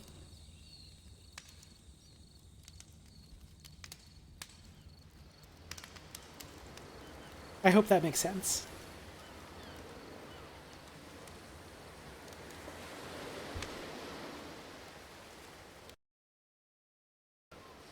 The prison bars here, yeah. I just noticed that. It does look like prison bars, doesn't it? Man.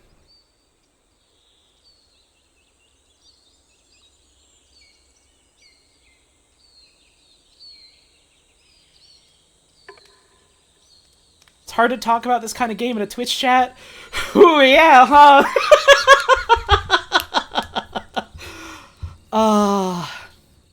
it's such a good conversation about making things. And other people, like, seeing the things that you've made. And, like, how people can react to that, and how that can be suffocating in different ways.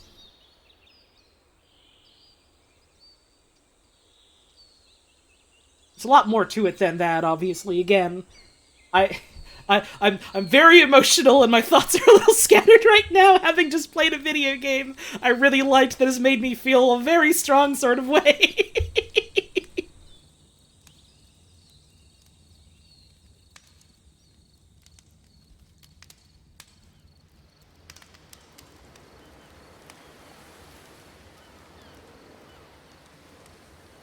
But, like...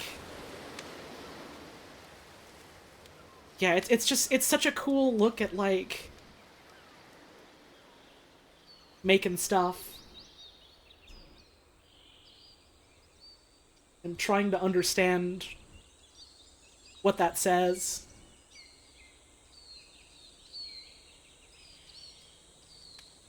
And trying to understand the people that said it. And how we can make missteps trying to talk to people and understand people.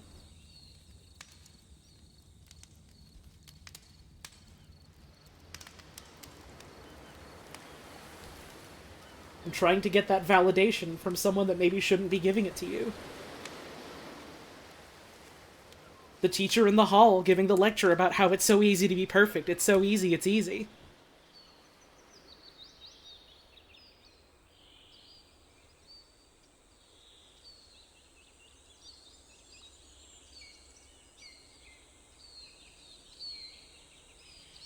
If you turn off commentary in the options, you don't get Davy's cheats in the game. Ha!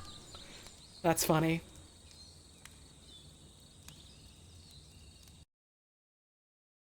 Oh, I tabbed out because I wanted to click on something. I keep forgetting that.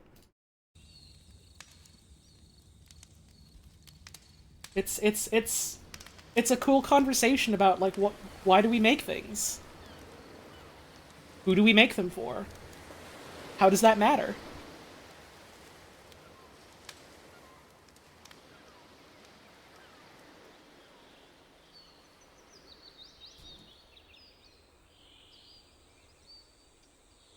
How do we see ourselves in things that people make? How do we understand ourselves? Through the lens of what other people make.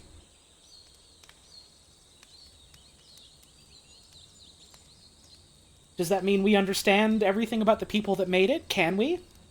Should we?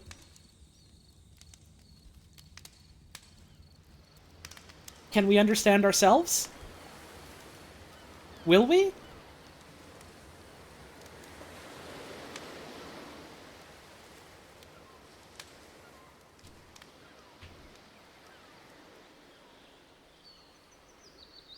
Are we irredeemable because we're stuck in the prison for doing the things that we do? That we can't get out of?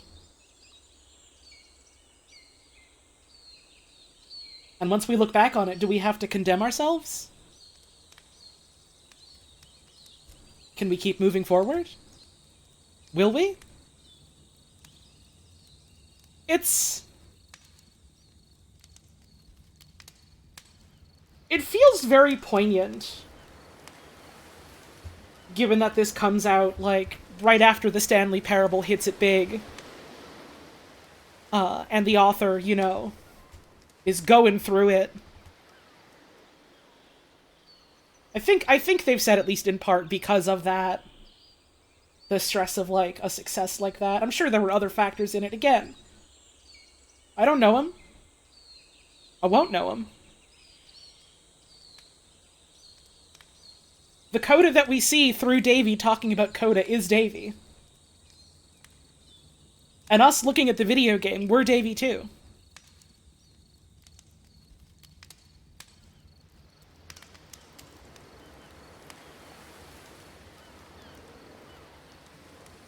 The real question is, beginner's guide to what? There's lots of things you could say about that. Looking outside yourself? Making things for yourself?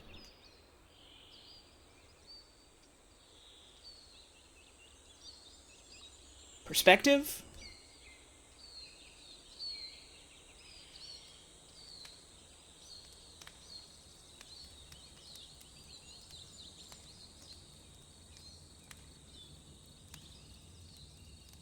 Seen so many artists hit it big with internet success only to have that need for validation absolutely crush their self-esteem. Yeah. I get that.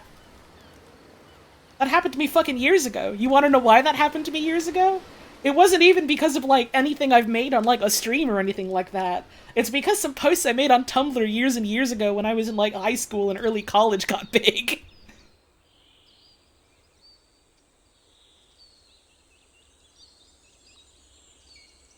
And that shit eats you.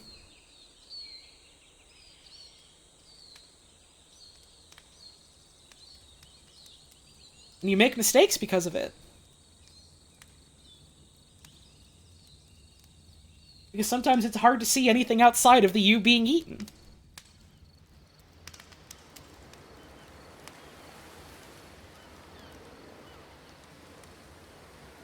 I think it also helps by this point that I'm, like, older and not in high school. That I'm a lot more mellow about this sort of thing. It's nice to make things because you want to make them. And it feels good to make them, and you put it out there. And if people are interested in that, then that's wonderful.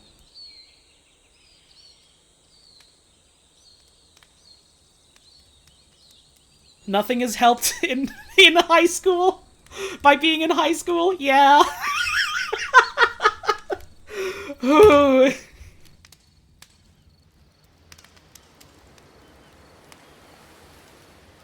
I think I'm very glad that this is a video game that I've played now in my life instead of, like, years earlier. I wonder if I would have understood.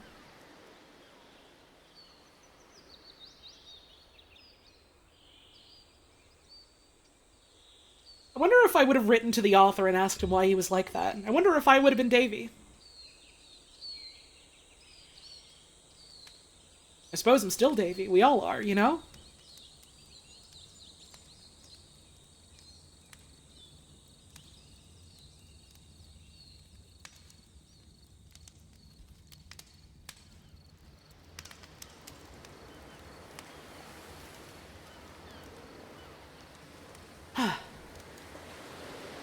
What a fucking game.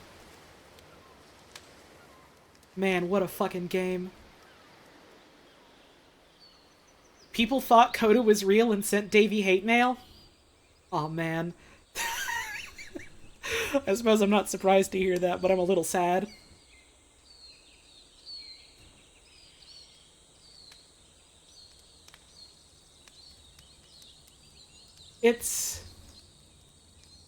I, like, very briefly, I think, peeked at, like, a wiki at some point weeks ago, which is part of what made me, like, want to play this. And I saw... It was specifically, like, Beginner's Guide Fandom Wikia, which is, an interesting thing to make for a video game like this, now that I have played it, I suppose. And there was an article on Coda, and I just yeah, that's a little loaded, isn't it? And I did just kind of, like... skim it. I didn't really read it. I was like, I haven't played this game. This don't mean anything to me yet. And there was a big... The majority of that article was a big section called Theories. And it was all like, well, who is Coda, really?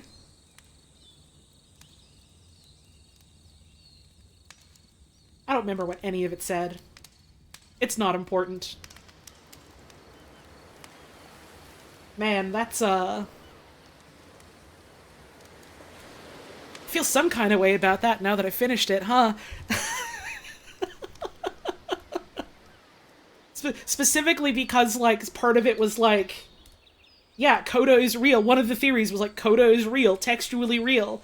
And I, again, not knowing much about how this game is written at the time, I didn't know if they meant, like, Coda was a real person or Coda is real in the fiction.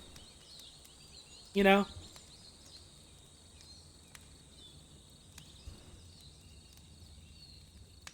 And again, it's interesting to think about that.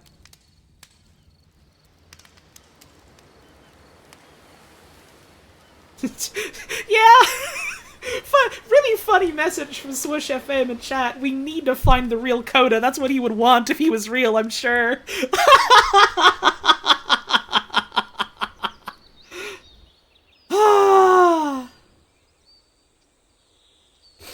Well, that was fun. Hurts just a little. How about we play our second game? How about we play our second game?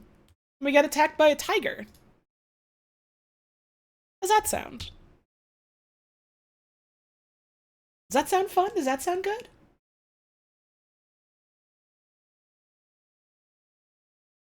What if we did that? I am probably going to have to take a break in the middle of playing this one, but this one is also much shorter than Beginner's Guide, I'm led to believe, so... Let's boot up Dr. Langeskov. Does the tiger hurt you emotionally? I mean, it hurts when the tiger bites you, and that makes you sad. You know? It wants me to pick my resolution. Graphics quality, cardboard, copper, gold, and emerald. I guess I'm picking emerald. That's cute.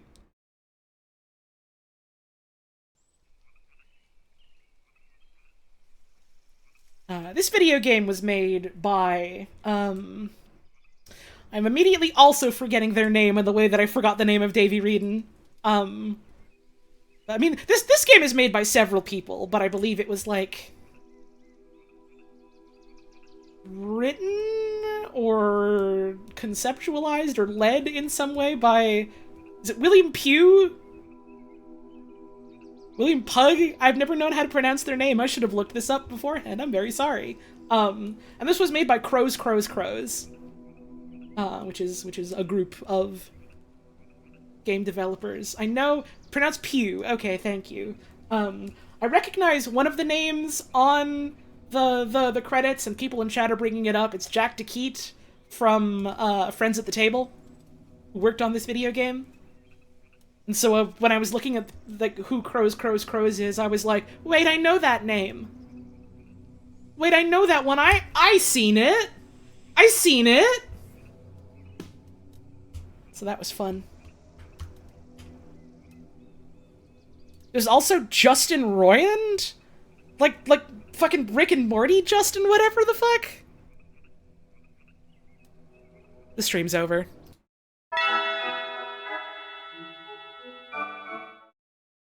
I'm kidding. Well, this was made years ago, so... I just as like a voice actor, right?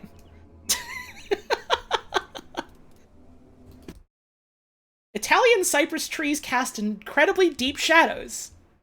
Use them well. During the war, occupying troops installed searchlights on the roof of the mansion.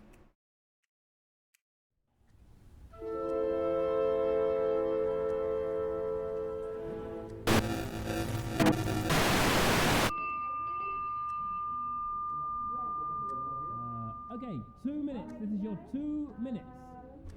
Are the intro crews ready? Can we check if the orchestra is ready, please? Okay, they're still setting up the game, that's We okay. have a 40 lantern in the ballroom. Can we get somebody on that as soon as possible? Now playing, that's cute. Okay, just waiting for a go from Pyro. Do we have anybody in the weapon department? No. Huh! Alright, okay, no problem. Now I do remember there was some framing on like the store page talking about how the person writing the game description was going on strike. I'm also going to move the subtitles up because the subtitles in this game seem to be on the bottom, so I can put these back up here where I normally got them. There we go. Performance 237, beginning in 3, 2, 1. Let's go. 1 second, please. Hold your first positions. There's somebody at the door. Yeah, I know. Okay, 1 second. Hi. Can you get a precise location on the player, please? There's 2 of them. Right. Okay. Hi. Hi. So this is a bit a bit awkward. I think it's probably best if we're just really honest with each other. It's a bit awkward. The thing is, the game you've just downloaded, Right. somebody is playing it right now, so you can't. Oh, okay. Well, thanks for tuning in, everyone. You can't play it. I'm really sorry. Yeah, this is quite inconvenient. I don't know why this keeps happening. Sorry, we're generally quite organised. You should come inside. I'll explain. You fucking hit just me with the through door, here. bud! Apologize! It's perfectly safe. I mean, it's quite safe. Publicity and Just come liaisons inside. front desk, leading to loading screens and waiting. I guess that's what this room is, isn't it? Okay, you can wait there. No, I'm coming It's in. just the green room's so much comfier.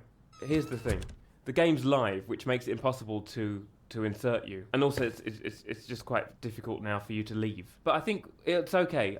I know what to do. I'm gonna try and call publicity and liaisons, and we should be able to take you to the green room. All right? If you just wait here, and yeah, we'll be able to get you in. All right. Let me just find the number here. Okay. It's ringing. Oh, they hung up. Okay. I'm gonna try that again. I'm so sorry. Okay, let's see.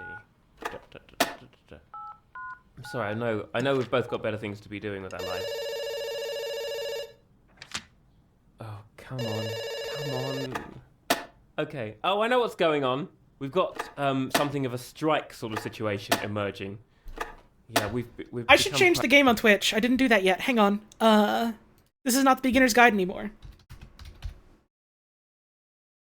There we go. Okay. I forgot to do that. Sorry. Understaffed. Actually, you wouldn't mind doing me a favor, would you? Come through here. I could really use your help. It looks like the making and running of this game is going not so good. If you'd rather wait here, I could just let you know when we're ready for you. Hang on. It's just, why miss out on this opportunity? The beta right? test? A survey for the beta test? That's cute. Alright. Very few players get to visit here. Did you experience any issues? Vehicular combat. Vehicle very fragile? Player OP, what's trank gun acquired? Oh, the game makes you be a stealth archer! Were there any technical issues? Sunrise delayed by 36 minutes. Looked pretty cool, though. Anything else you'd like to tell us? Jump between motorcycles was Brillo. We would like all testers to moment to fill out this form and let us know about your experience in the field.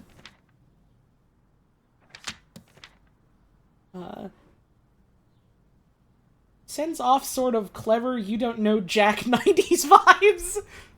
Self-absorbed narcissistic dribble about some heist designer's second album depression? For the vehicle combat? Did you find the difficulty spike during the mansion chase sequence appropriate? Consequences for not following orders are 0. If making games is such a pain to you, just leave it?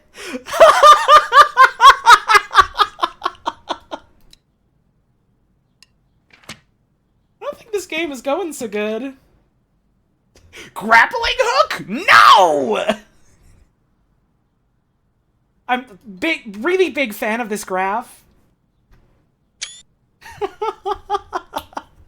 Saw guard rehearsing dialogue. Okay, that drawing of the car stuff is really good. Practical sound design for motion pictures. I guess there's no hope. Okay.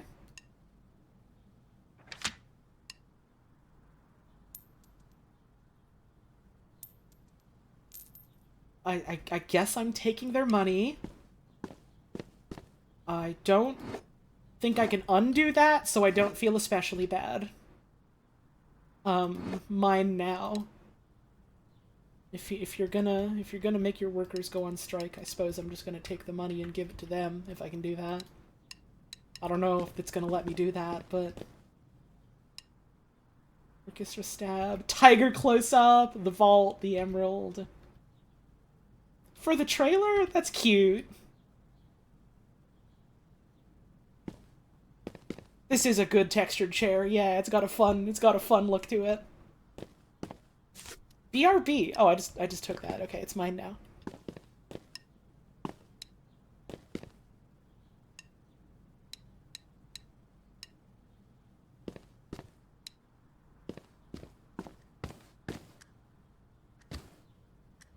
The thing is, our entire weather department and half the wildlife crew is just up to left before we could even begin this morning.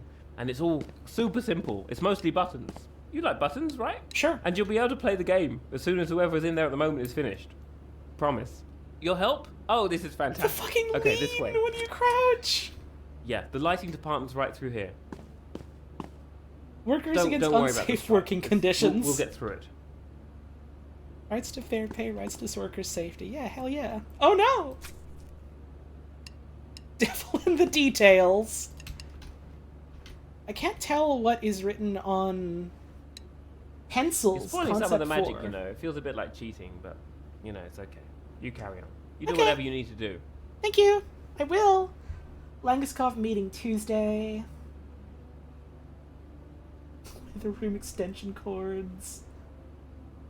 Talk to HR about bird care.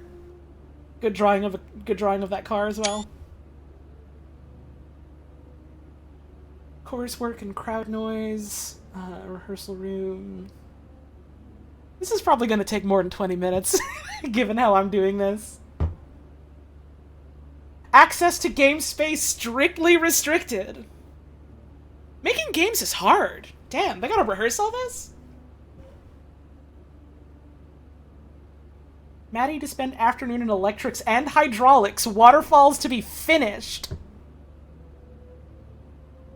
Complete loading screen logic and player management logistics. Inflection run. Calling that an inflection run is very funny. Security cameras and hacking sequences need to be finished. Small jobs for stage manager and backstage team, you know. I like the music that you can hear off in the distance. Sunday is wildlife delivery. We have to get a real tiger into every copy of Dr. Langeskov, etc. Depression and the creative mind. Dude, they got Wonderlux here? They can't afford to pay their workers, but they're fucking paying for Wonderlux? Elf? This dude in charge is a fucking hack. Do not speak until direct line of sight is established. Remember to provide player with information. I've been shot, etc. I like these two games being played one after another, in that it's a good emotional whiplash, shot and chaser, and you know these are both made by folks what worked on Stanley Parable, which is a game about video games. These are both very different games about video games, and I really like that. Going in wildly different directions of like, hey, we would like to talk about video games as like a medium, through the medium of video games. Let's do that. Airbnb guy. Art Weekly. Interview, what is game? What is game? New from Petty Thieves. Sparrowsoft, 2D Game Corp. Man, they got some good stuff going on. That's exciting. High concept miscellaneous interactions. No, that's miscellaneous interactions. We don't need to go in there. Oh, I want to, though.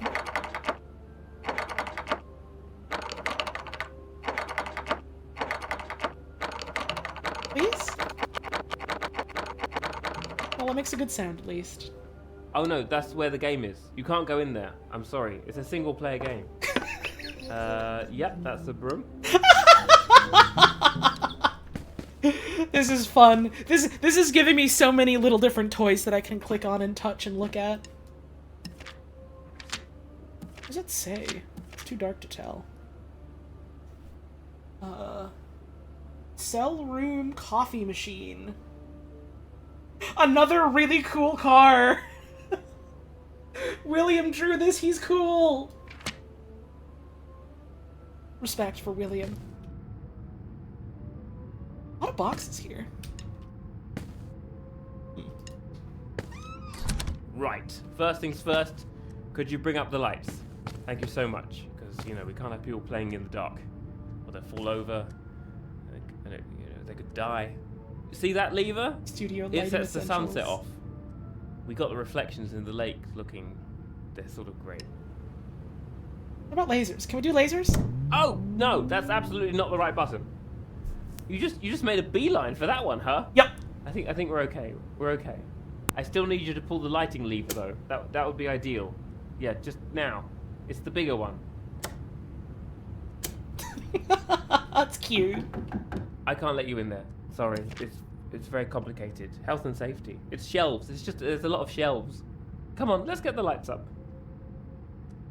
You're too young to remember when Rhaegar stole the gods know what horrors. Yo, he's just straight up saying the C word. Let's go. That's some good wine.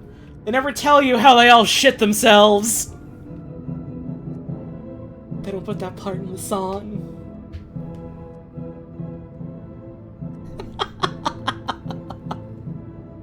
Are we technically scabbing with all the protests going on in game? I think we might be. I think we might not be the good guys in this one.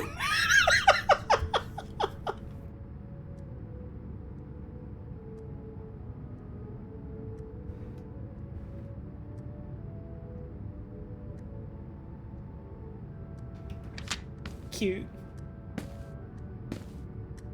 If you discover a fire...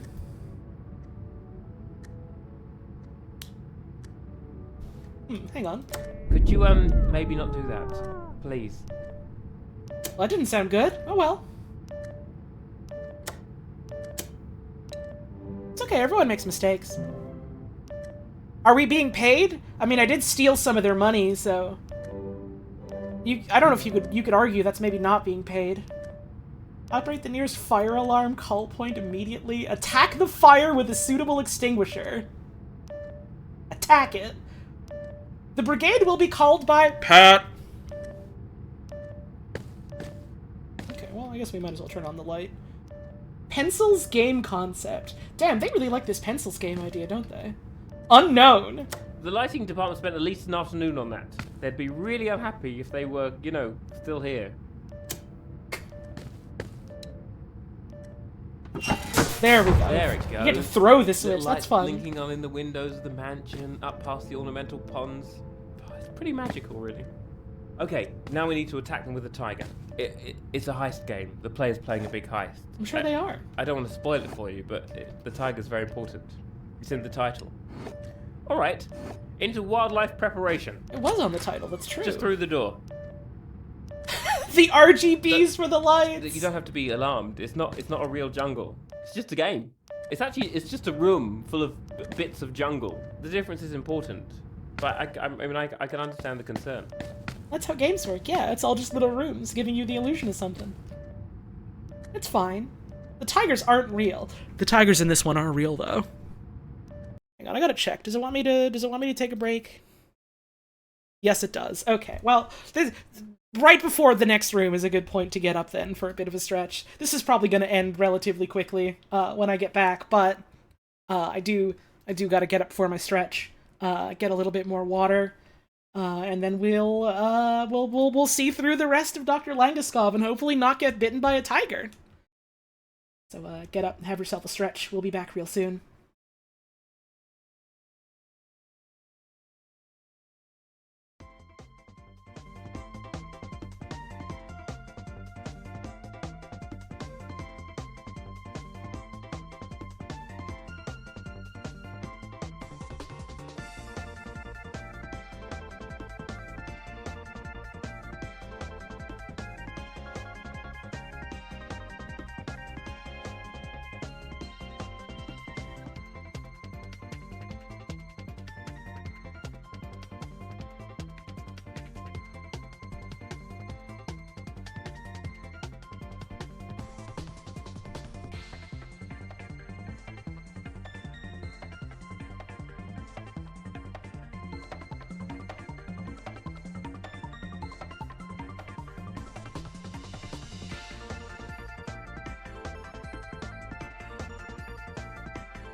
Hello. I'm back. I finished my salad. I gotta make dinner after this. It's getting a little late. In news that will shock and surprise all viewers of twitch.tv/hollow_tones, this stream went on for a little bit longer than I thought it was gonna. Huh. Weird that. Wonder why that happened. I'm ready to get back to it, though. I can't imagine this game's gonna take that much longer, right? Smile? I gotta figure out what I'm eating after this. There's a thing of meatballs in the fridge that I want to use up, and I might toss some other things in there to give the sauce that it's in more body.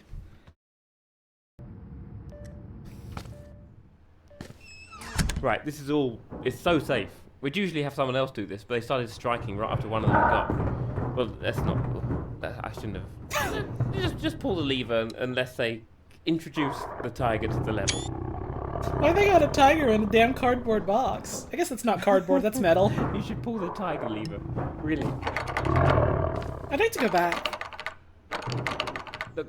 Look, trust me on this one. Tigers, it turns out, just aren't. They're not in love with the idea of boxes. Oh Jesus! Could you please? Could you please? Oh God. Right. Okay. Look. If you need to build up to it, we can wait if you want. But it's just tigers aren't known for their. Oh, the lighting here is very cool.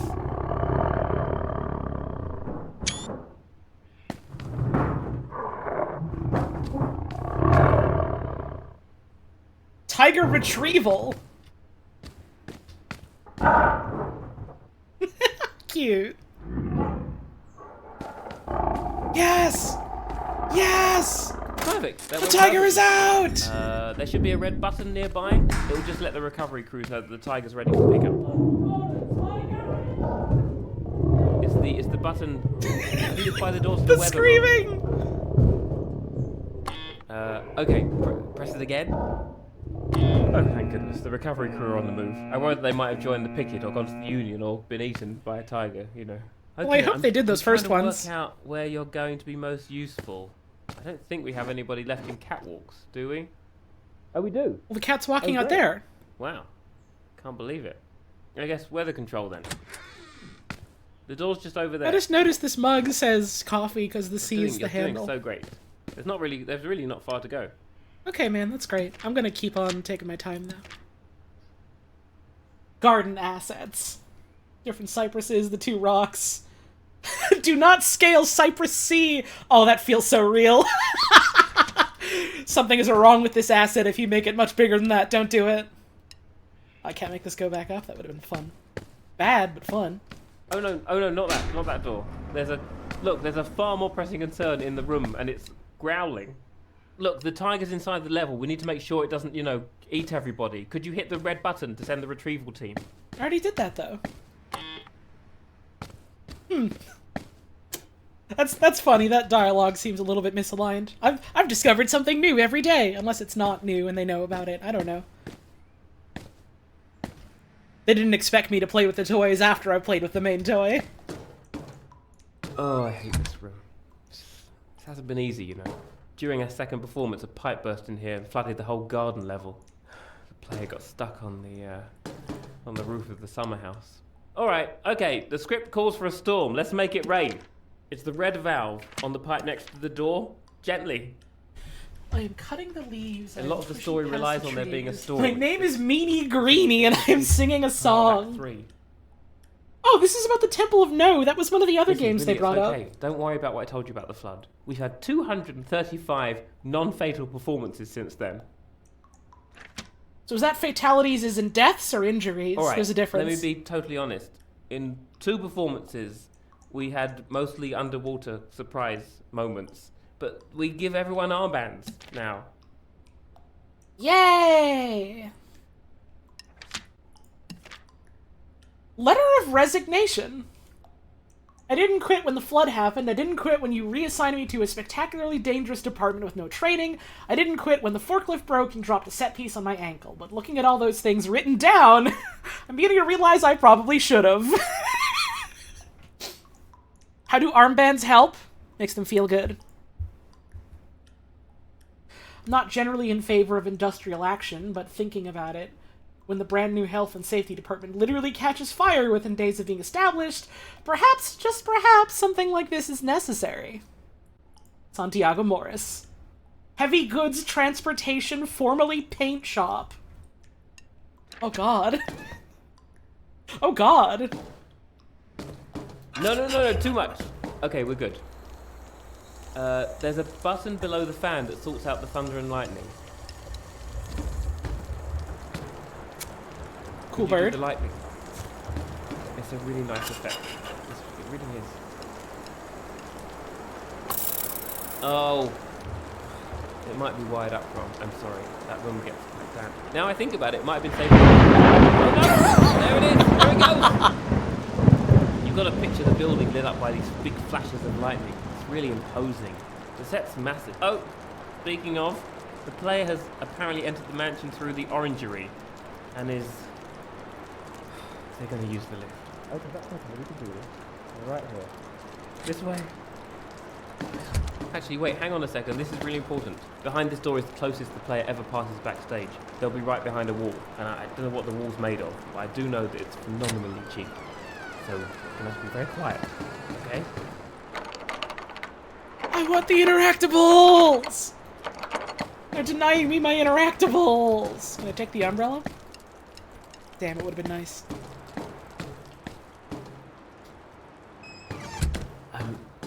Just down the steps. Yeah, that's good. That's the mansion in there. The player would have got here much earlier, except they had to disarm the lasers that somebody put in their way. You do know that when I say somebody, right, I mean you. Did I do that? I'm not being too subtle here, am I? This is a little funny after the beginner's guide. I'm not being too subtle, am I?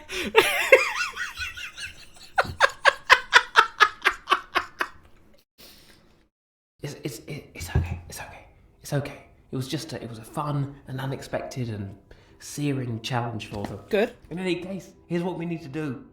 The player's going to come down the corridor and call the lift. And once the doors open and they get inside, they're going to press the down button. When that happens, all you have to do is pull the lever on this side. But this lift was always supposed to power itself, obviously. This is just a hangover from rehearsals that nobody got round to replacing. I wonder why. Besides, it's fine. We've got plenty of time. And actually, no, wait, here he comes. Shh. We were always meant to replace this asset in the game before we shipped it, but oh, it's fine. It works like this. It's okay. Eyes front. Wait for it. Ready? What are they doing? Why haven't they pressed the button? Did they hear us? Don't move.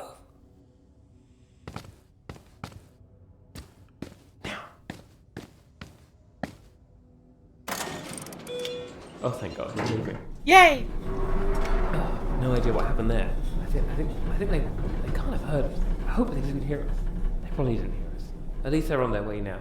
Actually, they're going to be very busy with the vault. You could start playing in the grounds. We just need to prep some pyrotechnics for the escape sequence, and then you're good to go. There's a lift to the pyro workshop up the stairs.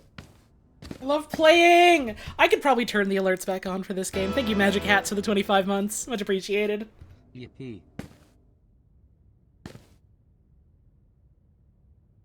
If we could just hurry along. That number might be important later. I don't know. Probably not. I don't think it's that kind of game, but... That's okay. I can understand that. Hey, money. But we really should keep moving. It's not an unpleasant They've lift. got Christmas lights! Really. It's a good lift. And lasers. Cute lasers. I wonder who did that.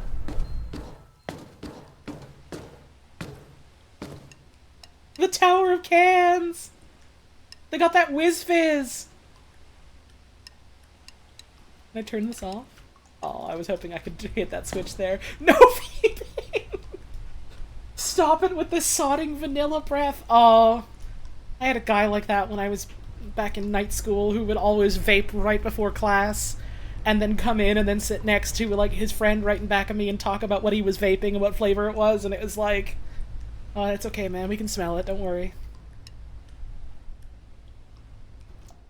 It brought him so much joy, it did. Nice concept. Cool contraption. It's the device.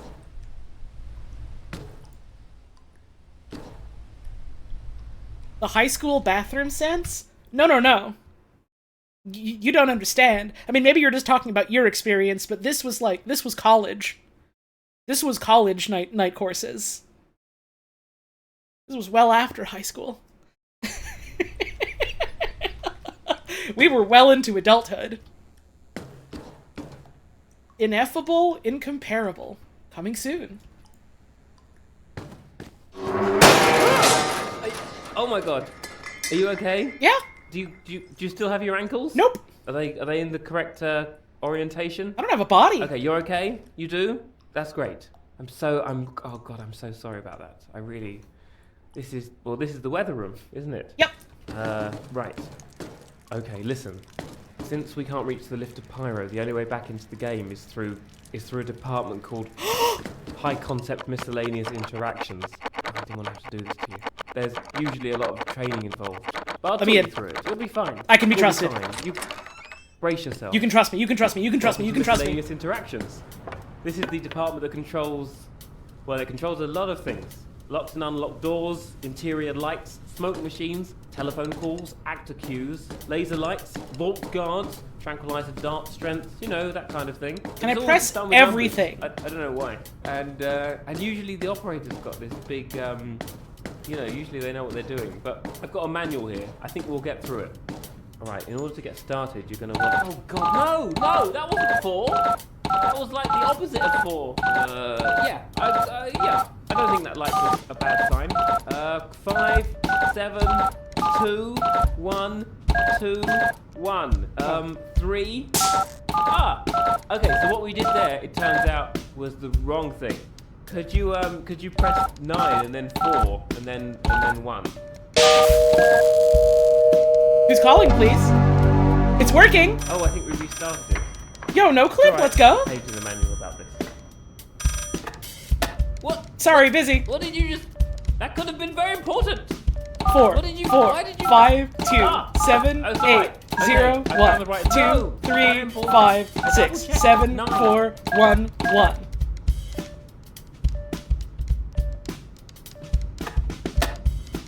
All right. Let's just assume that we've got 9 sorted. This is a beat. Okay. 5, 2, 1, 4. Wait, no! Hit start to cancel that, and then a 2.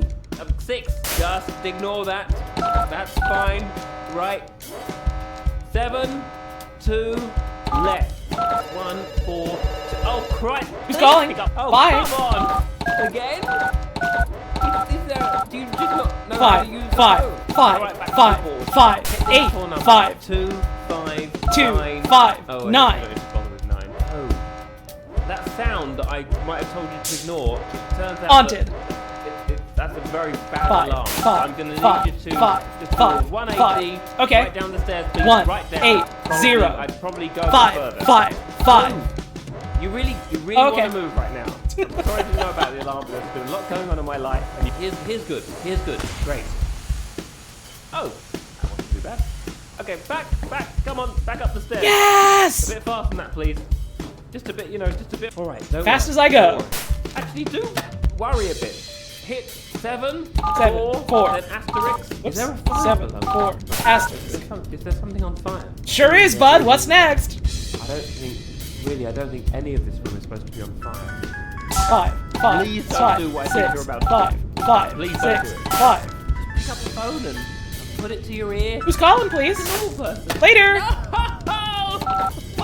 5, 5, 5, 5, 4, 5, 5, 9, 5, 5, 5, 2, 1, 5, 5, 5, Wait, 5, hang on. 5, We can 4, fix it. 5, 5. We It's can. working. I need you to find a blue panel marked downpour. Okay. Found it. It's turned off, right? Yep. You found a way to activate a fail-safe lever to the left of the key. Oh no, wait, on the right of the keypad. Right, not left. Don't do the left. Okay. There's nothing when on the left. Downpour panel lights up, I'm going to need you to pull it when it lights up, not before. Any moment now. Any second now.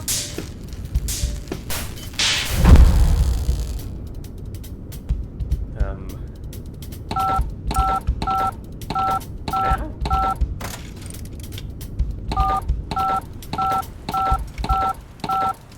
Did we do it?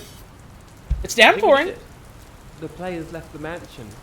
I think we did it. Yes! I don't think it's supposed to still be raining, but you know, hey, come back down the stairs. You're done here. You don't need to spend any more time in this room. You can forget about the whole thing. Or you can, 5. You can try to forget about it. Whatever. 5. 5. 5. 5. 5. 5. 4. 5.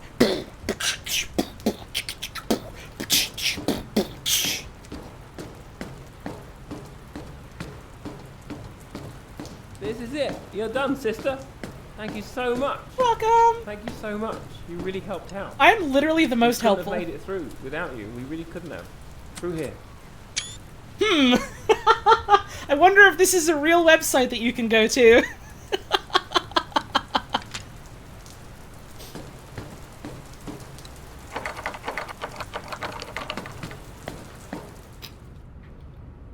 Alright, here we are. Again. So this is how it's going to work. You go in there. Just give me a moment. I will bring the lights up. And Dr. Langeskov, the tiger, and the terribly cursed emerald. Enjoy it. Yes! Oh, don't tell me you're getting cold feet now. Well, they're also wet, and I don't have them, so. Anything. Trust me, anything on the other side of that door is peanuts compared to what we've just gone through. I like peanuts. It's great though. It's really good. Particularly the voice work. Some of the voice work is outstanding. I'm sure. It's really good. I can see BAFTA sniffing all over this. Thank you so much. And once you've gone forward, you can never go back. We've gotten the achievement for starting the video game. What? Another player? You've got to be kidding me. I can't do this again. Okay, this is really awkward. The fact of the matter is... Wait, hang on, where are you going? Right, so, look, I need to talk you... Okay, that's the lighting room. You need to put... Okay, fine. We found a speedrunner! Let's go! Hang on, hang on, there's a tiger in there. There's a tiger in there. That's... no, don't pull that! Wait, no! Oh!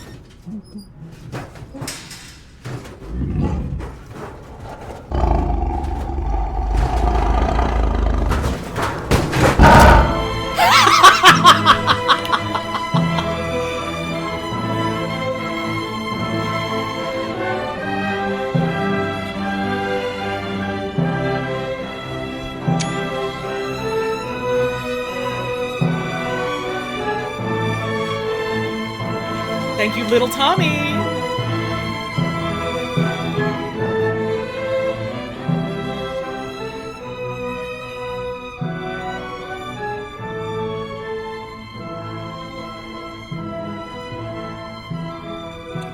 You know, I did love this game. I did enjoy this game.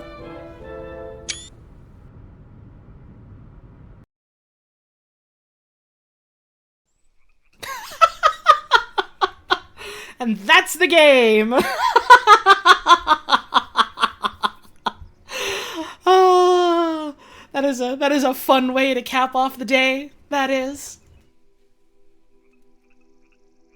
I'm also curious about all the numbers. I wonder if they lead to anything. That might be a fun thing to poke around at some other time. I gotta make damn dinner, though. You can quit to crows. Oh, that brings up a web browser. With their studio, about their games. Oh! The Temple of No is an actual thing that you can play that they made. Huh. That's cool. That's fun.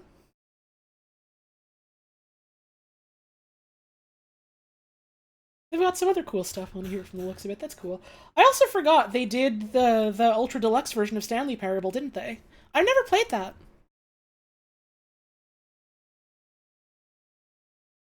I've never played that. I'm also going to be thinking about Lampposts for a while, yeah.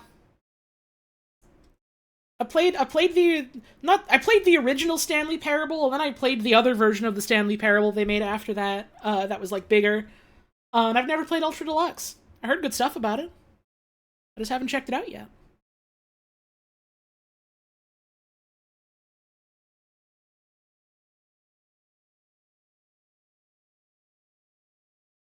Game's got a bunch of Easter eggs if you ever want to look at it again. A lot of Justin Roiland monologues. Right, yeah, he has worked on, like, games with them in the past, hasn't he? Before all the everything came out about him, huh? Interesting.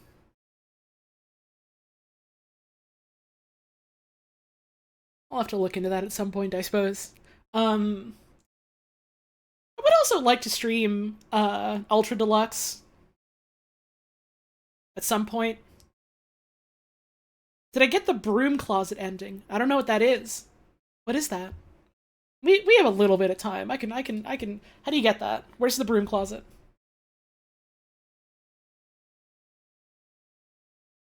Where did they put that shit?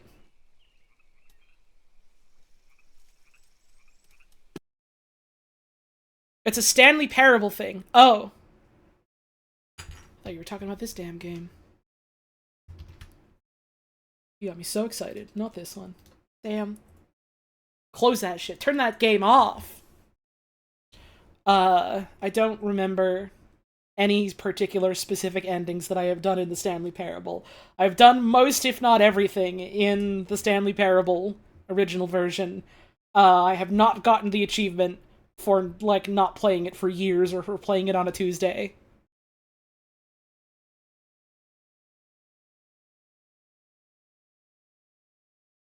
Ultra Deluxe is interesting to talk to in contrast with original Stanley Parable. I know they do quite a few things differently in Ultra Deluxe, whether because they wanted to or they had to, so that's interesting. I'm excited to play that someday.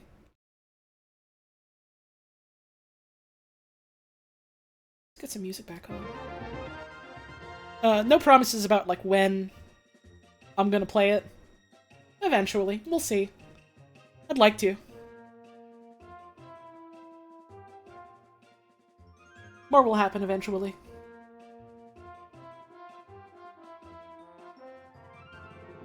We got some fan art. That's fun. Let's look at that.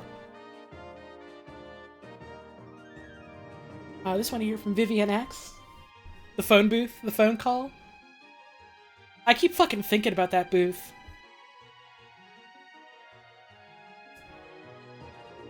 That bit was very cool.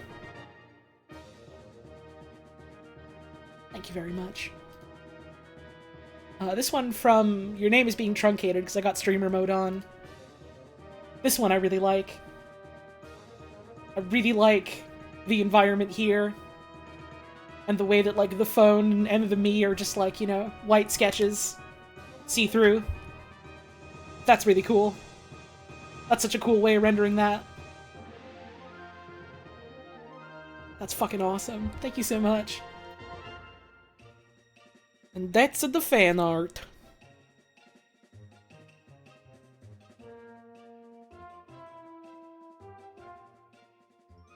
Just realized I wasn't, like, online on Discord, so it wasn't showing that I was streaming, but, I mean, people saw, people came. Quite a few people came, that's alright. Hang on, there's one more. One more just got posted. 5. Let's go.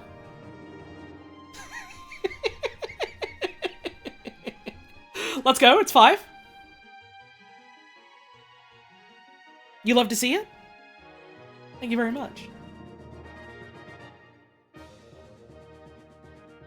That's gonna be the stream then, I suppose. I gotta make myself something quick for dinner. I'm hungry. I think I've said as much already, but man. Cool fucking games today. Very different games. And I'm glad we got to share them together. Thank you all for tuning in. Hope you enjoyed the stream. maybe a stream tomorrow. I'm saying that and I'm feeling less and less likely that I'll be doing it because I want to watch the big eclipse, and then I'm eating a damn burger tomorrow, and that's probably going to knock me the fuck out. Good night, sleepy time.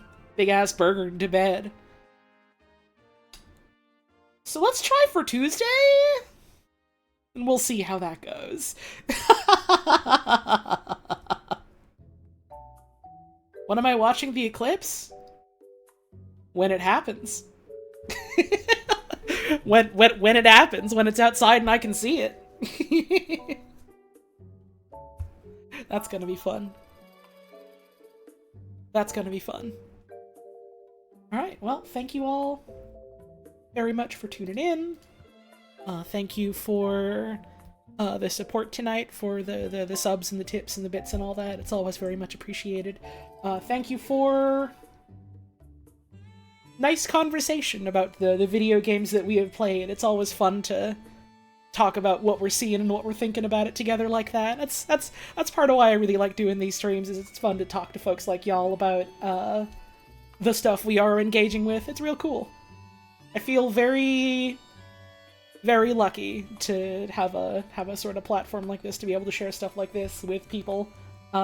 If you haven't checked out the games already yourself, give them a look. If you've enjoyed the streams, support the devs who made these games, who made these streams possible. Thank you again for all the wonderful fan art we got to see. The next stream is whenever it happens. Hopefully soon. Probably not tomorrow, but maybe. We'll see. I reckon that's about it. I haven't decided what next stream is going to be. It'll probably either be more Dracula, or I will probably find another small little game to peck away at like this. I think that'd be fun. Have a wonderful rest of your day. Thank you all very much for tuning in. Make sure you're taking care of yourselves and taking care of the folks around you. And I hope we see you again soon. Good night.